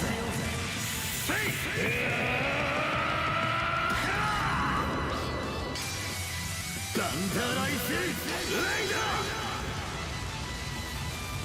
この機は逃しません。リミット解放。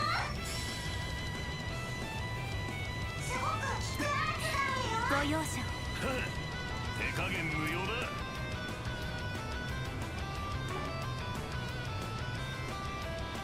どんどん行こご容赦を。ガンガン行くぞ。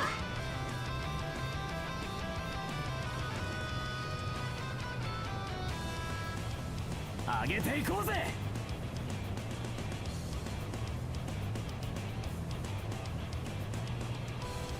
う。どんどん行こ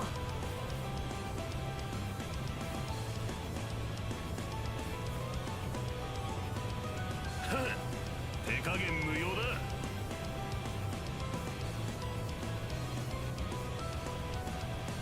上げていこうぜ。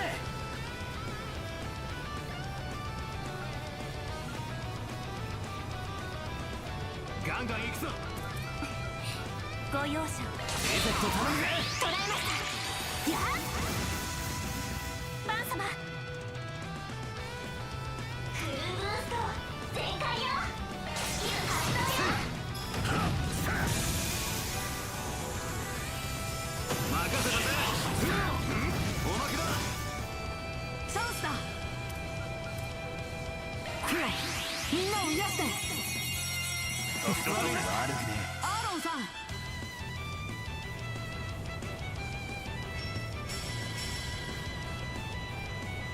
ここが攻め時か。ここだ。こちらのターンです。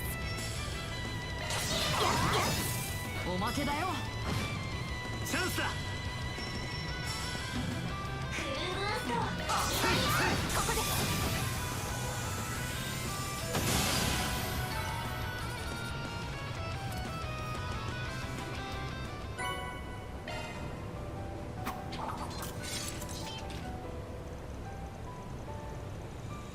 Well, that takes care of that. You were right about us being in for a surprise.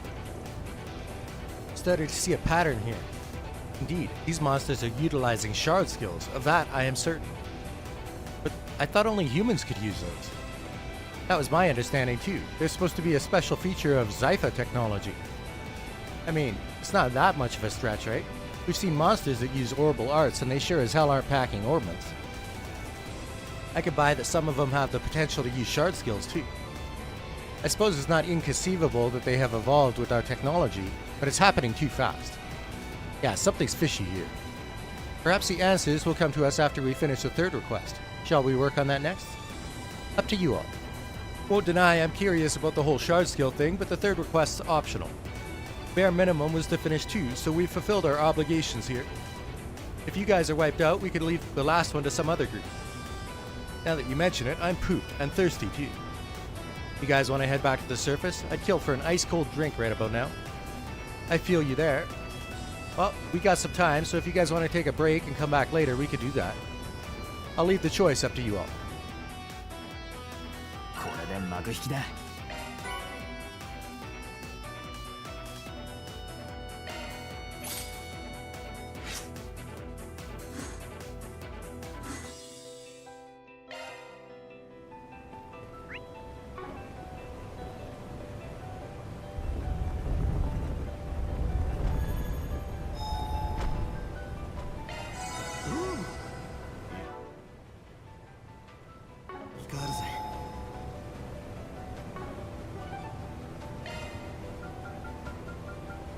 さあ出発すんぞ。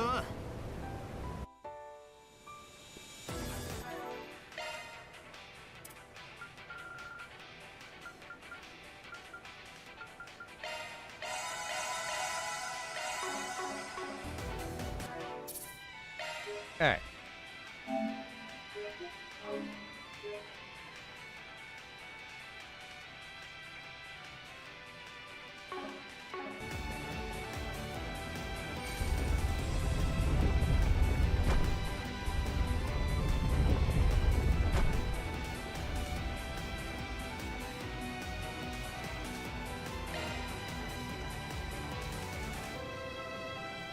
Let's finish this. Right. Time for a beatdown. Keep an eye out for shard skills, everyone. Let's do this thing.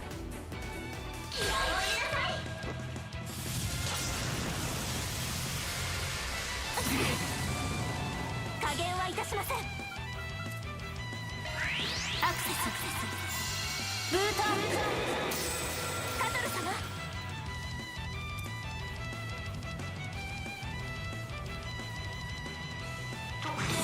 慎重に参りましょう。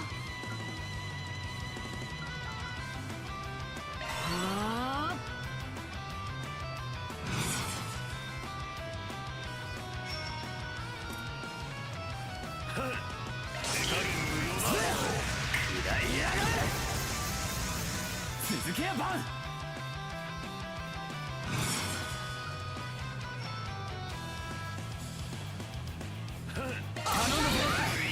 呪いぜ。くらいな。任せたぜクロ。頼んだ。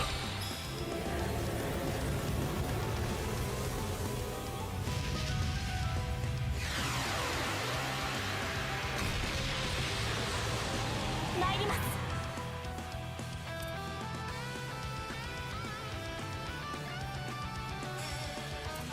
決まってけよ。すごく引く圧があるよ。任せたぜ。ドライブ開始。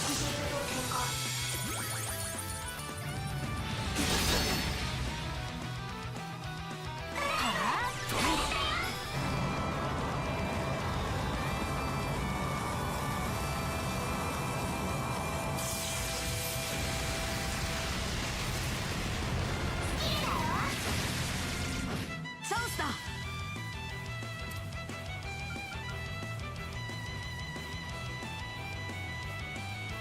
任せたぜ。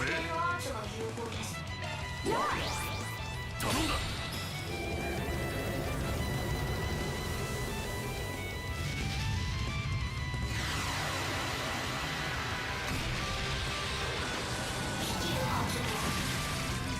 バンさん。こいつはきつい。覚悟を決めな。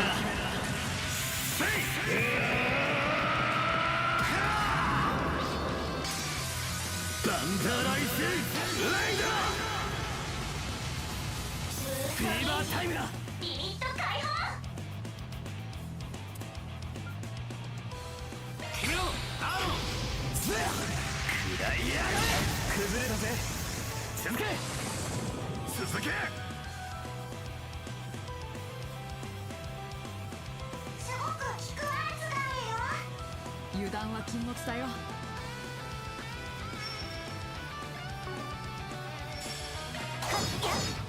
もらった。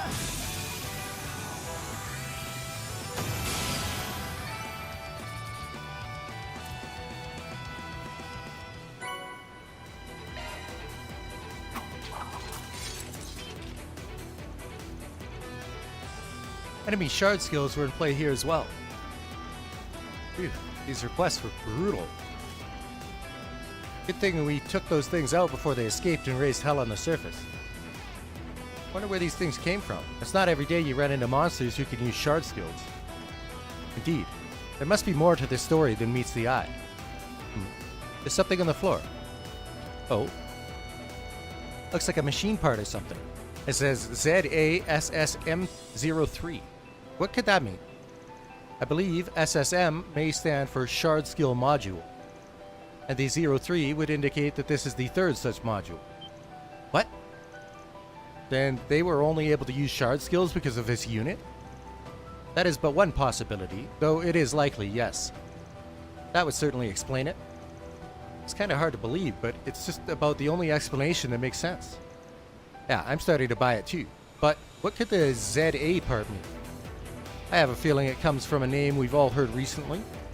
The up-and-coming weapons manufacturer that just so happened to make an appearance in this game, Zect Arms. That would make sense. They were one of the teams that made it to the third round, right? You probably know more about them than any of us, Rosette, since, well, they're your competitor. I would not consider them a full-on competitor, but yes, I am aware of their general operations and have kept abreast of their developments. The company was established about 5 years ago, and they have been aggressively increasing their market share since before the war began. Their recent attempts to expand into contracted security put them in direct competition with us. They have seen little success in that area, but that hasn't deterred them. I have heard rumors that they were experimenting with traditional weaponry and patrol machinery. I wonder if the things we just fought were the result of that. But what's the benefit of giving monsters the ability to use shard skills? Why go to all this effort? Oh. Perhaps they're seeking to use that technology to control the monsters. Might be onto something. But if that's their endgame, I doubt they're under contract. I'm thinking they came of their own volition. Can't deny that winning the game is a decent way to get your name out there. Good for optics, too. And there's another undeniable benefit. This place is a breeding ground for powerful monsters, which makes it a perfect venue to test their new weaponry. And by pitting them against us and the other players, they could gather a not insignificant amount of combat data. What's he thinking about? So, they're taking advantage of this situation and making use of the monsters here for their own ends.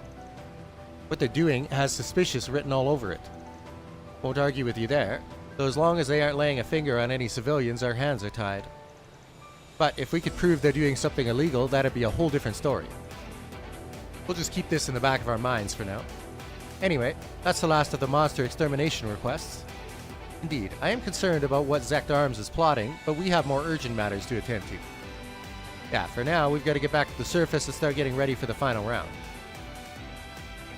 これで幕引きだ。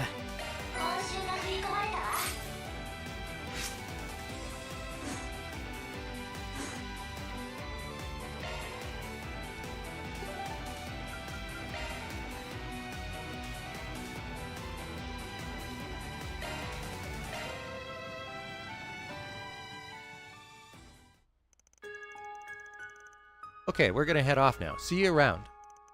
Let us know if anything comes up. Will do, thanks. Zin and Fee left the party. Huh? Who's this? Spriggan, you haven't seen Elaine anywhere, have you? Oh, it's you. What's got you so worked up? Just to answer the question, have you seen her or not? I haven't, no. Did something happen? She's done it again.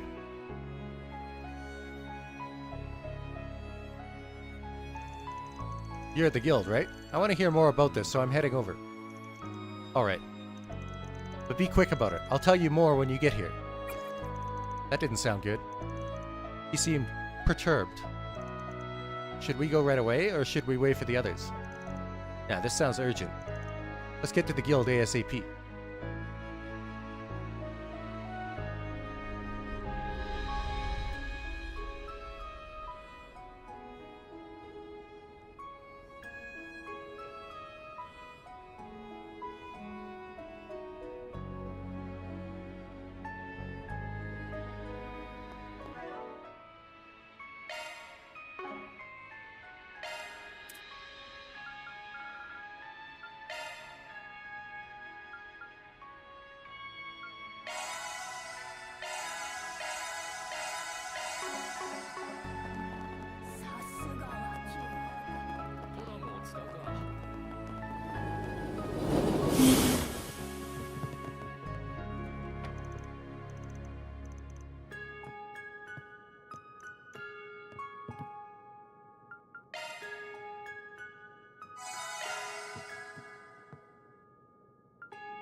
お安いご用です。私なりに凝ってみました。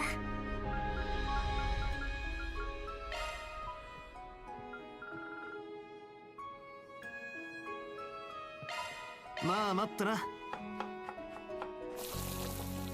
そうだよ、食ってみな。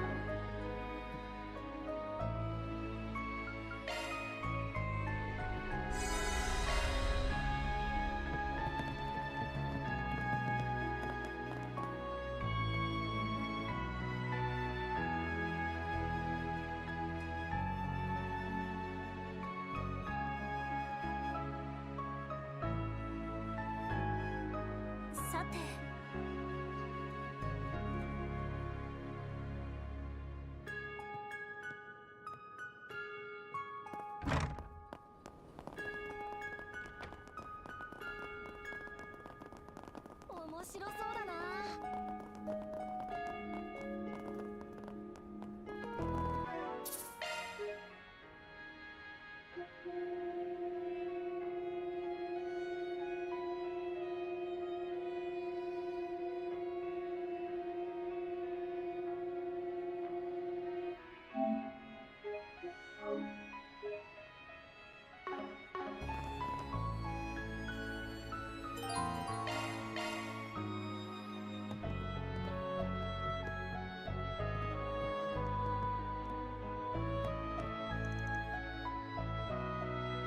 Hey there. Took you long enough. Sup, you guys? So, what's the sitch? Something going on with Miss Eau-Claire? I hear she has gone to see her family. Yeah, that's what she told us initially, but, actually, let me start from the beginning. After the third round ended, Elaine returned to the guild. I just thought she was coming here to clear her head. After a bit, she said she was going to go see her folks back home. She looked exhausted, so I told her to enjoy some time off and get plenty of rest. At the time, I just thought she was worn out from all of those battles, but now I realize there was more to it than that. Wait, back up. What's wrong with her wanting to go back to see her family? We'll get to that in a second. A while later, a courier named Hermes dropped off a letter from Elaine. The bike lady's up here? Why a letter of all things? Inside the letter was that sheet of paper. That's the bracer emblem, yes? Yeah, a bracer's always supposed to carry this on their person. Wait, so if she turned that in, that means... no way. Yep, that's her letter of resignation. She quit the bracers, but why? No idea. She didn't go into that in the letter. What a mess. Timing concerns me most. You don't think she went to face Almada alone, do you? Not a chance. That'd be a violation of the rules. She would never do something that'd put the rest of us in danger. Don't think she'd spare that kind of concern for herself, though. So, what in the world happened then? Or maybe the better question is, what on earth is she doing? I can answer that one. You know what Elaine's up to? As a matter of fact, I do. Sorry about the hold-up, by the way. I was tied up helping someone else. Elaine came by the guild earlier today. She asked me to do a small favor for her. What? I didn't hear about this. What did she ask? She gave me a flash drive and asked me to verify the authenticity of the data stored on it. Elaine came back here just to ask you to verify some data? Yes, and she left as soon as she got her answer. The data was genuine, that much is certain. So what kind of data was it? That I don't know. Not for certain, at least. It was all incomplete, but I could tell it entailed multiple Mira transactions, and large ones at that. This is pure conjecture, but I believe the data outlines the financial operations of a criminal organization's primary sponsor. And that criminal organization is almost certainly Amata, right? Yeah. So Elaine's going after Almata's pocketbook. Well, I suppose that's one way to bring them down. But why would she need to leave the bracers to do that? Shit, I've got a bad feeling about this one. I gotta find her fast. Any idea where she might have gone? She's probably headed to, or has already arrived at, the site of Almata's largest investor. I'm fairly certain that the investor in question is a company, but I don't know which one it is. Though I can imagine her target is the person who's at the top rung of their corporate ladder. If you can find that person, you will likely find Elaine. Naturally, they have to be someone who resides in Arasion. Okay, that means we've got 280,000 suspects. Any way we can bring that number down? If they're directing multiple sponsors, they must be someone who's wealthy and in a position of power. So we're probably looking for a celebrity or a bigwig. That narrows it down. I've got a couple of ideas as to who it could be. Oh, I've been doing an investigation of my own over these last few days. I figured I'd make myself useful while I was up here on the surface. Well, don't keep us in suspense. Who do you think it is? The way I see it, there's two possible suspects. The first is the owner of the Opera House. Her name is Adeline Monange. She's independently wealthy and has deep ties to Urasion's upper crust. Word is, she's got one heck of a bone to pick with people in the film industry. Considering Almara went after 2 film festivals, I think it's entirely possible that she's backing them. The other one is Fernand Audran, Urasion's mayor. Mayor Audran is the head of the conservative faction here, and he's hard on immigrants. He also interacts with descendants of the old nobility. He could be using Almara as a tool to strike at immigrants. The idea is unnerving, I know, but it's not out of the question. Both sound like viable suspects. Hey Van, who do you think's most suspicious? You're a local, technically, so I'm curious about your opinion. I wouldn't put much stock in it. I was just a kid when I was living here. You've got a good eye, Alvis, but the conditions we outlined could match a couple of other people too. Oh, you're right. There's one person in particular. Anyway, I can only think of one person who's leading Almada's sponsors. That person is...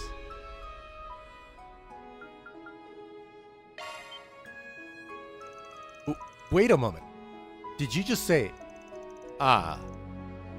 That would explain a lot, actually. Oh no, that's horrible. I sympathize with her.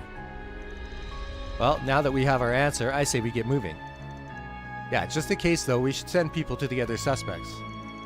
Can you handle that for us, Avis? Of course. I'll go help him with that. Good luck with the main target. Thanks. Wait for me, Elaine. I'm coming.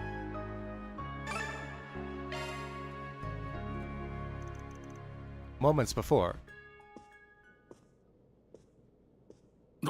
誰だお前は。警備は何をしている。外で眠ってもらっている。そちらの心配は不要だ。エドモン・オークレール、貴殿を下法と認定する。まさか奴らが言っていた。私じゃない。あれは私じゃ。もはや語るに及ばず、断罪を執行させてもらう。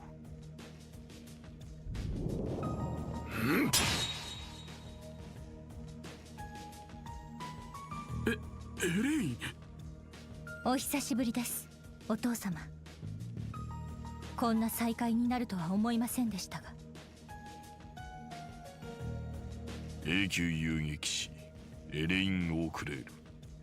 娘の貴殿が邪魔をする可能性は考えていた。だが愚かなものだ。父親が何をやってきたのかも知らずに。そいつの言葉に耳を貸すな。きっと頭のおかしい強盗か何かで。もういいんです、お父様。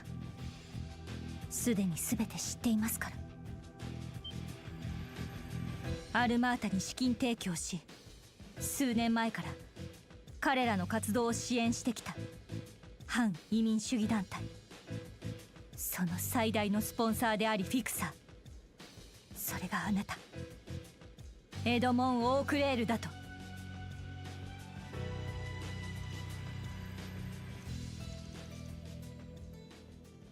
I haven't the slightest idea.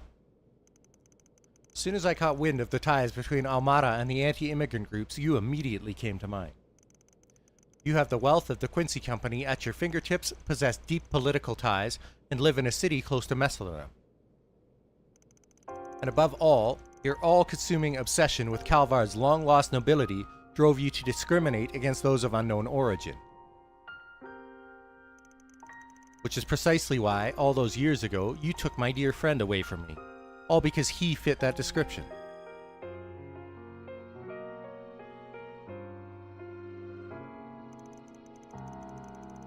I think this is all just one big misunderstanding. And you're still not over that, boy? You see this? It's a record of all your hidden financial accounts and transactions. I obtained this by making a deal with your business partners. This is unequivocal proof that Almada received its funding from the Quincy Company, ETWS, and others. I ran this by a trustworthy source and they confirmed the contents are genuine.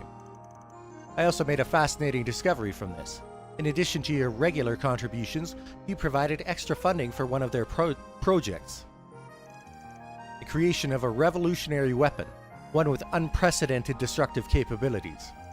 This is ludicrous. You have it all wrong. I have been suspicious of you ever since my days at the Academy. I wanted to believe my doubts were unfounded. That was part of why I became a bracer in the first place. But as I delved headlong into my investigation, my suspicions only seemed to grow. I scoured to find conclusive evidence, and all the while, your actions led to more crimes, chief among them being the attack on the trade conference.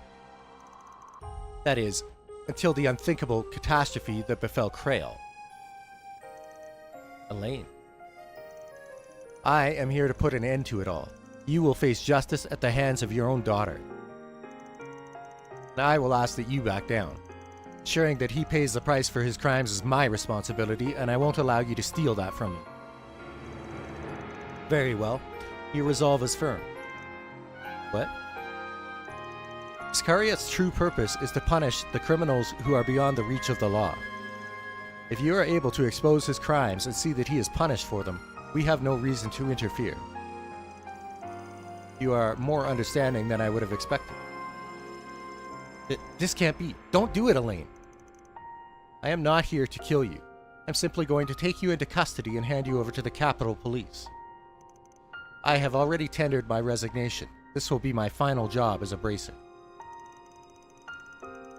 Do not think you could suppress my evidence. It will hold firm. How can you do this to me? You of all people should understand exactly what I'm trying to do here. The blood of the Marquise of the past flows through House Auclair. It is noble and pure. Everything I've done is all for the purpose of righting the wrongs of that foolish revolution. I only wanted to take back what is rightfully ours. Why would you seek to obstruct such a righteous goal? What a pitiful man. Just tell me one thing. Did you know about Almada's plans to destroy Krail? And also, were you privy to the danger that is being thrust upon the people of Erasion? I swear, I knew nothing about Krail. They only told me their plan after the fact. But, wait, did you say Erasion is in peril? This is the first I'm hearing of this. I expected as much. Regardless, you could fill us in on everything you know at the guild. 楽しそうな話をしてるね。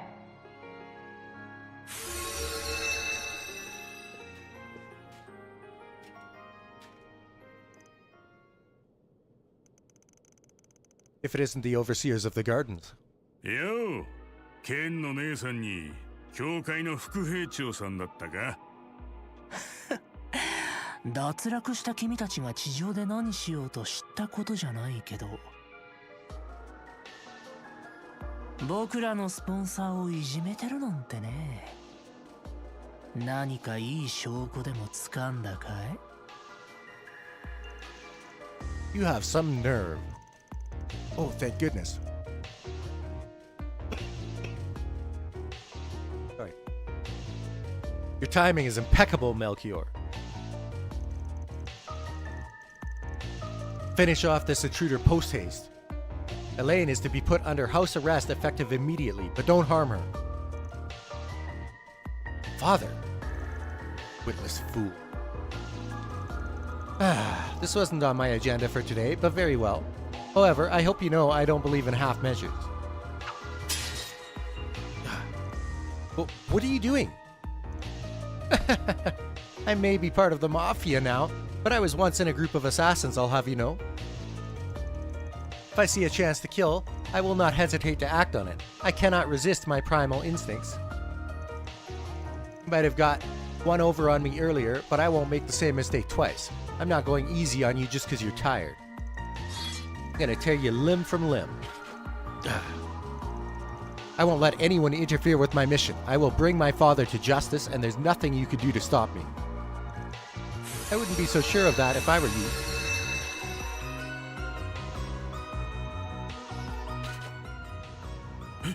エレイン。お父様。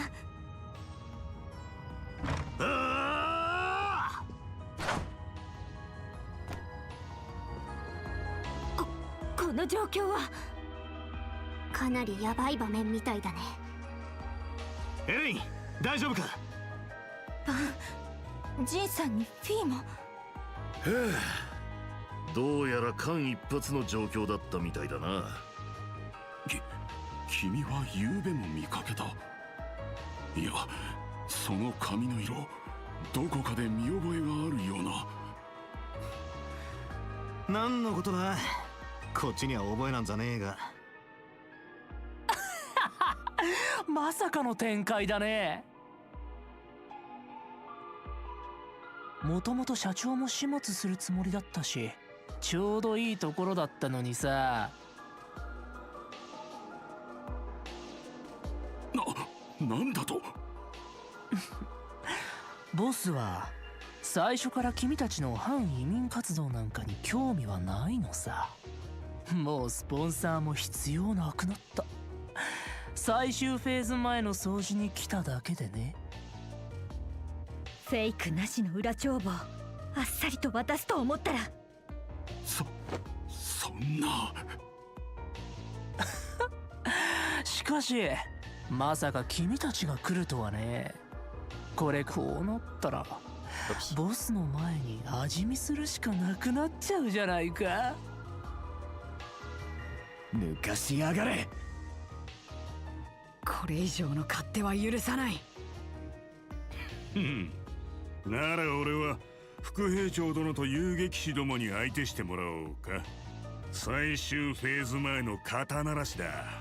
存分に楽しませてもらうぜ。認定済みの下法、相手にとって不足はない。行くぞエレイン。独断専行については後だ。てめえで蹴りをつけたいんだろう。分かったわ。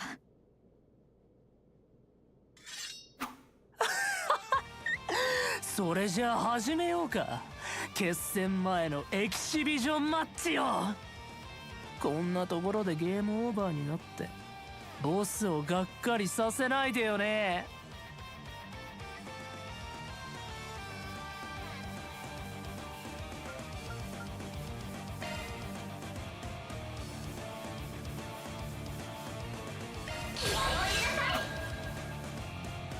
せっかくの機会だ。とことんやり合おうよ。来た来た。よろしくね。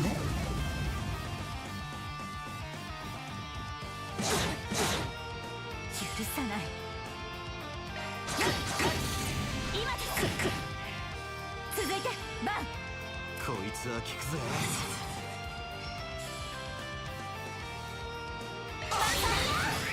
呪いぜ。決めろアーロン。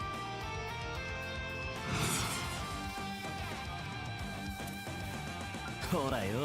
ここが攻め時だ。この木は逃しません。アクセスブート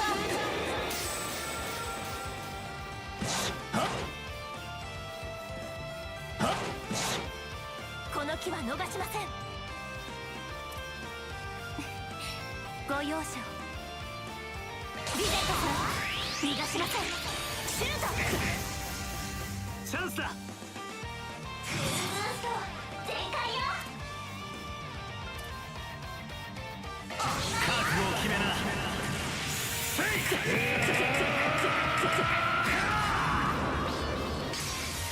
バンダーライスライダー。リミット解放。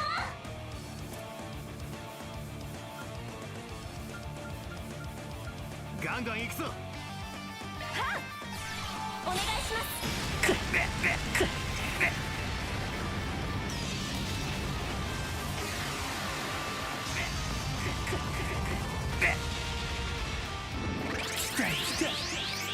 よろしくね。無駄だ。そこだ。燃え上がれ。フィーバータイムだ。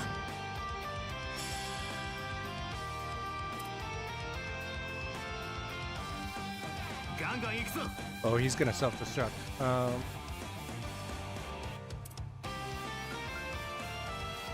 ここが攻め時かと。最大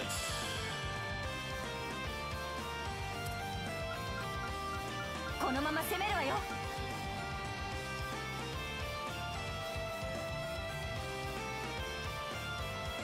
アーロン君、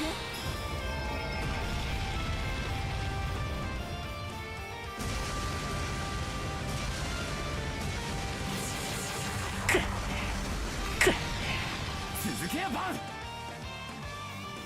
クルーブースト全開よ。ここが攻め時か。しまいにしようぜ。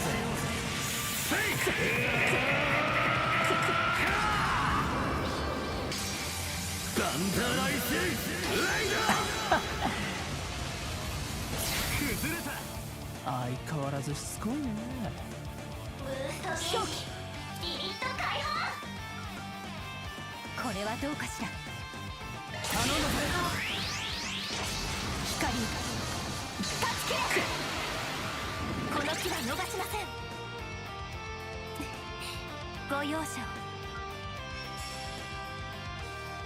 このまま攻めるわよ。リゼットさん逃がしません。シュート。なめんじゃねえ。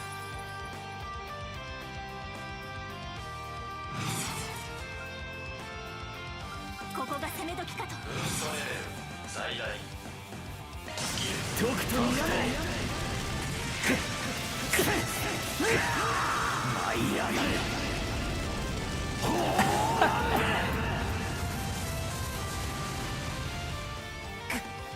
やるじゃないか。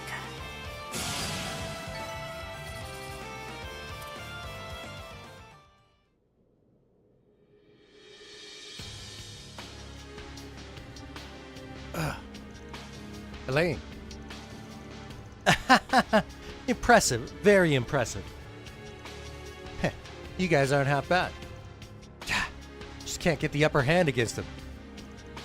Master, the artifact he wields. Yes, my thinking is the same. Everyone, we're out of time.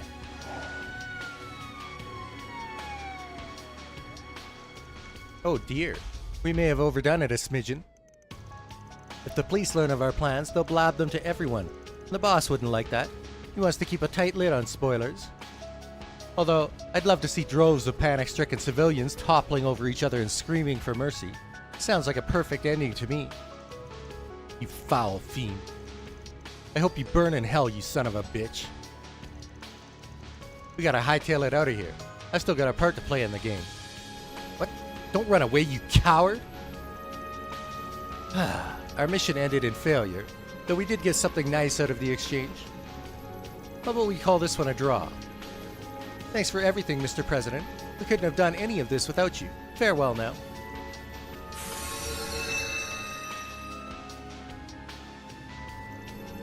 To tell you the truth, I'm pretty damn happy you guys are the ones who will be challenging us in the palace.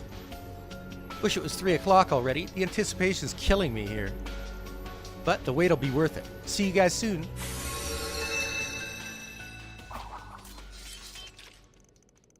Finally got rid of them. For now, at least. Yeah. ここからはお前の役目だ。ええ。エレイン、すまない。私が愚かだったようだ。だが、これだけは信じてほしい。私は、お前を。クイーン C 社代表取締役、エドモン・オークレール社長。マフィアの活動幇助、テロ関与の疑いで、あなたを確保させていただきます。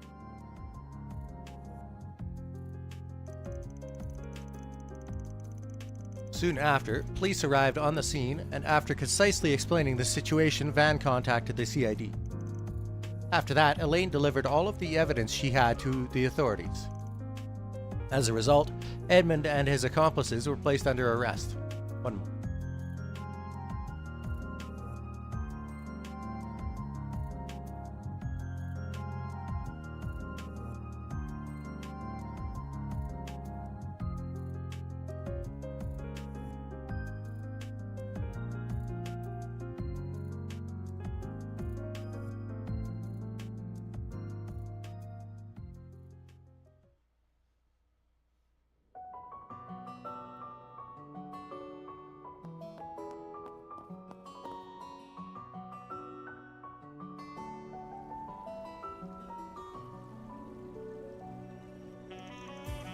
This whole thing has got to be trying for her, but I get the feeling she'll be okay.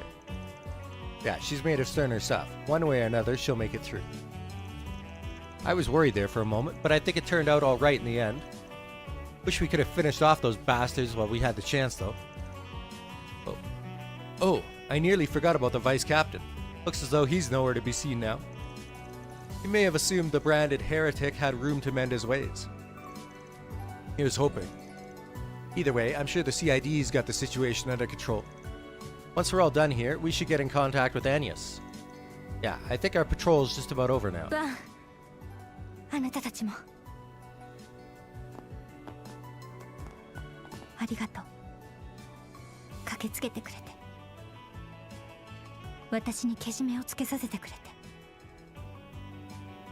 それとごめんなさい。事情聴取があって最後まで見届けられそうにないけど、でも信じているから。あなたたちが彼らに打ち勝ってこの最悪なゲームを制してくれるって。私たちは予定通り最後まで付き合うから。エレインの分まで微力を尽くさせてもらおう。ああ、お前も繋いでようやく見えてきた勝ち筋だ。あとはどんと構えて朗報を待ってな。待ってるから。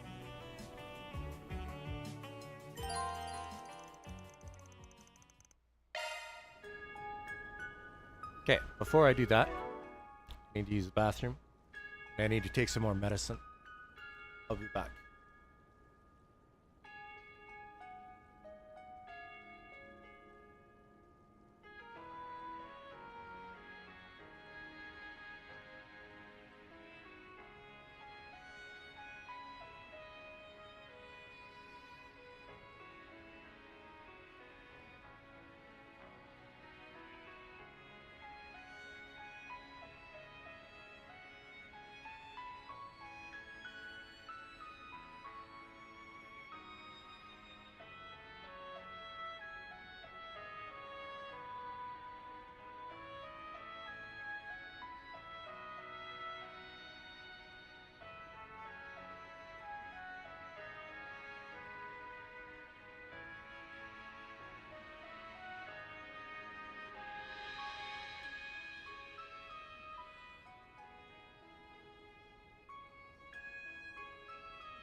Alright.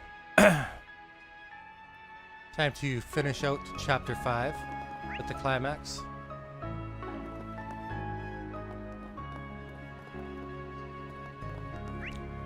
Get out of here first. Ah, yes. My CP is down on everybody. Oh, I guess we're not walking right into a boss fight, so that's fine.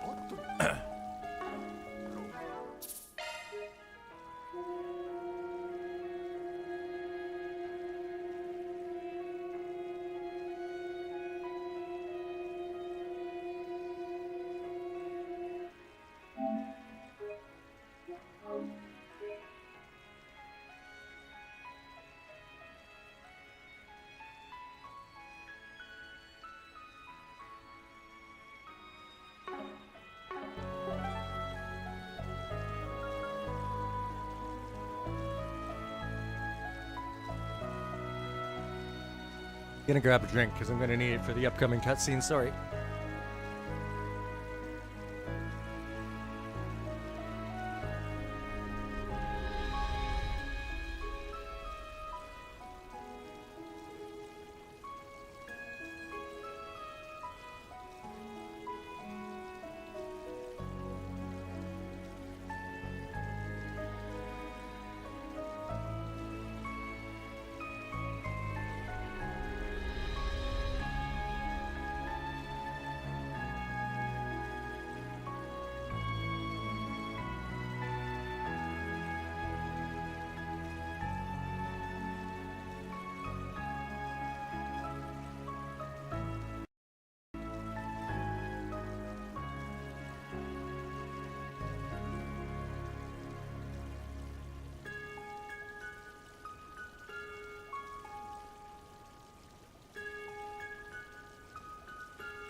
It's almost time for the final round to begin, but there's still nowhere to be seen.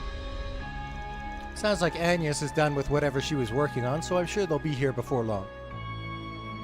Our collaborators are ready to go, so as long as they arrive in time, there is no need to worry. I'm still very curious about what she's planning, though. Seems like it involved a heck of a lot of prep work around the city. Oi, oi.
そんな手をやってくれるじゃないか裏解決や。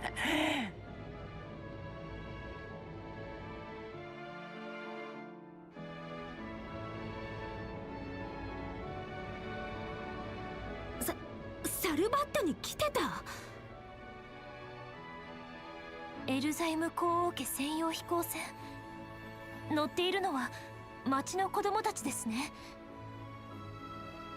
ああ、孤児院のあいつらも。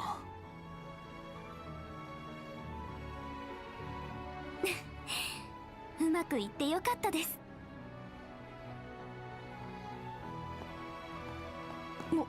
もしかしてあれを仕込んだのはお前らか。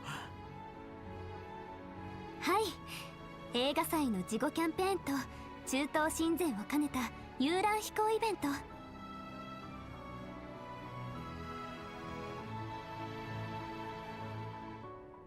子供たちをサプライズ招待する情報を口コミと動力ネットで流したんです。リンゴさんが残してくれたつても最大限活用しました。昨夜の時点で皇太子殿下に打診、停泊中の広告の輸送船を見込んでたんですけど、何も聞かずにならばいっそってわざわざ中東から駆けつけてくれてね。なかなかやるわね、あの皇太子さん。演奏家さんを見習ってるだけはあるわ。2時間ほど周辺を遊覧してからオラシオンに戻ってくるそうです。これでちょっとは心置きなく最後の戦いに挑めるのではないかと。呆れたわね。まさかそこまでのことをこのタイミングで成し遂げるとはな。ええ、これで万が一の場合でも子供たちだけは安全な場所で守れる。ルールの枠組みを見極めた見事な一手かと。いえ、ただの自己満足ですしわがままです。でもバンさんがリンゴさんから伝えられたという言葉が頭をよぎって。今自分にできることは何なのか、それと自分がやりたいことは何なのか。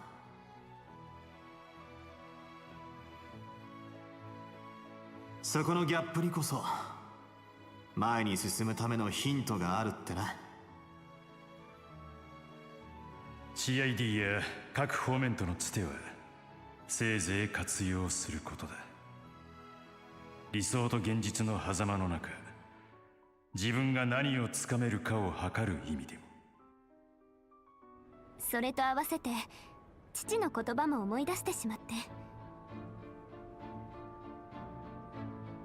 先輩やマリエルさんとも相談して独断でやらせてもらいました。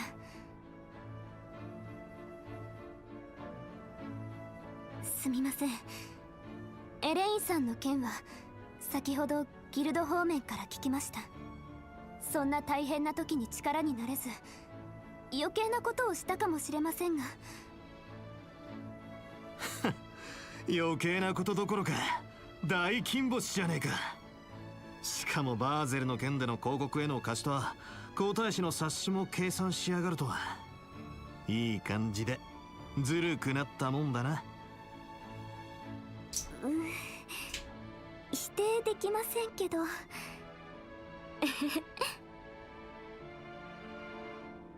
あ、そこは素直に褒めてあげればいいのにさ。負けてられねえな。Aaron's competitive.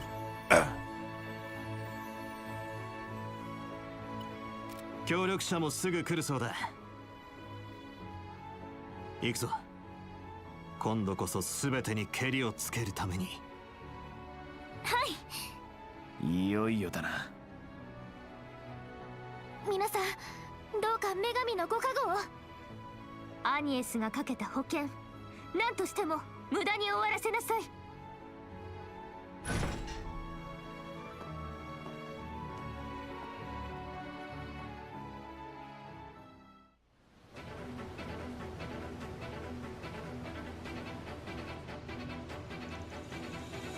November 22nd, 3 p.m. アクセスキー確認。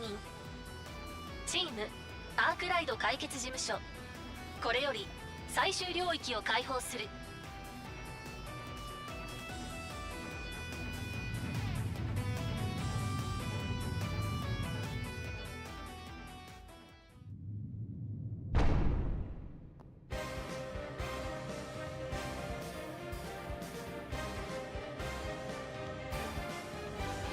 こがバシタール宮。100年前に滅びた旧カルバード王家の遺構か。いるんですね、この先に。ええ、残っている顔ぶれはあまりに底知れませんが。関係ねえ。最後の落とし前をつけるだけだ。そして何よりも反応兵器を絶対に止める。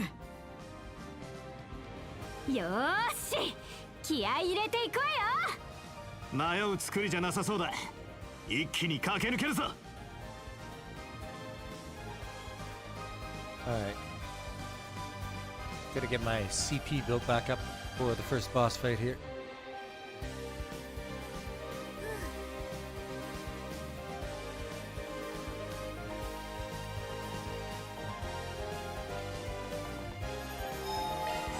Oh,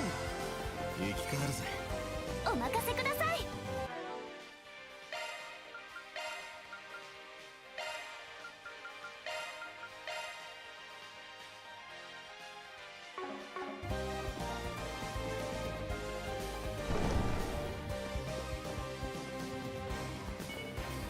よし、やるか。行くよ。真打登場だ。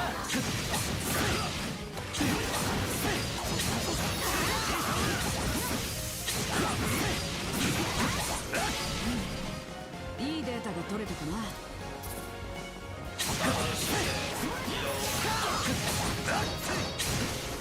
あ、ざっとこんなもんって。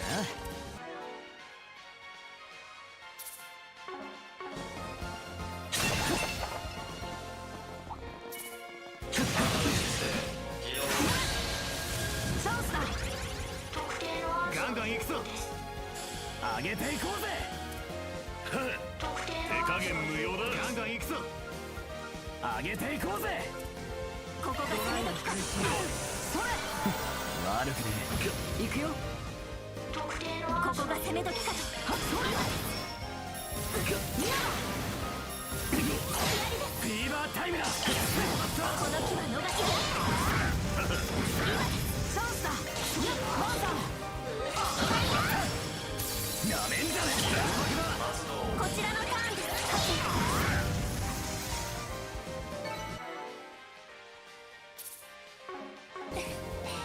期待以上の成果かと。さすがだね、リゼットさん。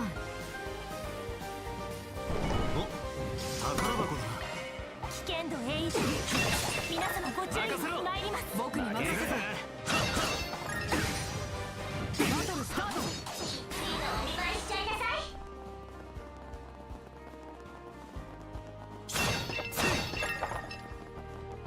い。かつての王宮、相当な広さがあるね。ええ、朽ちていても雰囲気があるわね。そこを決戦の舞台とつくづくいけすかねえな。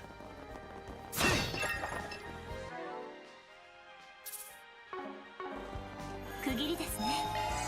休憩なさいますか。生き変わるぜ。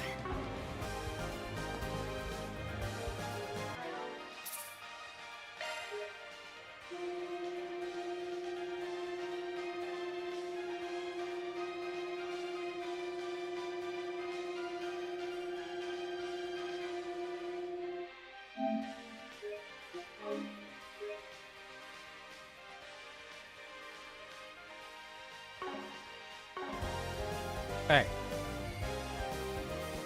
さてと。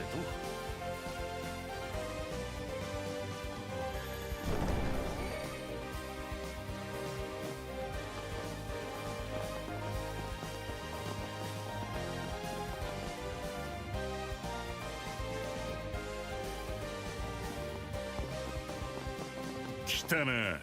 待ちくたびれたぜ。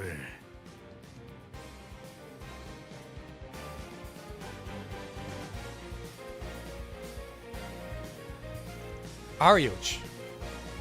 I guess I should have expected to find him here. I assume we must defeat you before we get to Dante. ああ、そうだ。さっきはやり損なったが、存分にシェアウトしようじゃねえか。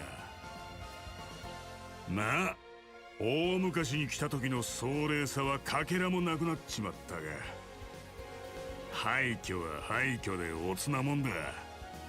お互いに最高の舞台にしようぜ。 Wait, what do you mean by when I came here in the bygone days? I know the answer to that. There was a report on him from the East 8 years ago, one that I had trouble believing at first. You were born in a different era, weren't you? Oh, did I never mention that? Whoops. I was born a long time ago, before your grandparents were in diapers, in fact. Back in my day, the Holy Iskan Empire still stood firm. What? The Holy Iskan Empire? You mean the one that ruled over the entire eastern side of the continent? As I recall, it fell about 130 years ago. So he's over 130 years old? How is that possible? Probably because of the artifacts. I'm guessing the halberd and armor are what's keeping you alive, yeah?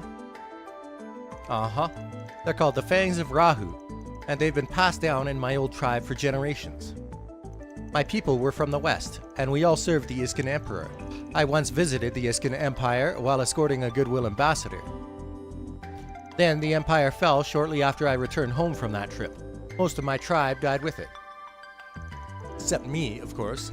Thanks to these things, I'm still alive and kicking. After that, I spent my days wandering the desolate wastelands of the east. Bandits and Jaegers made a habit of picking fights with me, and I'd murder them all to quench the Fang's unquenchable thirst.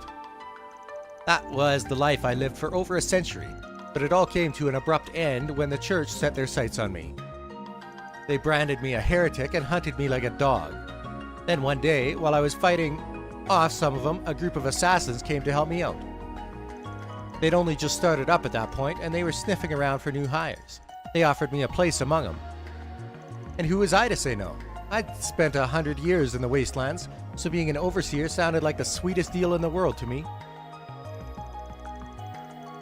Eventually, the Emperor kicked the bucket, which prompted Melchior to find us a sponsor. And, well, you know the rest of the story from there. So the artifacts cursed you with eternal life. It's not unlike what happened with the Immortals, though the circumstances are different. So you're the invisible Tempest, a walking monstrosity who mercilessly slaughters his victims and leaves no witnesses to tell the tale. Even I had no idea that such an infamous heretic was leading one of the gardens. You seem way more into working with Almada than the chick with the angel did. Don't think you're enjoying it as much as Melchior, but it's easy to tell you're getting a real kick out of this. Of course I am. When I'm working with these guys, I just feel so alive. But all good things gotta come to an end at some point, and this carnival's about to reach its climax. そろそろ我慢の限界でな。とっとと追っ始めるとしようぜ。制限されたルールの番人もお役御免だ。最大限に解放して戦えそうだからな。脅威度不明。古代異物の力を限界まで引き出しているようです。ほんとがっかりさせてくれるわね、あんた。論来に現れて私も祭りに来てほしいとか散々煽っておいて、楽しませてくれるのはその程度だっていうの？ジュディスさん。は？言うじゃねえか。だったら女優に回答だったか。二つの顔を持つあんたがこの俺の渇きを満たしてくれんのか？ええ、どちらとしても見過ごせない。呪いに操られるまま無意な時を過ごし続ける空っぽのファン候補がいるってことは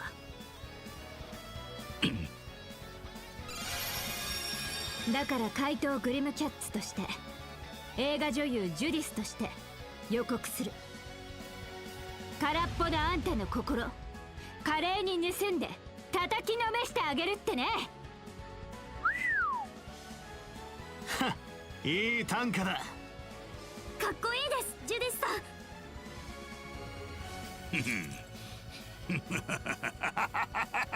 ん。面白い。だったら見せてもらおうか。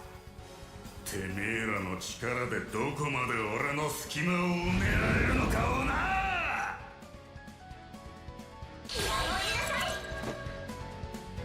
ラゴーの牙の進化、よーく味わってもらうぜ。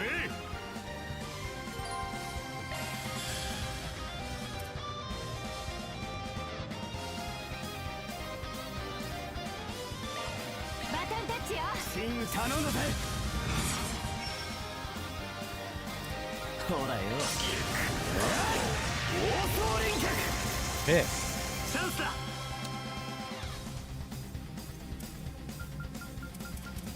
まとうとすっか。サポートするわ。フルブースト決めなさい、ファン。頼んだぜ。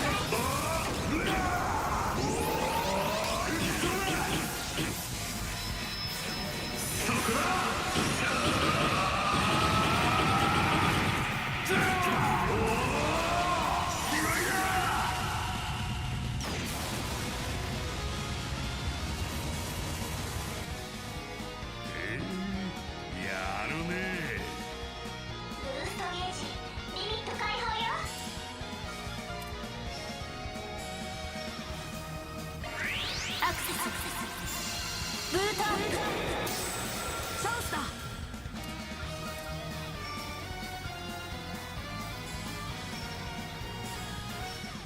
ここが攻め時かと。サテライトキュア。助かったぜ。悪くねラゴーの牙よ、甘いぞ。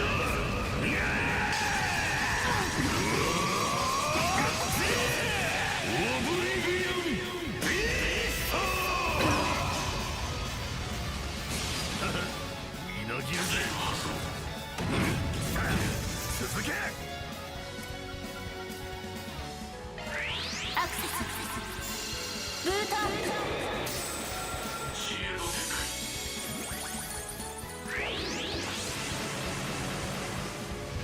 そこだ。こっちのものね。フルブースト決めなさい。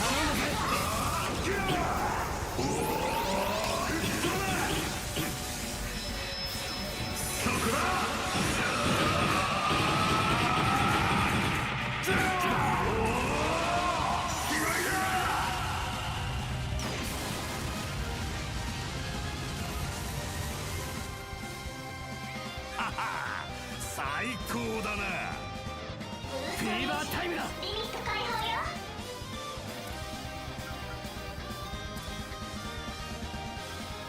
ここが攻め時かと。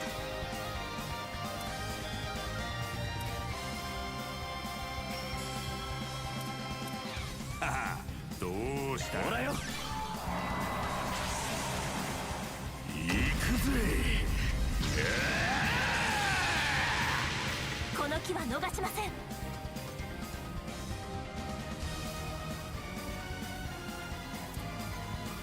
せいぜいあがけよ。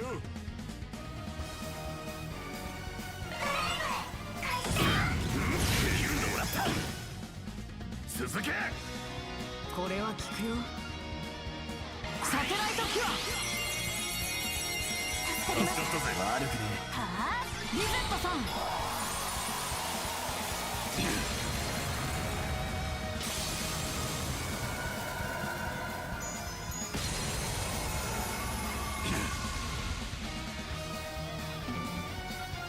ルブースト決めなさい、ファン。せいぜいあがけよ。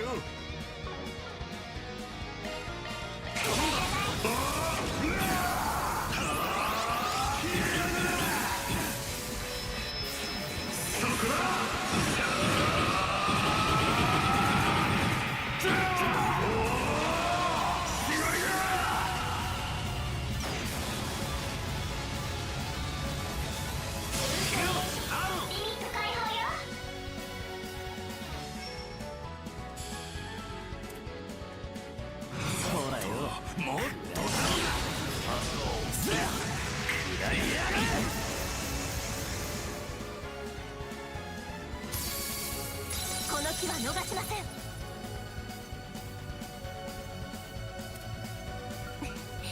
ご容赦を。リゼットさん、加速します。や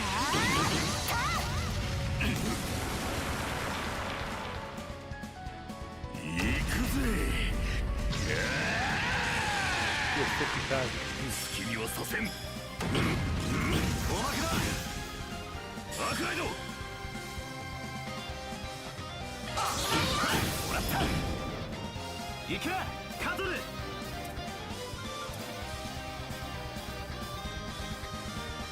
サテライトキュア。悪くねえ。なめんじゃねえ。ほらよ。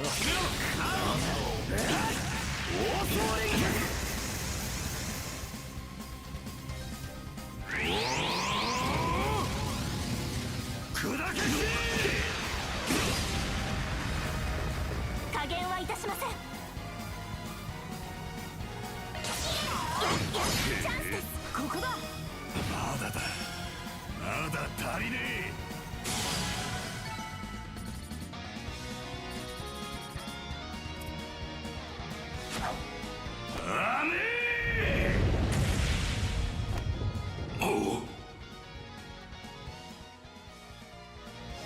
ここだ。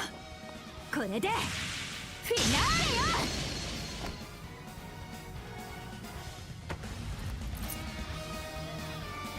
レよ。やった。見事異物の核を砕いたか。すげえな今の。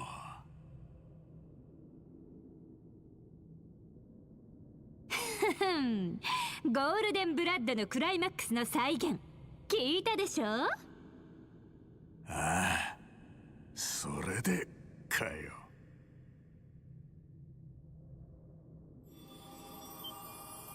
ちょっとまさかアイーダさんと同じ。試合の最中だってのについ見とれちまったぜ。雄弁見たみたい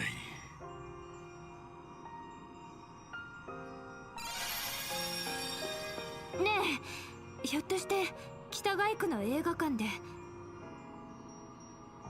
てめえらの勝ちだ。行くぞへの道は開かれた。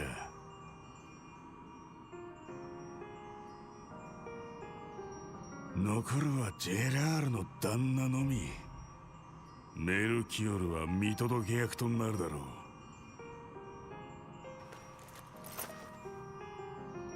旦那の恐怖に抗えるか。せいぜいあがいてみせるんだな。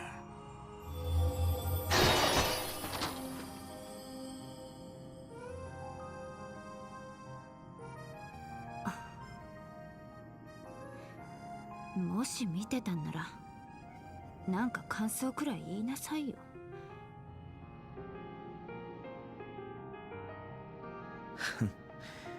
今となっちゃ答えは永遠に分からなさそうだが。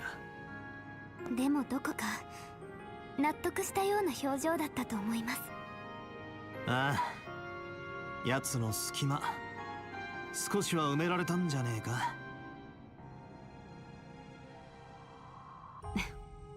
だといいわね。出しゃばっちゃったけどここから先はあんたたちの出番よ。もちろん臨時バイトとして最後まで力になってあげるけどね。ああ、頼りにしてるぜ。次はいよいよゲームの最終戦だ。万全の体制でジェラールをぶちのめし、ゲームに勝って落とし前をつけさせるぞ。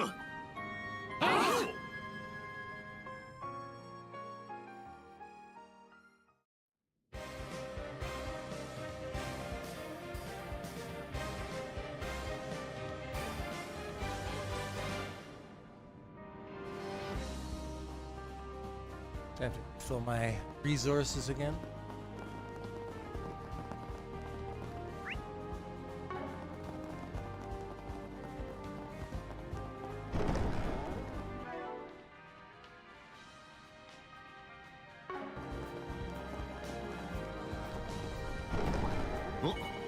宝箱だな。脅威だこう。警戒しよう。充電完了よ。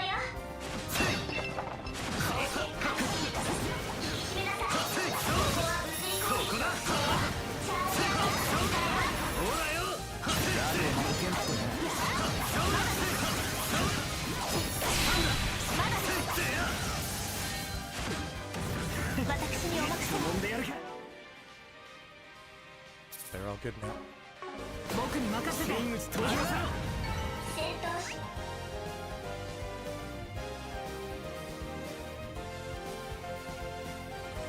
はデータを処理するわ。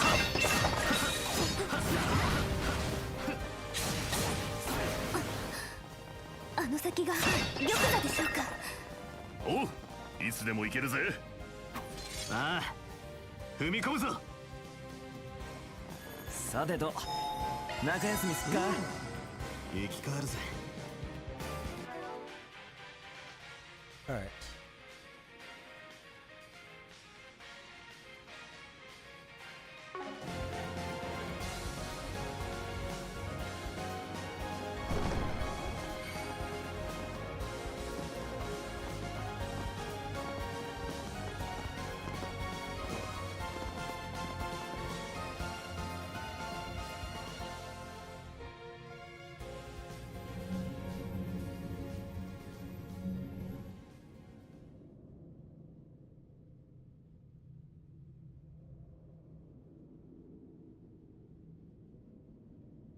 Yo ようこそ我が玉座へ。まさかアリオッチを終わらせてあげるとはね。ジェラール・ダンテス。メルキオルも。ああ、僕のことは気にしないでよ。せっかくのボスの晴れ舞台だ。余計な手出しをするつもりはないからさ。あの飛行船を呼んだ誰かには個人的に拍手を送りたいけどね。捨ておけ。住んでいた町が、家族が、大人たちが消し飛ぶのを遥か高みから目撃する。そんな恐怖を子供たちに送るのも一興だろう。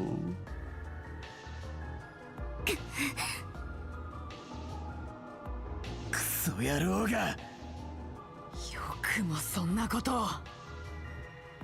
余計なごたくは結構だ。いい加減このゲームもうんざりでな。わざわざ付き合ってやった相手に安い挑発は底が知れるってもんだぜ。確かにそうかもしれん。もはや残ったルールはただ一つ。俺が勝つかお前たちが勝つか、それにより下されるジャッジのみ。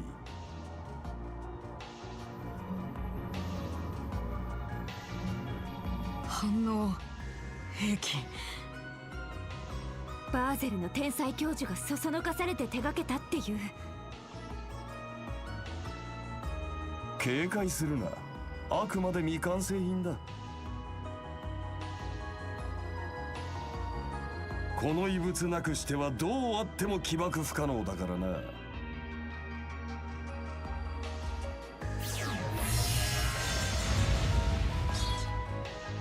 映像にも映っていた。なんてまがまがしい息吹。かつてカルバード王家が秘匿していた聖剣にして負けん。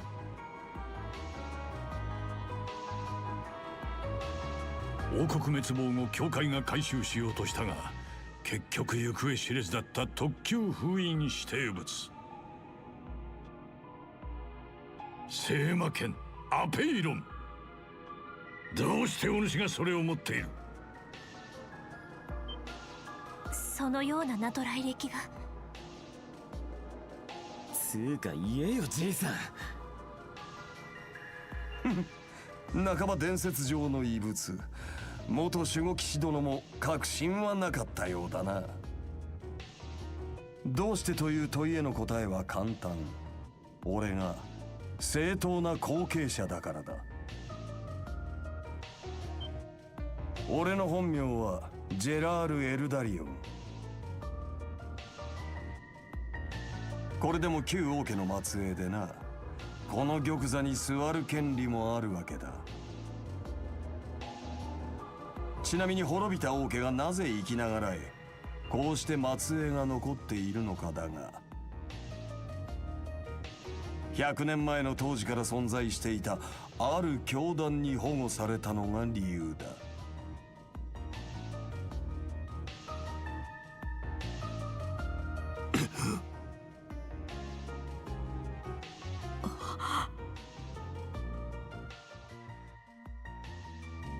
DG 教団、かつて共和国でも猛威を振るい庭園の元にもなったという。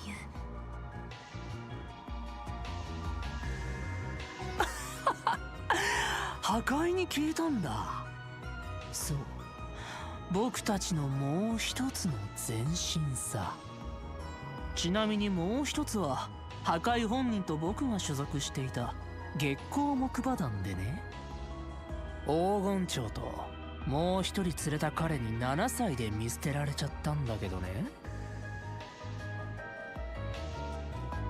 でも好きに庭を作っていいって言われて、それはそれで楽しかったもんだよ。皇帝と出会って教団の残存勢力も取り込んで、アリオッチやオランピアも仲間にして、旧王家の末裔で元教団幹部司祭だった彼、アルマータを掌握したばかりのボスと運命的な出会いをしたんだから。それじゃああんたの目的は。旧王家の末裔として共和国を転覆、もしくは元教団の関係者として。ああ、そんなものに興味はない。100年前の民主革命にも王権復古にも増大する移民どもにも、親たちが長らえるためだけに寄生していた教団の教えにもな。そこにあるのはただ終わってしまったことへの退屈さだけ。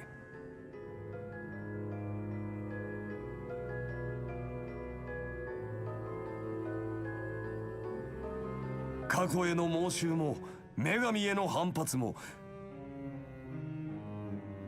いや努力も友情も愛も嫉妬も、およそありとあらゆる人の性の価値すら、俺にとってはひたすら退屈だから求めた、紛らわせてくれるものを。そうして見つけたわけだ、恐怖という唯一無二の答えをな。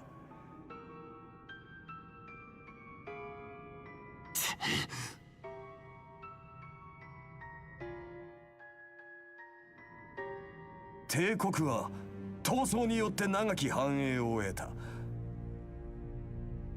だがそれとは別に恐怖もまた人を人らしくする根源たる概念だ。生も死も秩序も混沌も全ての根底には恐怖がある。だから俺は究極の恐怖を求めた。ふざけんな。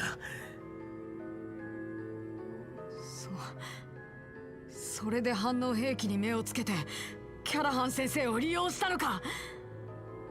ああ、確かにそいつは恐怖の理想的な体現だと言えるだろう。だが足りない。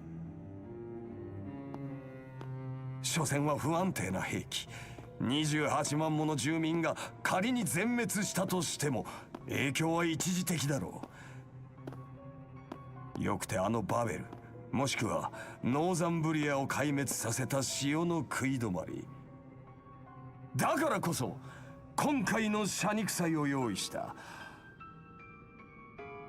反応兵器を超える究極の恐怖を完成させるための予行演習としてな。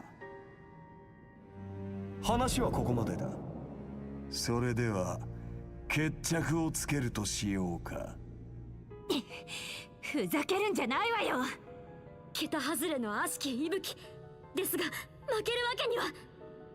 だがあの負けんだけではない。おそらくキャツ自身にも何かがある。ええ、何かは分からんが、もはや出し惜しみできる相手じゃない。分かってる。この最終戦、最初から全開で行かせてもらうぜ。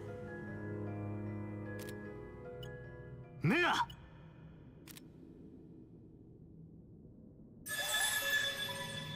ふふん、やっと出番ってわけね。さあバン、準備は。ああ、待とうぜ。うん、シャード解放、テイクザグレン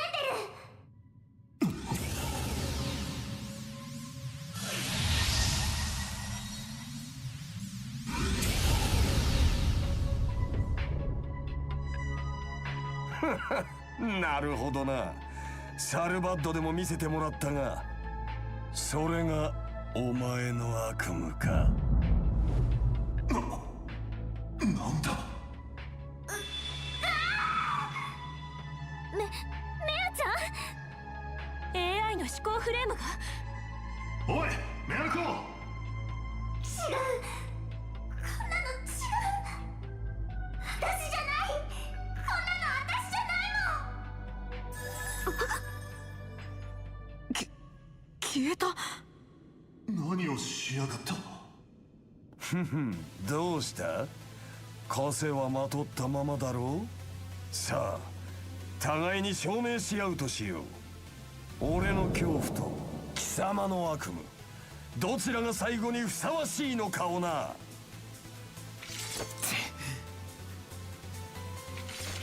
来ます。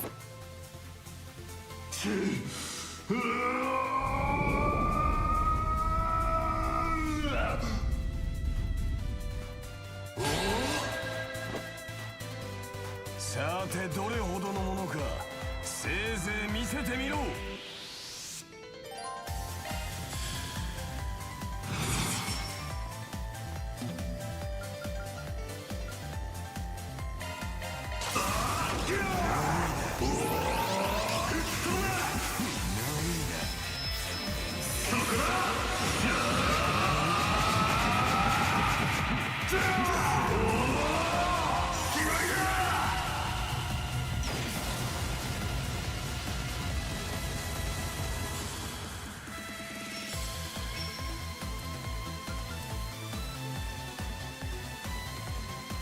ここが攻め時かと。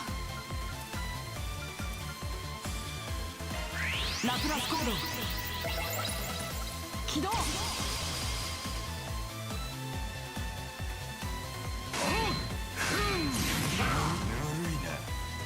めんじゃねえ。 Thought for sure he was gonna pull out his S-craft there. やれやれ、期待外れだ。ほらよ。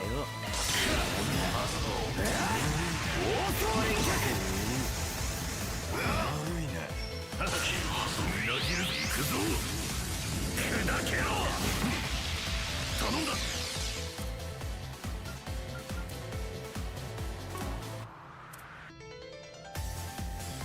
上げていこうぜ。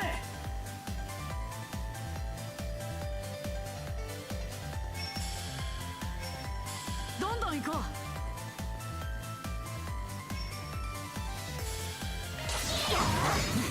押せ。崩れたぜ。こうでなくては。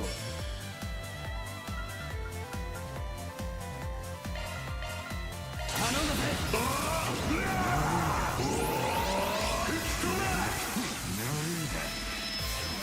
そこだ。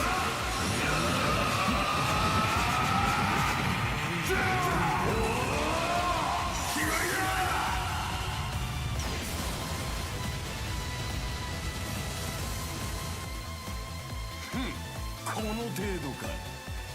チャンスだ。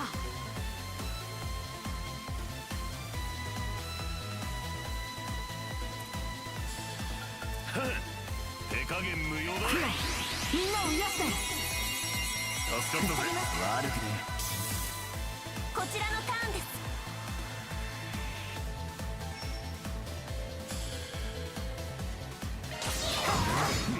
もらった。アーロン様。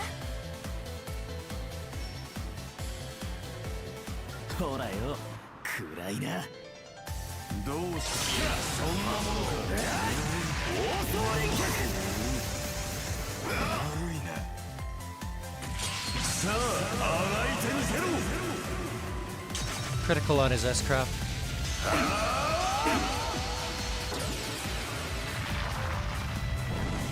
その身に刻め。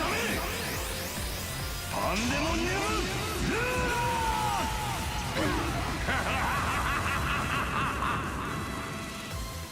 なんとかしないとな。任せたよ。うなれ高来客。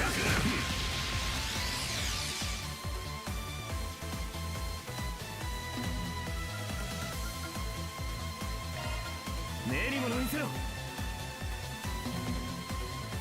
頼んだぜ。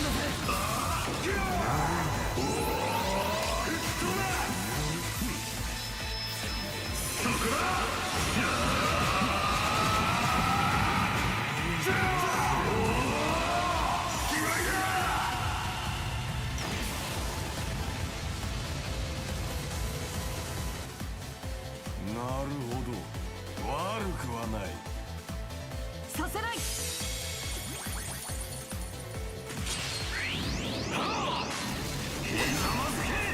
バイタル低下。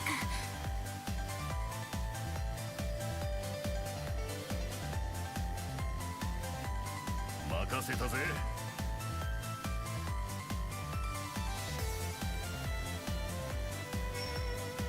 油断は禁物だよ。ご容赦を。アクセス。ブーターン。危険だな。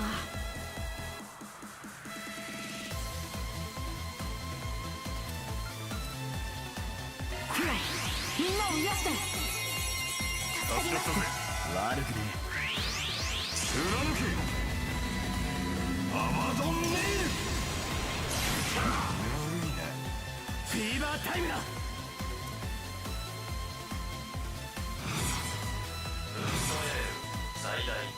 どんどん行こう。ほらよ、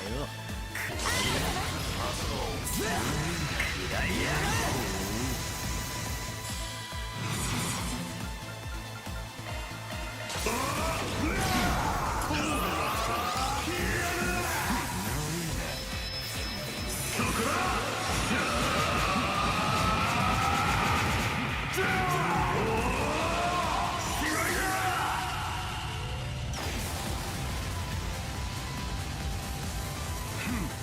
ぬるいな。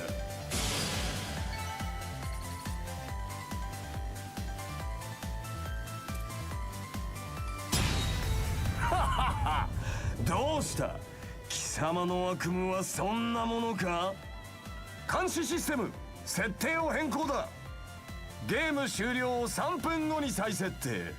俺とアペイロンを反応兵器にぶつけろ。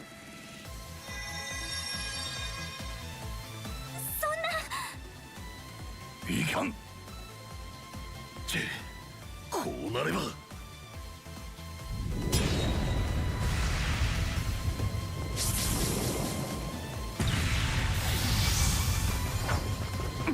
そんなもので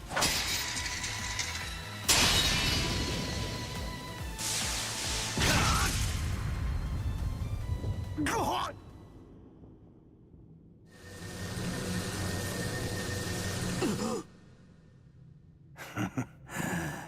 やはりそうか。見つけたぞ。これで目的達成だ。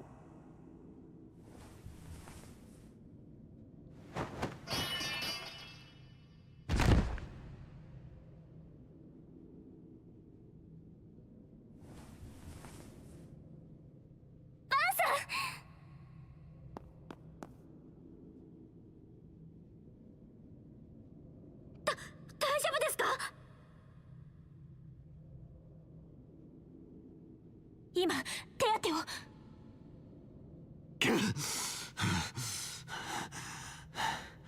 こっちは深ではねえ。手加減もできなかったが。何言ってるのさ。正当防衛だろうが、最後までふざけた真似を。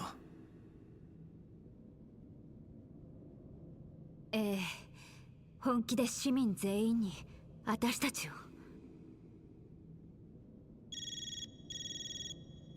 最終担当者ジェラール脱落。領域クリア。チームアークライド解決事務所ゲームクリア。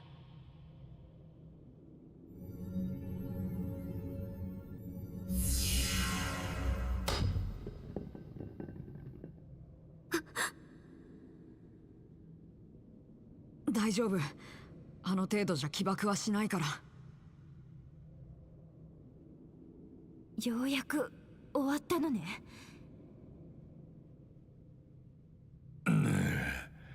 このゲームももはや。ああ、これにてジ・エンドさ。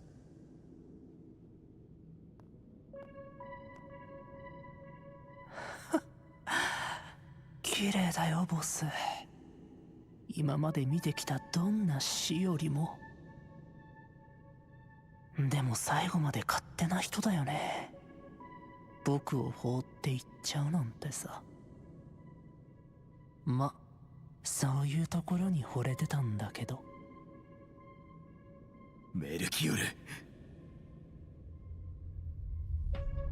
ル、もうゲームは終わりだ。おとなしく投降しろ。その剣は持ち主を選ぶ。お主では起爆もかなわぬだろう。ああ、そうだね。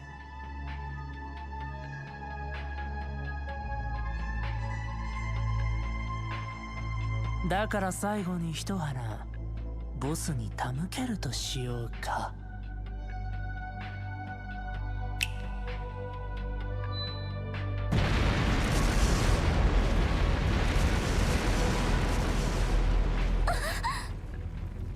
爆弾型の古代遺物。こんなこともあろうかと王宮跡のあちこちに仕掛けていてね。君たちも早く逃げないと巻き込まれるよ。それじゃあまたの機会に。アデュー。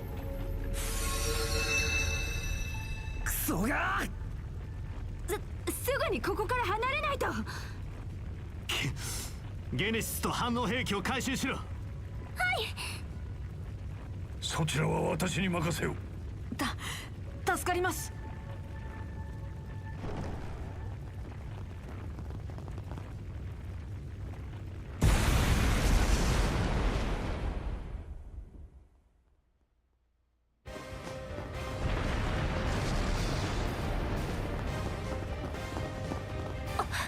この斧槍と甲冑は。中身がねえぞ。重たる古代遺物の猛襲であろう。主を失ってなお犠牲者を求める。そんなのありなの？ I'd like to know the reason why that could still move even though the cores were destroyed. なんかやる気みたいです。こんな時にガラクタの相手までしてられるかよ。なら私らに任せない。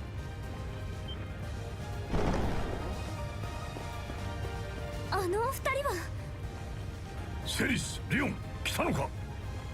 ええ、ゲーム終了の知らせを受けてすぐに。そいつは私らの専門だ。お前らは先に行きな。ですがここもすぐに。ご心配なく、こちらは裏技がありますので。助かる。お主らもすぐに離脱するがいい。させねえよ。借りを返すぜ、ラゴーの牙。リオ、やるぞ。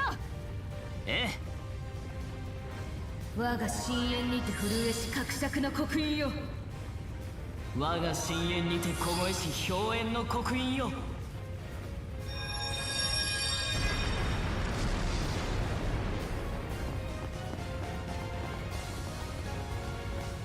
入ってきた通路が。脱出路はあっちだ。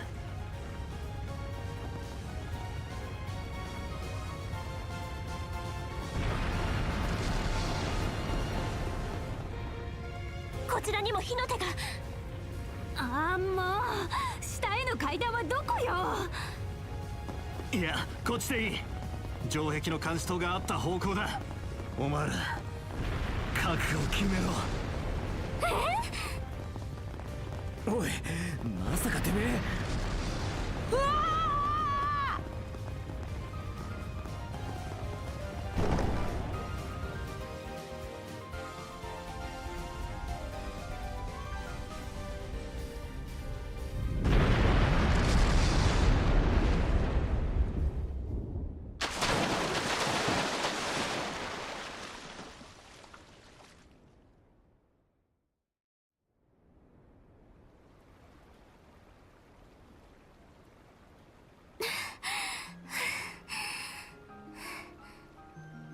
生きてますよね。はい、なんとか。くそ、あんなとこからダイブさせるやつがいるかよ。文句言うな。助かったんだから結果オーライだろ。ええ、シャード力場による衝撃緩和もうまくいきましたし。インドア派に無茶させないでほしいんだけど。ああ、もう映画のクライマックスみたいでちょっと上がっちゃったけどね。無事で何よりだろ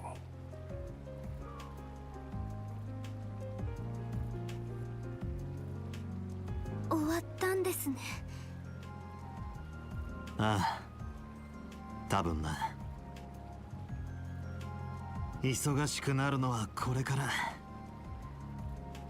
奴らに奪われたもんは戻らねえ。だがでかすぎる借りは返せた。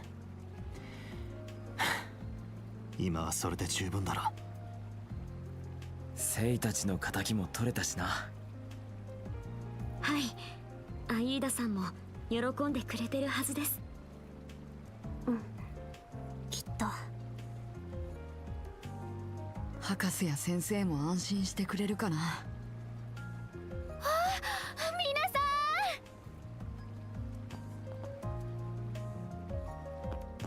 ん、みんな大丈夫なの？はあ、なんとか無事みたいね。レン先輩、エレインさんにマリエルさんも。やれやれ。お互い 2,3 日は忙しくなっちまいそうだな。って俺たちもかよ。当然少しくらいは後始末を手伝ってもらう。エレインはそれ以上に忙しくなりそうだしね。ああ、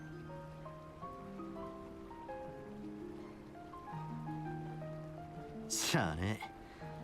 あくまでやれる範囲でだがな。あとひと踏ん張りですね。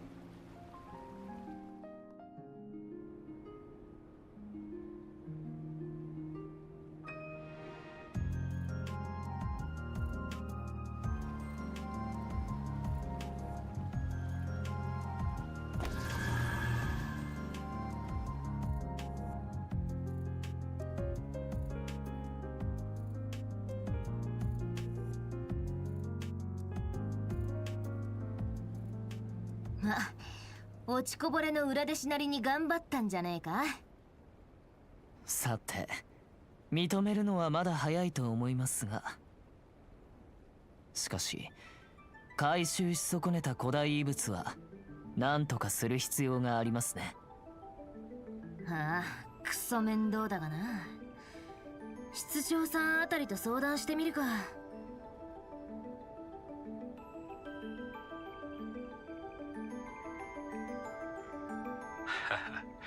これにて落着かな。ええ、大統領府のオーダーは全て問題なくクリアできたかと。ですがメイン AI の危険度判定はなぜか未だにイエローか。来月のお披露目に向けてまだまだ気が抜けなさそうだね。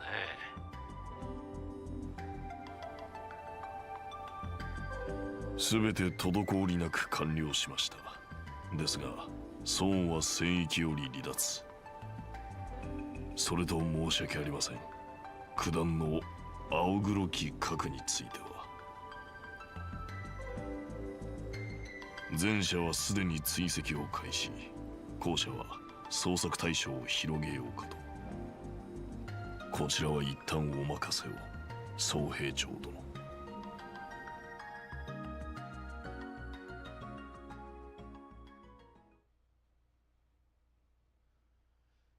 Chapter 5, The Restless Carnival, End.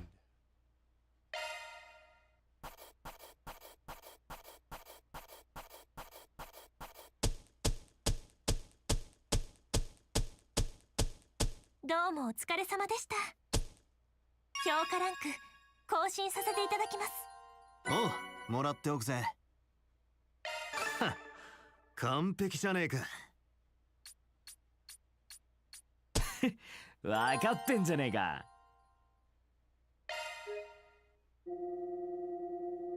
Alrighty.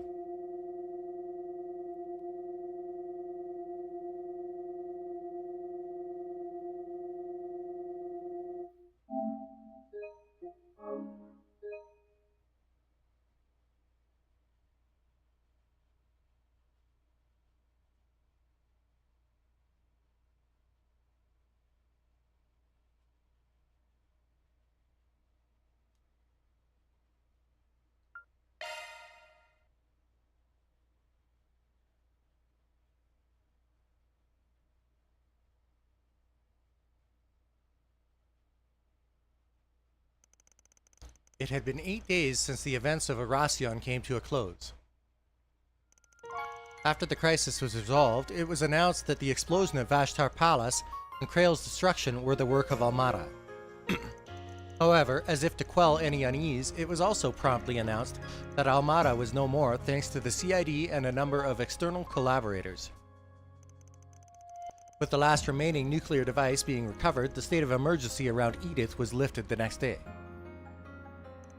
This happened in tandem with fervent reports that the CEOs of the Quincy Company and ETWS had been formally arrested. This was a shock to many. The Quincy Company's products were beloved across the continent, and ETWS vehicles were seen as a major status symbol. It was almost unfathomable that both men had been blackmailed into funding a terrorist organization. The Quincy Company's CEO being the father of a famous A-rank bracer added to much of the discussion as well. However, as his daughter personally led the charge on his arrest, the general public sentiment was one of compassion and concern. And her attempt to turn in her bracer badge was summarily rejected by the guild's headquarters in Le Mans. Calvard's economy, which had been briefly thrown into disarray by the state of emergency, was quick to return to relative normality. Yet some things would never return. The impending end of reparations continued to emit a small degree of unease among the populace. Still, this and the culmination of events had no ill effect on President Gramhart's approval rating. Indeed, they only served to increase it. His office stated that a memorial service for Krail would be held during December 3rd's Revolution Festival. Following that would be quite the reveal. The Calvard military's newest weapon would be on display, a symbol of the country overcoming its grief and moving forward with great strength. November 30th, 12:08, 9:12 a.m.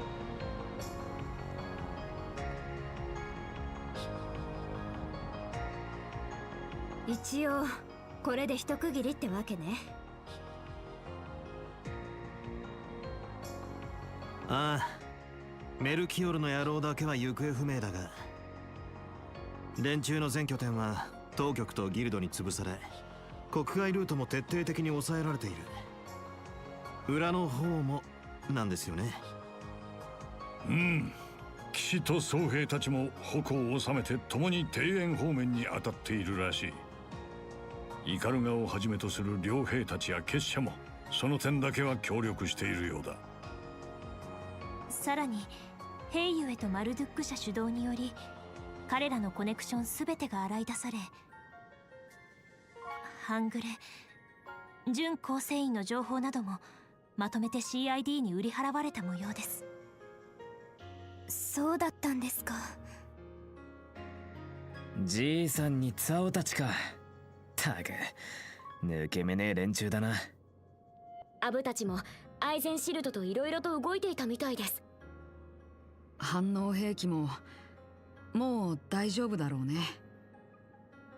回収したあの一機もハミルトン博士と他の2皇帝の立ち会いで解体。キャラハン教授もそれ以上は製造しなかったみたいだし、マフィアに再現は不可能だろう。うん、起爆を唯一可能にした剣が仮に残っていたとしてもな。現在風星省と共和国の協力で旧王宮の瓦礫の撤去が進められておる。あの魔剣斧槍と甲冑も含め来月半ばには回収されるとのことだ。しかもそれぞれ所有者にしか使えない代物って話だったっけ？そこまでいけば本当の意味で事件も終わりってことね。はい、本当に色々ありましたけど。そうだな。でもあの男については心配ですね。結局全く消息がつかめていないみたいですし。最後に自分のボスにあんなことをするなんて一理事も理解できない。したくないやつだったわね。歪みまくったサイコ野郎なんざそんなもんだろ。セイたちの仇のラスト取れてねえのは心残りだが、ま、これ以上は破壊どもに任せておくしかねえだろ。蛇の道は蛇、きっちり型にはめてくれりゃいいが。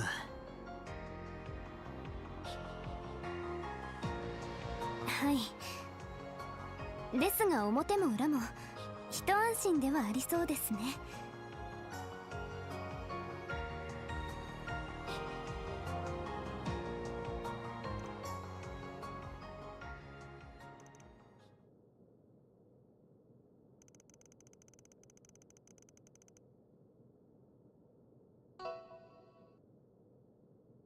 Anius, are you still feeling guilty that you couldn't stop it all from happening?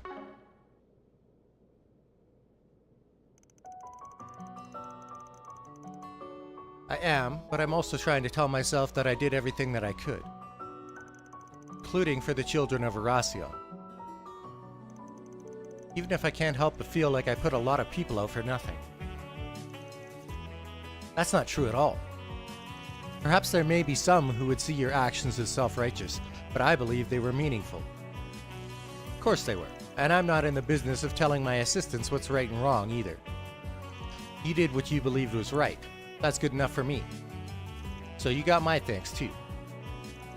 Well, you're welcome, but I couldn't have done any of it without a lot of help from others. Not everything had a happy conclusion since Elaine's father ended up arrested. But I'm still so glad that we're all able to gather like this again. Yeah, me too. Our foes were a terrifying force to be reckoned with, but through everyone's cooperation we triumphed. You deserve a lot of praise yourself, you know. Thinking back, there were a lot of times when I don't know what we would have done without you. We owe so much to the goddess, or maybe to our chief having the devil's own luck. Could be. Either that, or because I made Lady Luck my bitch. What does that mean? Will you stop that? You really can't help yourself, can you?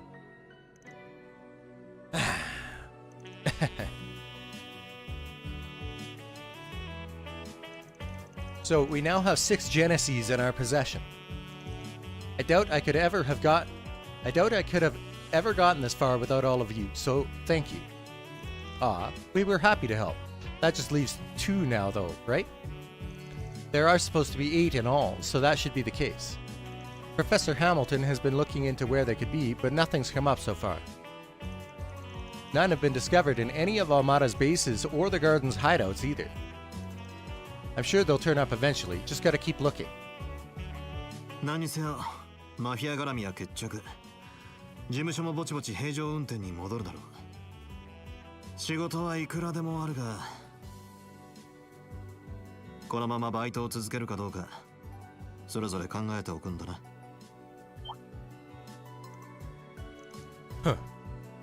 Man. I suppose it is getting to be that time. The way things are going, my primary task will be complete before much longer. I still got other things I want to do here in the capital at least. And hey, I'm not even employed here. Wasn't really talking to you, but since you seem so dead set against being here anyway, why not go home already? Well, I would, but the paparazzi are such a headache, and the food here is so good. I get that they're a hassle, but come on. They have to have given up on your story by now. And Nina seems worried about you, so even if you don't go see your family, you should still go back to your old place. I will, eventually. What are you, my mother? Perhaps you should discuss the situation with the owner of your apartment? I was talking to you, though. What? You're still covering all the trouble Amada caused, but I doubt that'll last more than a month.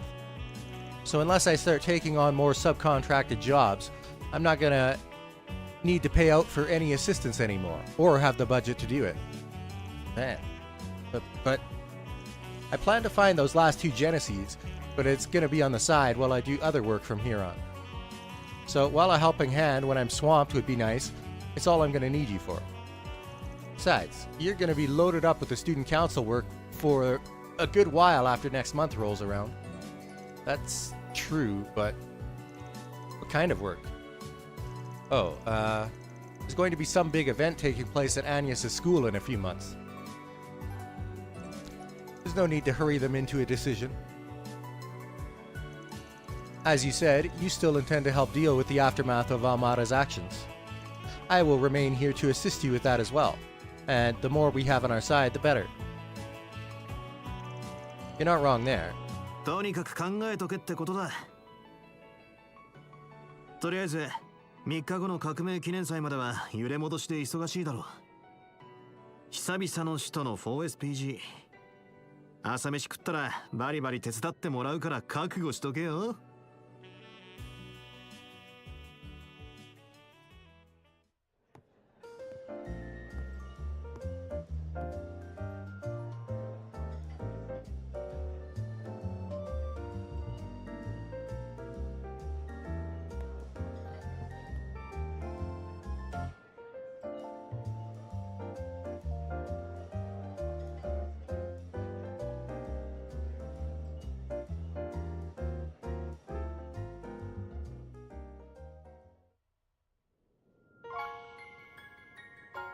Finale. For you upon your return.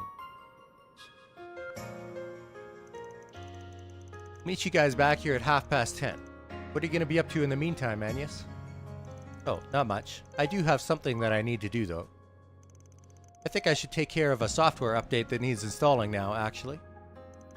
Version 3.6.2 of the Kitty engine that was released last night. I was thinking the same thing. I'll just get going for now then. Till later.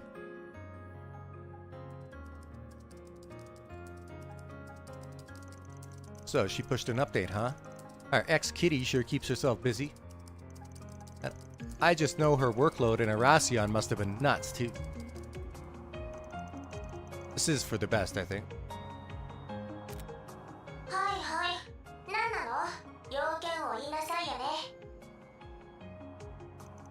she hasn't done anything out of the ordinary since Arasion.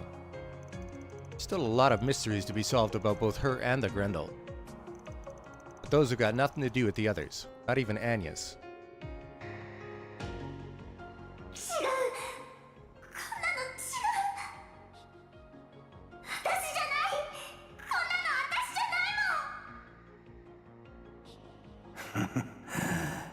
やはりそうか。見つけたぞ。これで目的達成だ。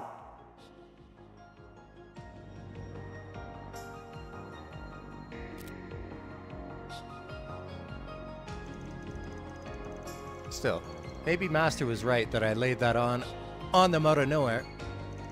There's still time until we need to head out. Why don't I go check on them? Alright.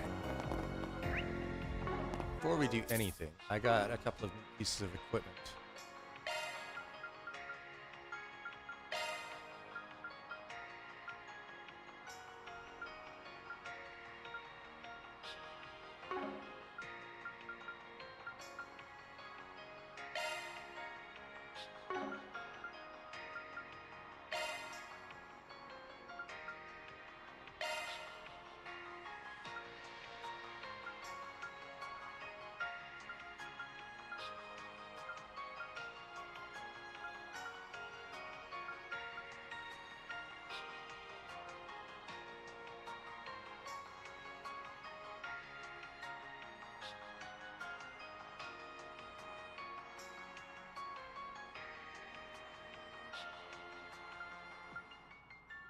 Oh, it's just for dodge, okay.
Oh, hi Van. We just wrapped up the breakfast menu for the day.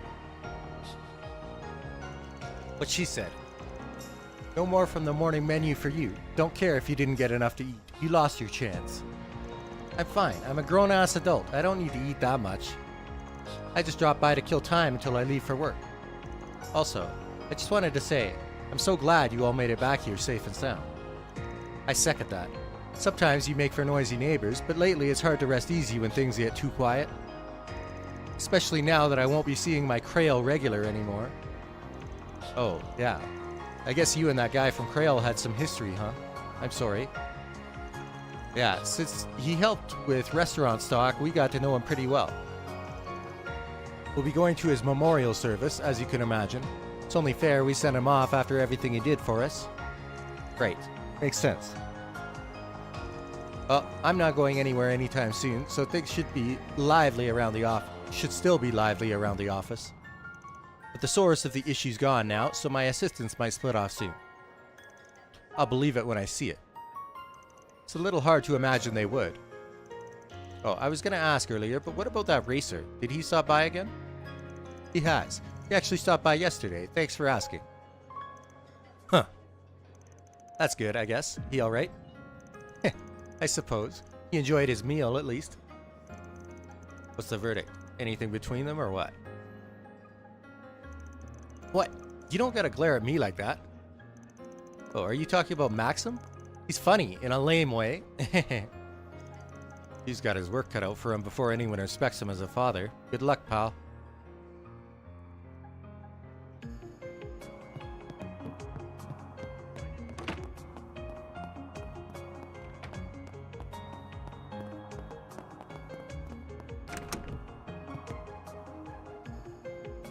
Mom, よく来た。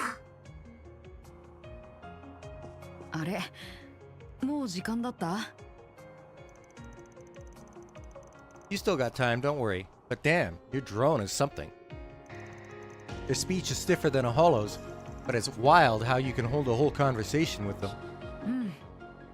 自由意志まではいかないけど、ネットワーク化された自我はある感じかな。ゼロスにしても同じ。帝国にあった戦術核っていうのも同レベルみたいだ。この先にあのメアがあるのは間違いないけど、正直いつ実現できるかわからないレベルだね。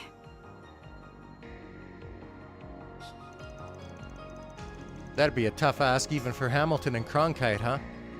それほどまでに難しいんだよ。シンギュラリティのブレイクスルーは。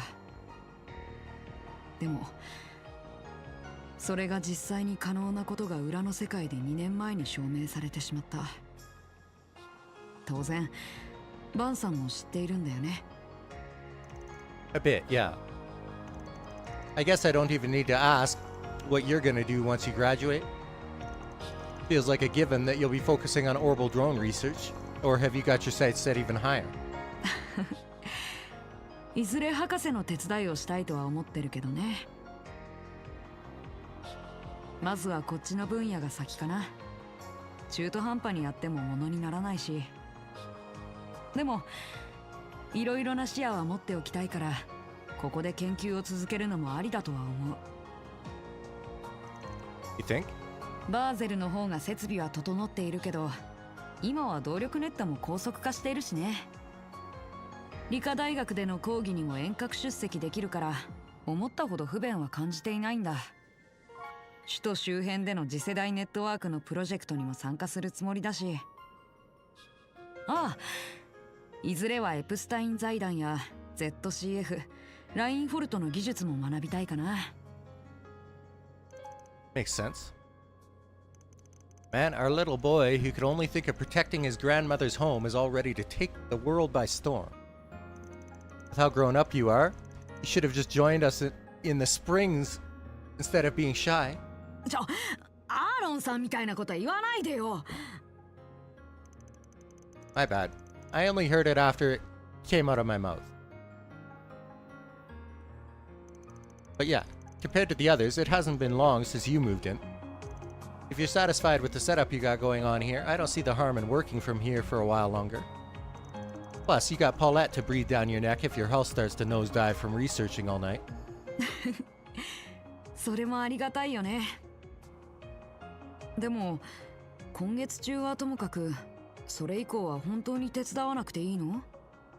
アルマータは壊滅したけど、ゲネシスの剣は残ってるし、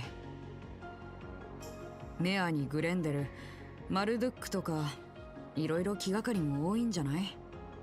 僕にしてもヤンにクロンカイト教授が大統領府と何してるのか気になるし。You got a point. There's a lot going on.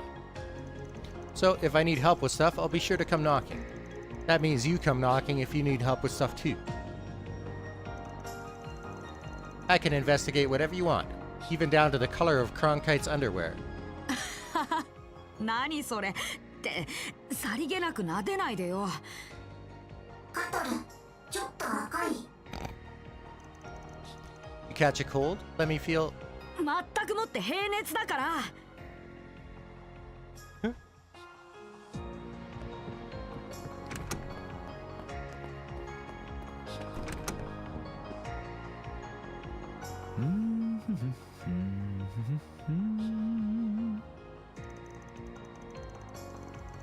Honestly, kind of nice to have you still acting the same around times like these. お子ちゃまどもにかけたつれねえ言葉のことか？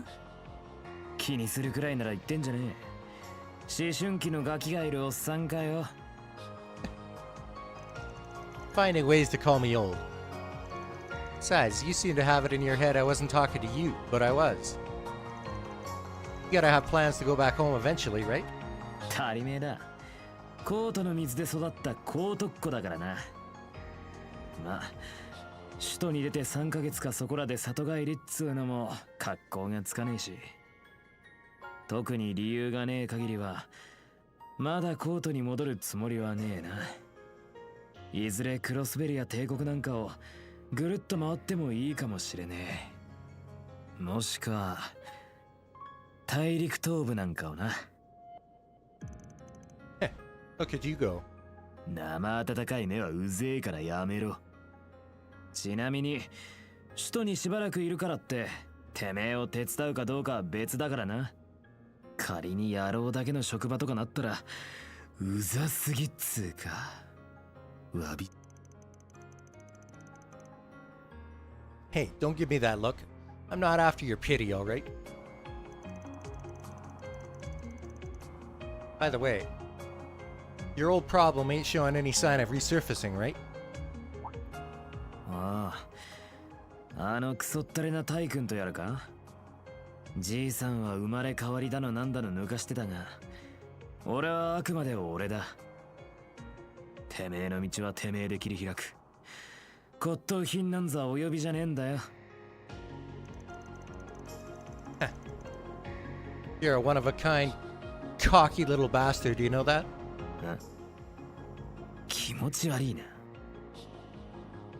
とにかく食後のお楽しみくらい好きに堪能させろや。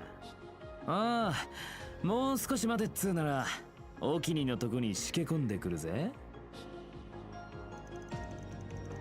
We ain't putting off work for that. Just how much have you been getting around when I haven't been looking?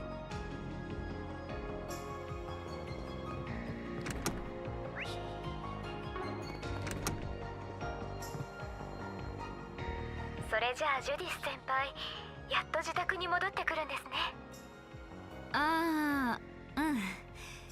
あんたにも心配かけちゃったわね。バズレイダーの方はやっと諦めたっぽいけど。ここ半月それどころの騒ぎじゃありませんでしたからね。あら？ Sorry, didn't mean to interrupt. いえいえ、アークライドさんには先輩が本当にお世話になりまして、ビストロの皆さんともどもどうかよろしく伝えておいてください。手伝ったのは私の方なのに、なんでこいつに礼を言うのよ。どうせ先輩が無理言って旅先までついていったんでしょ。詳細は分かりませんけど、無事戻ってきてくれましたし、尊敬する先輩がお世話になったんですから、後輩としてお礼を言うのは当然ですよ。尊敬するって、まあ当然だけどね。Never takes much to butter her up, though I'm sure our young lady here just so happens to be an expert at it. まったく生意気になっちゃって。デビューしたての頃は清楚でほんと可愛かったのにな。That was 3 years ago, right? Though I don't know if 15's early or late for starting out in your industry. 遅くはないけど早くもないわね。私だって14だったし。子役からって俳優も多いから、その意味では規格外ですらあるわ。何せ3年かそこらでトップ女優と言われる実績を積んでいるんだもの。I can see why, though. I've seen a few of her films, and it's interesting to seeing how different her approach to the craft is compared to yours. You can handle any kind of role that's thrown at you, yeah, but she just fully becomes the character she's playing without even trying. あら、聞いたような口を聞くじゃない。私もそれは同感だけどね。狼たちの鎮魂歌もいいけど、グロリアとか度肝を抜かれたし。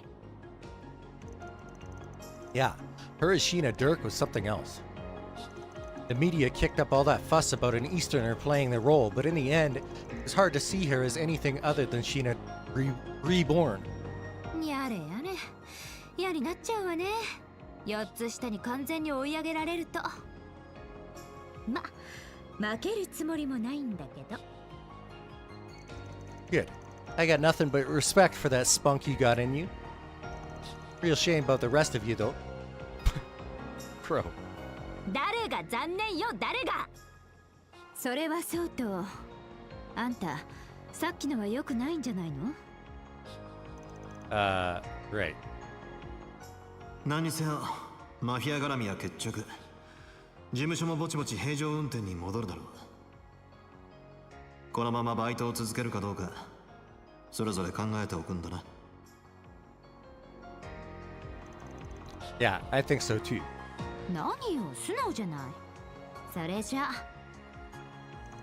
Still, you don't want people butting in on your side hustle either, do you? それは当然じゃない。私がママたちから引き継いだ後ろ暗くても世に必要な。そっか、何なのかはわからないけど、あんたにもあるわけね。他人には立ち入らせたくない。立ち入らせられない何かが。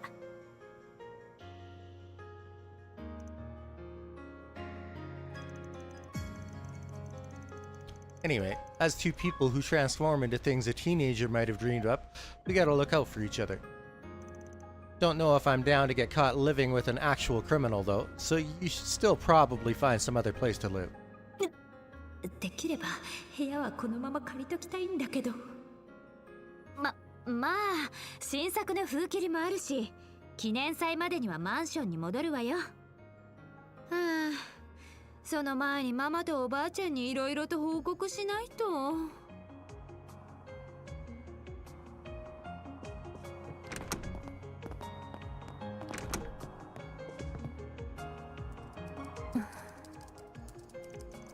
Must be working on stuff for Marduk, probably about Armada. Still a decent chunk of time until past, so I'd better get out of her hair. あら、バン様？ Sorry, I wouldn't have come in if I'd known you were working. All the Armada stuff almost wrapped up? ええ、関連組織に裏ルート、ペーパーカンパニーの類はあらかた。カルバードのみならず、大陸各地にまでコネクションが及んでいたのは驚きですが、 MK 社のカバーするエリアの除染はほぼ完了した模様です。 Your chief of security had a big role to play in that too, I'm sure. Though, who wants to bet Thorndyke will use this as a chance to expand Marduk's market share? そうですね。帝国の戦役、それに続くバベル事件で大陸の時計の針はますます加速しています。ザイファやアサルトフレームをはじめとする新技術に世界が追いついていく意味でも、 MK 社のシェアは今後も伸びるでしょう。 Makes it abundantly clear we're living in a time of big change. Speaking of, you started thinking of the next step for yourself at all? 私は1階の SC、 それ以上でも以下でもありませんから。撃剣やメアをはじめとするバン様のサポート業務については現状最優先。以前のようなリモートでのバックアップも可能ですが、効率が落ちるのはいただけません。 Gotcha. Sure wish I knew why your people love to have their eye on me so damn much. But I ain't gonna tell you what to do. We got an equal deal going on between us. Just keep in mind that starting next month I'm not gonna need as much office help as I have been. Which is probably fine for you. Your plate's full enough without dealing with the day-to-day around here. ええ、それは確かに。ある程度は分担できてもいますが。Something up? いえ、確かに来月以降にお手伝いができなくなる可能性はあるかもしれません。この体になって来月で1年、本格メンテナンスの時期でもありますので。Oh, great. そちらの状況とプロジェクト次第では私が元の環境に戻る可能性もあります。そうなった場合、やはりリモートでのバックアップとなってしまいますが。 Now, hold up there. You really gonna be okay with that? 私がどうあったか、やはりそれはお仕事の中で。いえ、それこそせんなき質問ですが。I think she was just like a digital, like she didn't have a body at all. Nah, it wasn't anything like that. Just どうか誤解なさらないでください。ご存知の通り、マルドゥックはある意味合理的でフェアな企業です。私が価値を示し続ける限り、今後もこの体を提供し続けるでしょう。その意味では対等。いずれこの体も買い取らせてもらおうと思っています。Huh? That's an option? State-of-the-art artificial body can't run cheap though. 一応それなりの高級取りですので、数年もあればなんとかなるかと。手当が多い分、現在の出向形態も魅力的な選択肢ではありますね。Hey, happy to help. So I'm curious, just how high a salary are we talking anyway? 社外費なので明言はできませんが、エトワスのエントリーセダンが購入できるかどうかくらいでしょうか。You could buy a used apartment in the suburbs with that kind of money.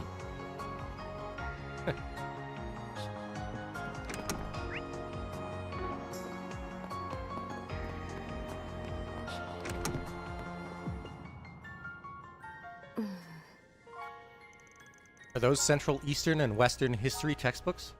あ、はい。こっちの正方式はアニエスさんにもらったものです。同じ班だそうですけど、項目とか見方がちょっとずつ違っていて、とっても勉強になります。わからないことも多いですけど。Well, ain't you a budding scholar? If you can get your hands on the Far Eastern version, I bet you'd find all kinds of differences there too. そっちはアーロンさんに昔のものをもらう約束になってます。私、クルガの里にずっといて、遠征でたまに外に出ただけですけど、アイーダさんの言っていたように、世界って本当に広いんですね。それこそ勉強しきれないくらい。Probably, yeah. Listen, I meant what I said earlier, but I probably shouldn't have brought it up out of nowhere the way I did. いえ、そんな。アルマータが壊滅したことで、一応アイーダさんの仇も撃てました。アブも命令違反の罰はある程度多めに見てもいいって。アマにラナにカミルとも久しぶりに会いたいですし。でもこっちの日曜学校やカルバードでの暮らしも慣れてきて、何よりバンさんやアニエスさんたちとお別れなのは寂しいです。Still, we're not talking about tomorrow or even next week. And even if you do go home, it's not like we'll never see each other again. If your goal is to become a real warrior, though, then I think the choice is clear. はい。 So you don't have to go down that path if you don't want to. There's plenty of things you could do off the battlefield. You could even try following a path more like Sylphide's. え？フィーさんと？ I'm not pushing you to join the guild or anything, to be clear.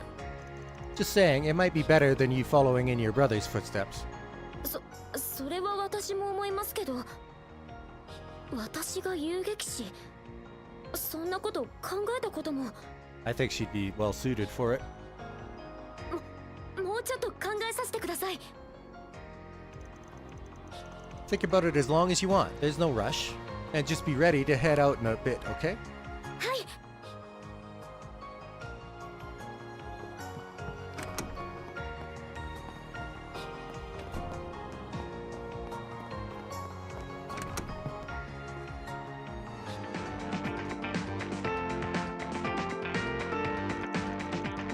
Look who's made himself right at home. 繰り返すが一度死んだ身なのでな。以前のせいでは想像できなかった様式なども試してみたら存外馴染んだ次第だ。お主が読んでいた雑誌などを思い起こして参考にもしたかな。 Wait, so this is my fault? If his hordes of more respectable students ever found this out, they'd have my head. So Ashlad isn't the only uncooperative jackass I was expecting? Oh, sorry. So Ashlad isn't the uncooperative jackass I was expecting? Yeah. 彼自身は一本芯の通った男だ。寡黙だが義に厚く対局も見通せる。一般僧兵からも信頼されているゆえ安心ではあるのだが。We got his boss to worry about. Their captain, right? The one all 30,000 members of the Papal Guard and Iscariot answer to. ああ、私が引退してから就任した人物ゆえ直接の面識は全くない。それどころか総兵長上位の天礼将でも完全に極秘の扱いらしくてな。おそらく正体を知るのはごく一握り。数百名ほどの隠密僧兵に天礼将の枢機卿、対等たる聖杯の総長に法を芸家その人。間違いなく天礼将の鬼札であろう。But what reason would someone like that have to get their right-hand man involved in this? The Genesees? But they're more of a Growlsritter kind of deal. Actually, why are you even telling me all this stuff in the first place? I'm already like a magnet for info I don't want to know as it is. 今さら小さいことを言うでない。それに表にせよ裏にせよ助手たちや昔なじみとの関わりにせよしがらみが多い方がお主にはよかろう。人は人の間にあって人間となる。良縁であろうと悪縁であろうとこの5年で身に染みたのではないか。Oh, People's natures just don't change easily, I guess. Having you in Arasion was a huge help. As huge a help as it is having you here now. So I count this relationship among the fortunate ones, at least. So keep sticking around so the younger generation can kick back a bit, yeah? I'd pay you as thanks, but I don't think you'd take the Mira. At least let me get you something even nicer than that jacket you've taken a liking to. Anyway, we've still got plenty of time left, so I'll go ahead and leave you be. Take it easy, Master.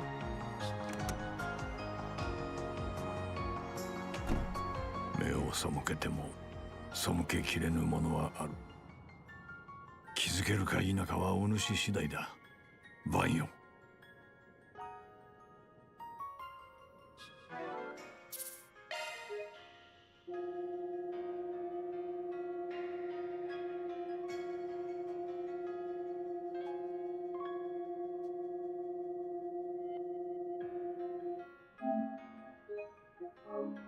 Alright. One more person to chat with.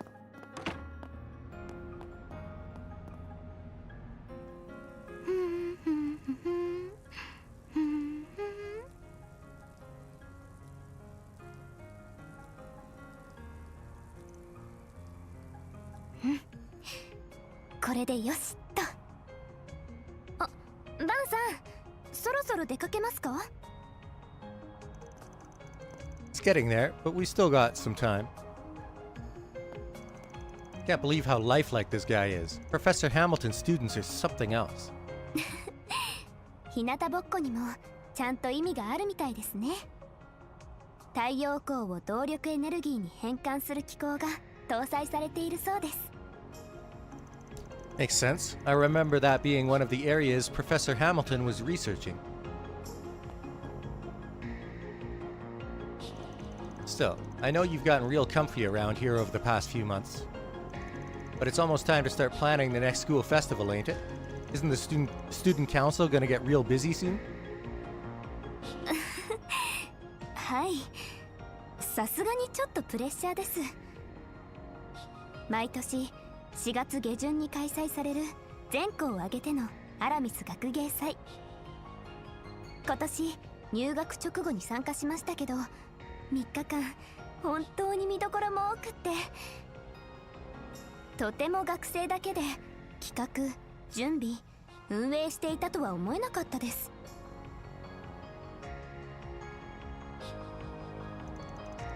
Yeah, it's a staple of spring in the capital at this point, especially with how many people check it out. And with your current president at the helm, I could see this upcoming one being a festival for the books. 正直、オデットたちと戦々恐々としているところでして。でも、やっぱりバンさんもアラミスの出身だったんですね。エレインさんやキンケイドさんと同じく。Yeah. I dropped out not long after becoming a second-year student, though. Elaine and I were in the same year, while Renee was a third year. Second he had the chance, Renee took on being student council president, because of course he did. Because we'd known him for so long, we started helping out with student council work too. Then Elaine stepped up and took the role of vice president once the former one decided to go abroad for a while. So there you go. That's how the festival came to be under one man's merciless watch. そうだったんですね。バンさんのことだから突拍子もない出し物とか企画していそうですけど。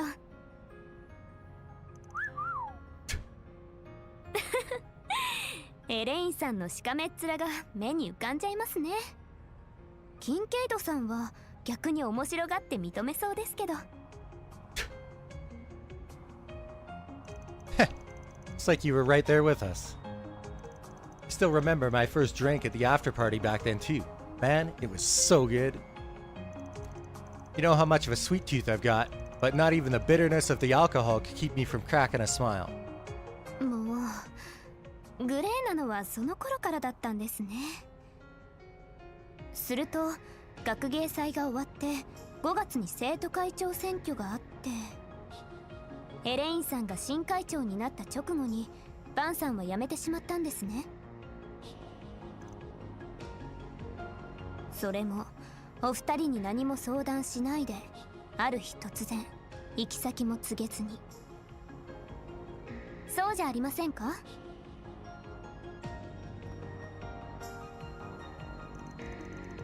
You sure you're not psychic? It's like you're in my head. お二人との会話やアラミスの日程からの推測ですけど、それにこの3ヶ月いろいろな意味で鍛えられましたから。引っ込み思案で前に踏み出せない、たった一人の家族に対しても言いたいことが言えなかった子供がちょっとだけ踏み出せて思いを伝えられるようになりました。全部皆さんが、とりわけバンさんがくれたものです。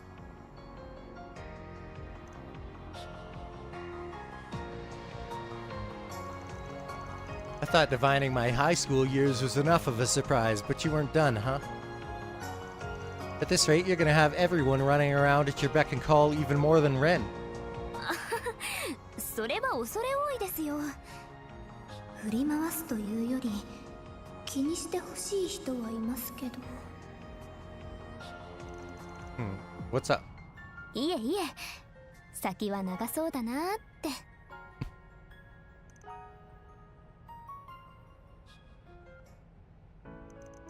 So, you got to talk to him a bit on the phone after what happened in Arasion, but that's it? Yes, though I'm used to that by now. Seems like this year's Revolution Festival is going to be a big one too. What with the memorial service and more besides. It's no wonder he doesn't have much time to dedicate to me right now. But he did say we could get together after the ceremony is over, thankfully. Really? I guess that's better than nothing. And at least you could still see him. That is true. Compared to Elaine, I'm very fortunate. I can't even imagine what she must be going through. She's amazing to have been able to do what she did.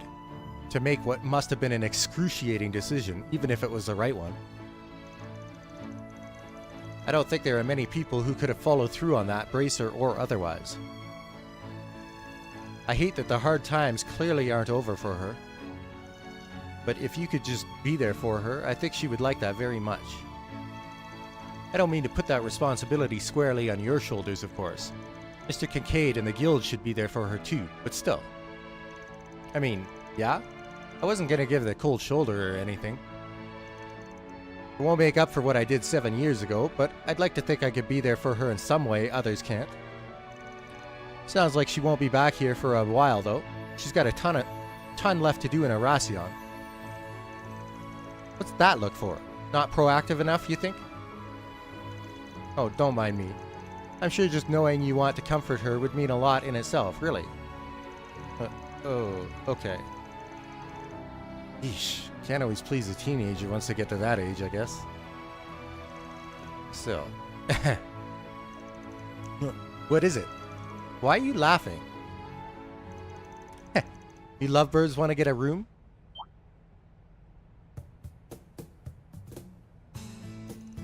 I didn't know you were all here. Is it time to leave? Is it already time to leave then? You might want to get your eyes checked if you thought you were seeing heart eyes. Oh, I don't know. Did you hear anything special, Zeros? Not you too, Cotter. We were just making small talk, honest. I feel a little better now, to be honest. Our futures may still be uncertain, but for now, we can continue to take each day as it comes. That we can, and sorry, I shouldn't have said what I did earlier. Man. Our boss is such a little troublemaker. Don't sweat it. They say not being able to read the room comes with old age. You know, one day you're gonna realize I'm still in my prime. It's always the same with you two. Forget it. Let's just see what's on the docket for today. The Revolution Festival's 3 days out, and I wouldn't be surprised if the aftermath of Almada's destruction led to problems too. It's only 10:30, and there's a lot of us, so I think we can cover all the districts in this part of town by today, right? Right. And let's get to work. Agnes, Ferry, and Aaron.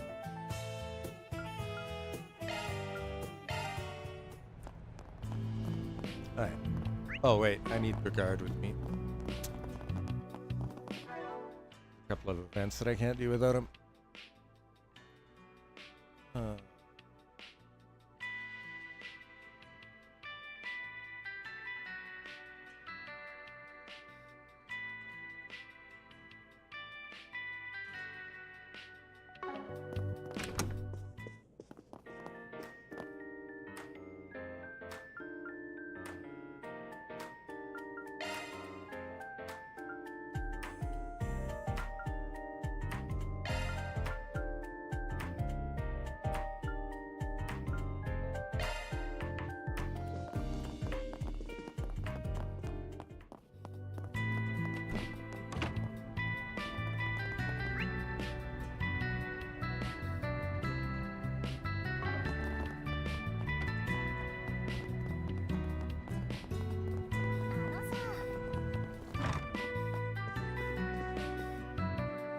いつも来てくれて嬉しいわ。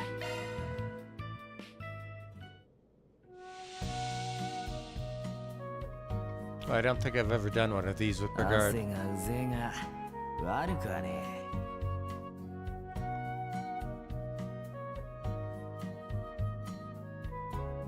はかなりの暑さですね。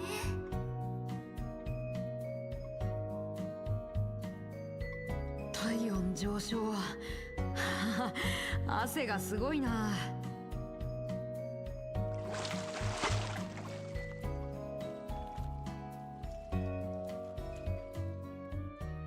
すっきりしました。さっぱりしたみたいね。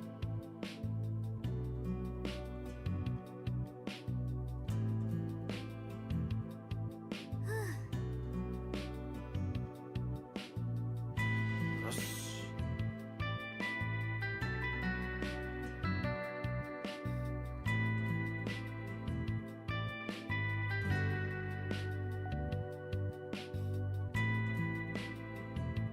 よっと。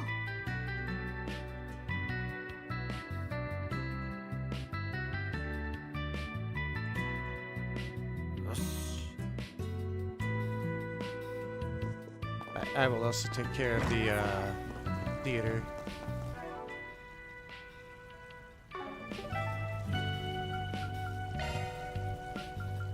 目的地に向かいます。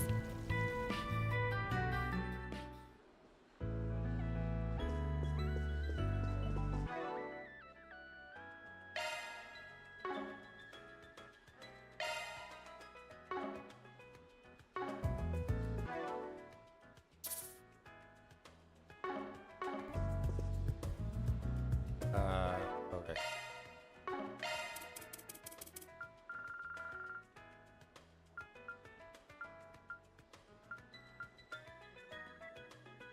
I think Gloria. いらっしゃいませ。本日はご来場ありがとうございます。 Oh, did I do Midnight Memories?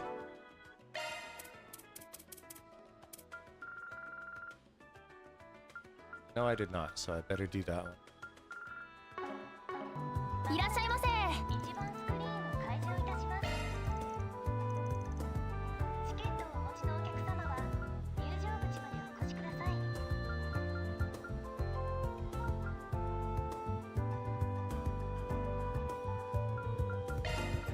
ただいま売店にて上映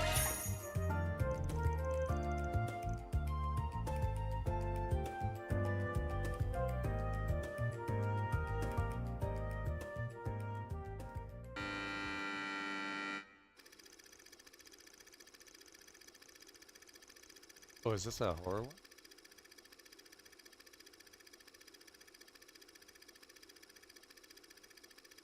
Three high schoolers sneak into an old mansion looking to use it as a setting for their independent horror film. Lance is the star actor, Joshua is the cameraman, and Emily is the screenwriter. Each dutifully fulfills their role, and the filming progresses without incident. However, a strange phenomenon occurs as they begin shooting the final scenes.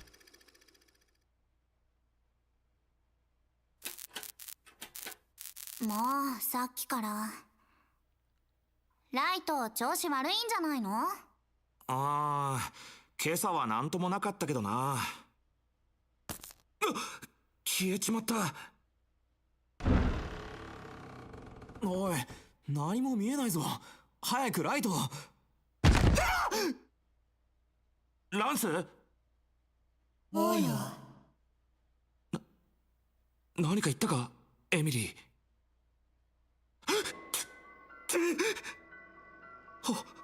おい、エミリー！ランスが大変なことに！遊ぼうよ、ジョシュ。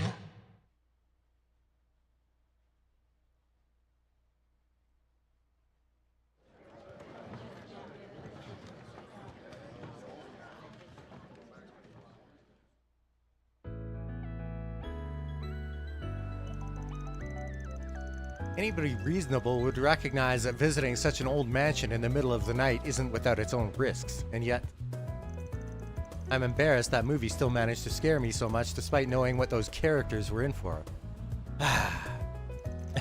Yeah, I was keeping an eye on you during the movie and you looked pretty real spooked at times, that's for sure. Really? It was that obvious? Mm-hmm. I feel bad now. Sorry if you were too scared to have much of a good time back there. I tried keeping my arm in the armrest so you could hold on to it if you needed, you know? I wouldn't have minded. That's okay.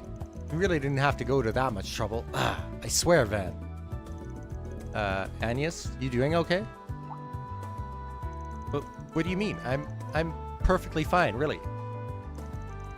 I had you there next to me the whole time. What more could I have needed to feel safe? Sure, it got my heart really pounding and blood racing, but other than that, I'm Agnes. Agnes, wake up! Agnes! After being carried to the doctor's office and taking a brief rest, Agnes came back to her senses, fully recovered, good as new. So she doesn't do well with horror. Interesting.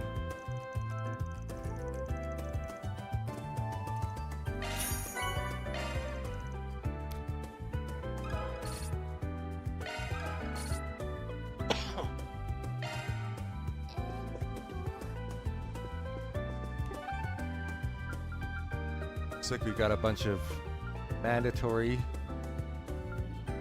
scenes.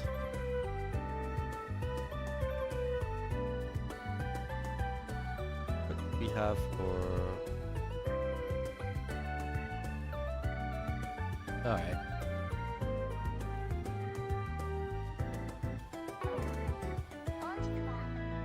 We'll go watch the story interactions.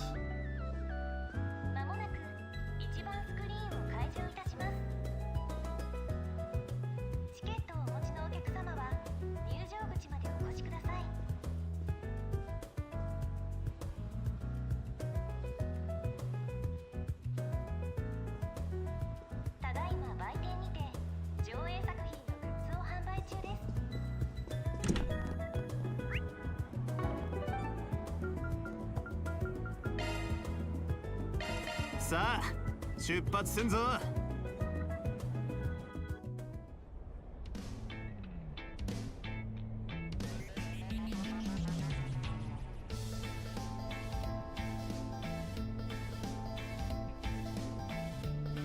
Drop my earbud. One more.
Alright, everything's fixed.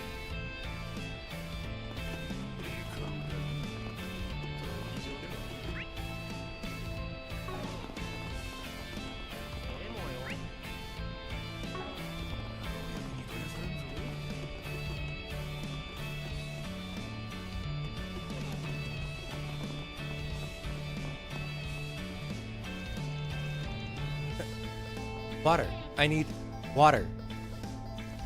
I told you to take it easy on the hard stuff while we're here. We're not on our home turf. You can't expect them to make stuff the same here. Oh, hey. Didn't realize you two were in Edith. Looks like you're having a real fun time. Hey there, good to see you. We've been working like dogs on the broker stuff. Thought we could use a break, and now here we are. Just having the time of our lives. So, what dragged you two all the way here? You on their tail, I take it? Yep. Trying to figure out how the underworld's changing now that they're gone. And you can really only do that on the ground. It's pretty calm so far, surprisingly. More than I expected. Maybe it's because the CID was so on top of the stragglers. Probably. Now that those smug pricks aren't running around, the underground's settling back down. Those drugs, though, those will be sticking around for a while. It's a lot tougher to get those off the streets. That does make sense. That's unfortunate. Actually, this chat just reminded me of something. I've heard whispers about some 2-bit gangsters. Some 2-bit gangster who's on the run from the feds now after he did some work for those guys. Word is, he's camping out somewhere in the Tyrell district. I don't have anything else to go on, but I figured you might want to know. The Tyrell district, huh? Oh, that's a good tip. Appreciate it. Well, have fun, you two. Just try to stay on your feet, Jack, alright?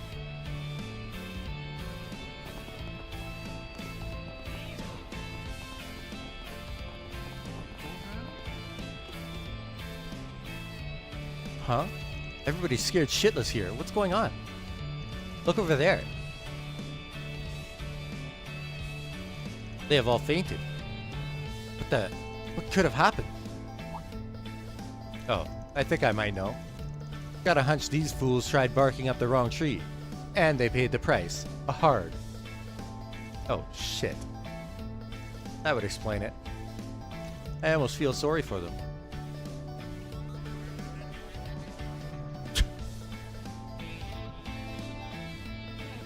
Van, my friend, how wonderful to see you, and the rest of you as well.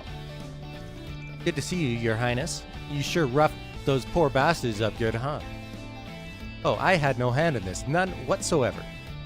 You see, they attempted to make moves on these ladies here, and they just wouldn't take no for an answer.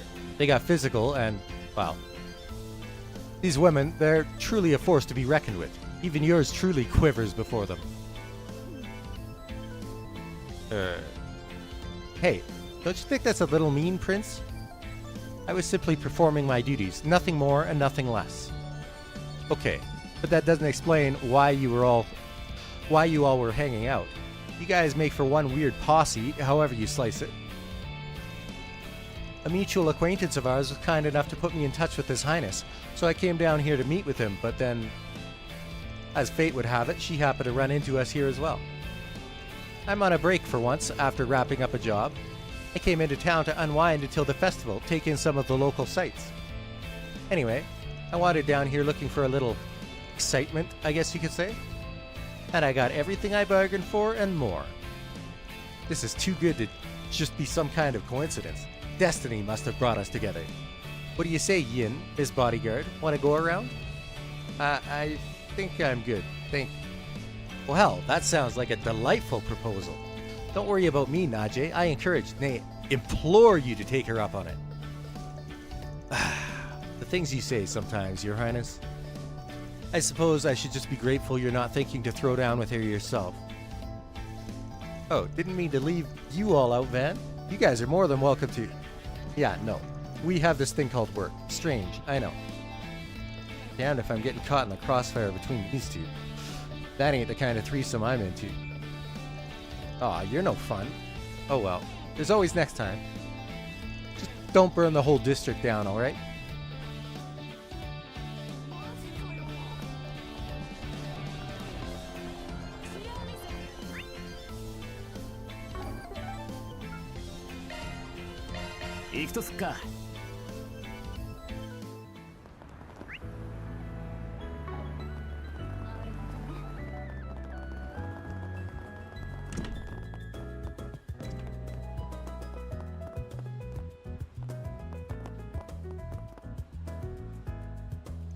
Nice little party you guys got here. Don't mind if I do. Well, if it isn't Aaron and the Arkride crew. Good to see you've kept well. Huh. Never thought I'd see a Bracer, a Heiyue Elder, a Marduk security chief, and the CID head all banded together like this. Can't deny it makes me a bit on edge, though. Types from both sides of the law tend not to mix well. I assure you, it's much less charged than you make it out to be. We're just exchanging information and confirming agreements. Please pay us no mind. Kashim. Oh, I haven't seen you since Arasion. We were actually just talking about how to go about cleaning up that mess. Taking care of the Almata remnants, you mean? Yeah, we smoked out pretty much all the hideouts they had left. We're taking our own measures, of course, mostly concerning Almada's trade and supply routes. The more problematic trade routes have been taken care of, and Yue will see to the rest. Bet that's just what you were hoping for. We did also uncover some artifacts they had been using. The church is handling those. Yes, Celis and Leon took care of that. That's one problem solved. It's nice to have that resolved in time for the festival. In truth, that's why I'm here. The festival has the full support of the Kowloon group this year. That, of course, does lead to some overlap between us and Marduk. I'm here to make sure we don't step on each other's toes, so to speak. I can't tell you much, I'm afraid. Only the general approach HQ is taking. You'll have to wait 3 days for more in-depth negotiations. Mr. Thorndyke will be holding a meeting to go over our itinerary. Well, then you're right. Now probably isn't the best time. Can't go jumping the gun. They're discussing all sorts of things from the looks of it. Yeah, nothing to do with us though. On the contrary, I do have some information you might find useful. We're still tracking down some Almada holdouts that have taken to the underground, along with some of the hate groups they used for their ends. Leftovers, huh? And Melchior's still on the run too. Can't count them out just yet. He pulls those thugs back up and we'll have Almada 2 on our hands. Indeed, he's quite the wild card. We haven't seen any movements from him as of late. But then, that means he hasn't been contacting said remnants either. The guild's working on exposing Almada's business ties. We want to pull it all out by the roots. Elaine and some S-ranks from HQ are in charge of that. Gotcha. How's she doing, out of curiosity? Sorry, can't say for sure. She should be back tomorrow, though. I'm sure she'd appreciate a nice warm welcome when she gets home. Butt out, bucko.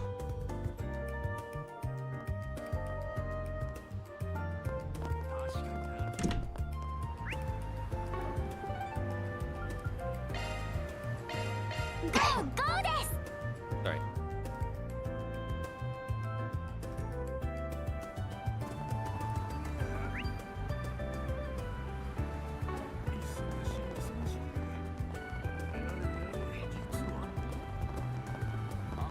Oh wait. It's a store.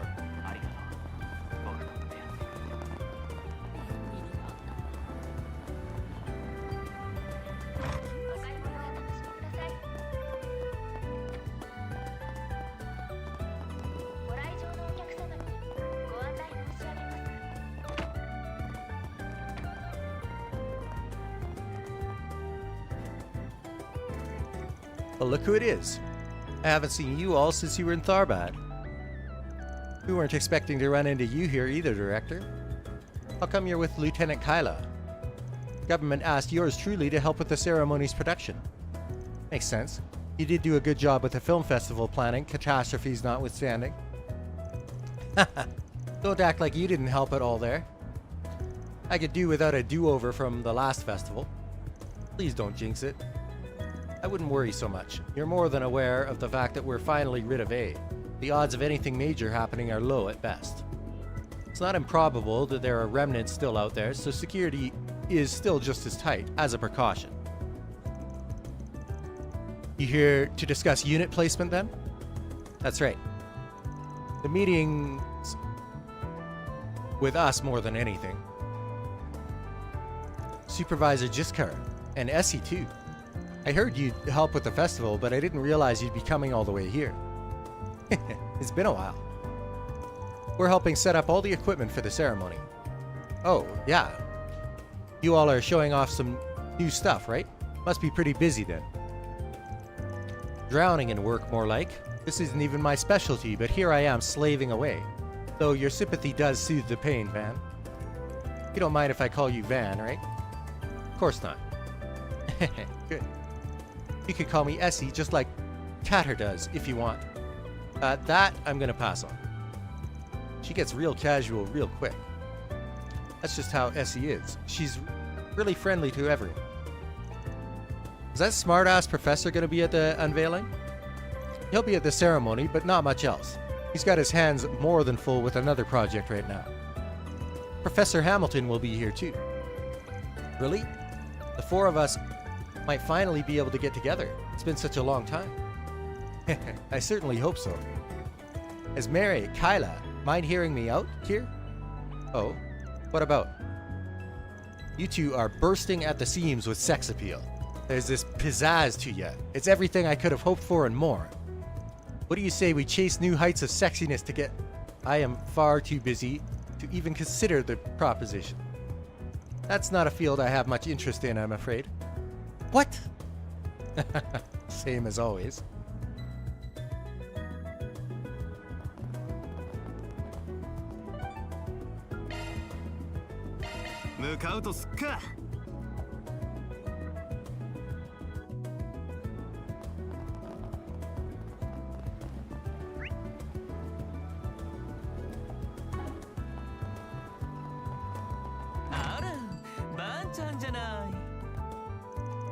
Working hard as usual, I see.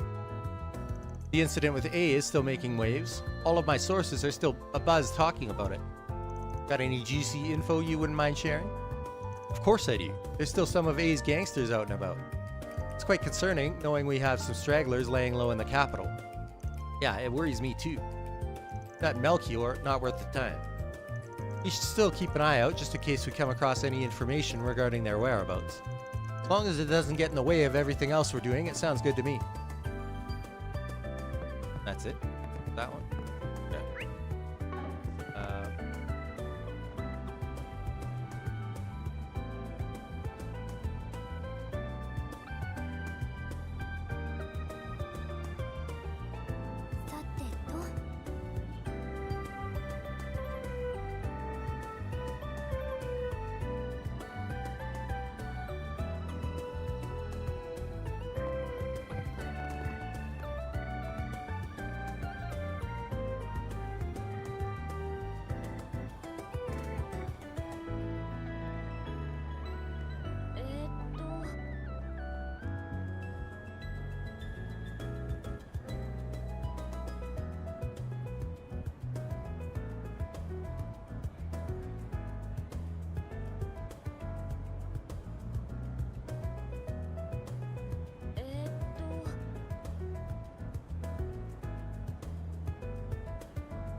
さてと。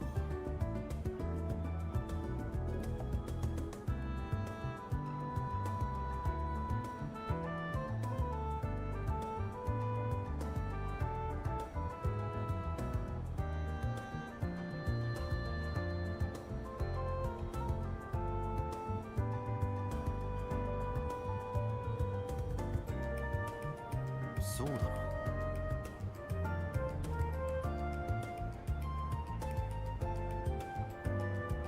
よっと。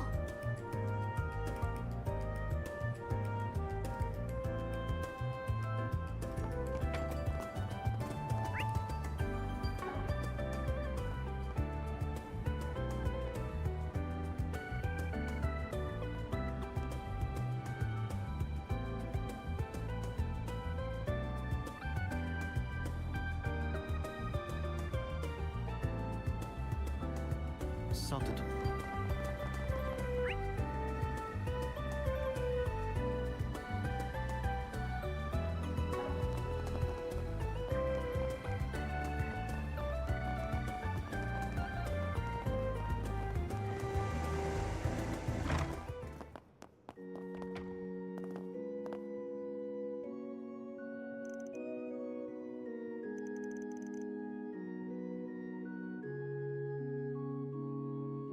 Hi guys, it's Sarah and Shahina.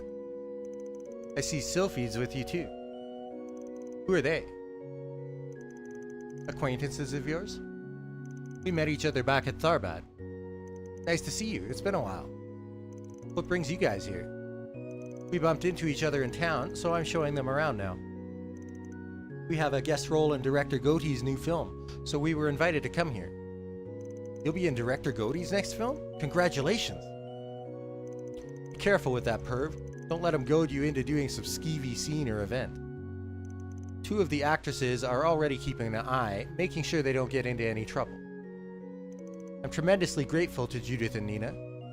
Actually, we were on our way to your office to say hi, Van. You got ahead of us there. Ha!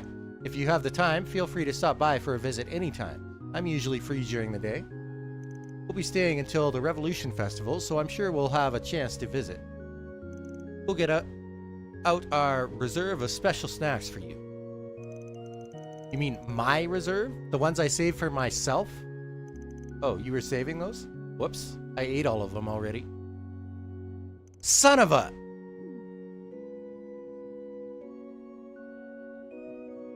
Alright. Now, the question is, do I finish today? It's like 3 side quests.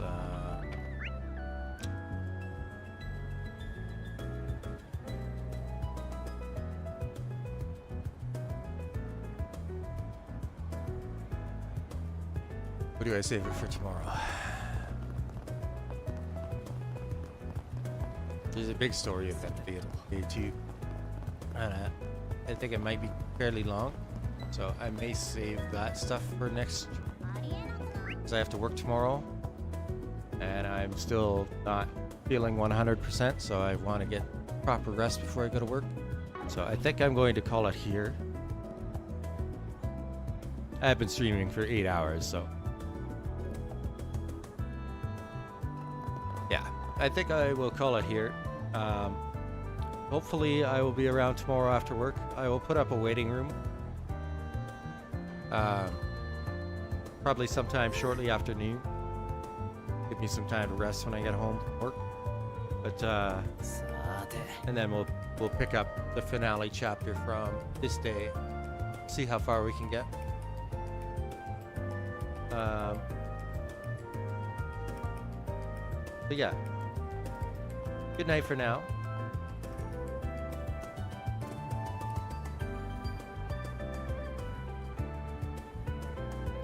I will see you all again in the next stream.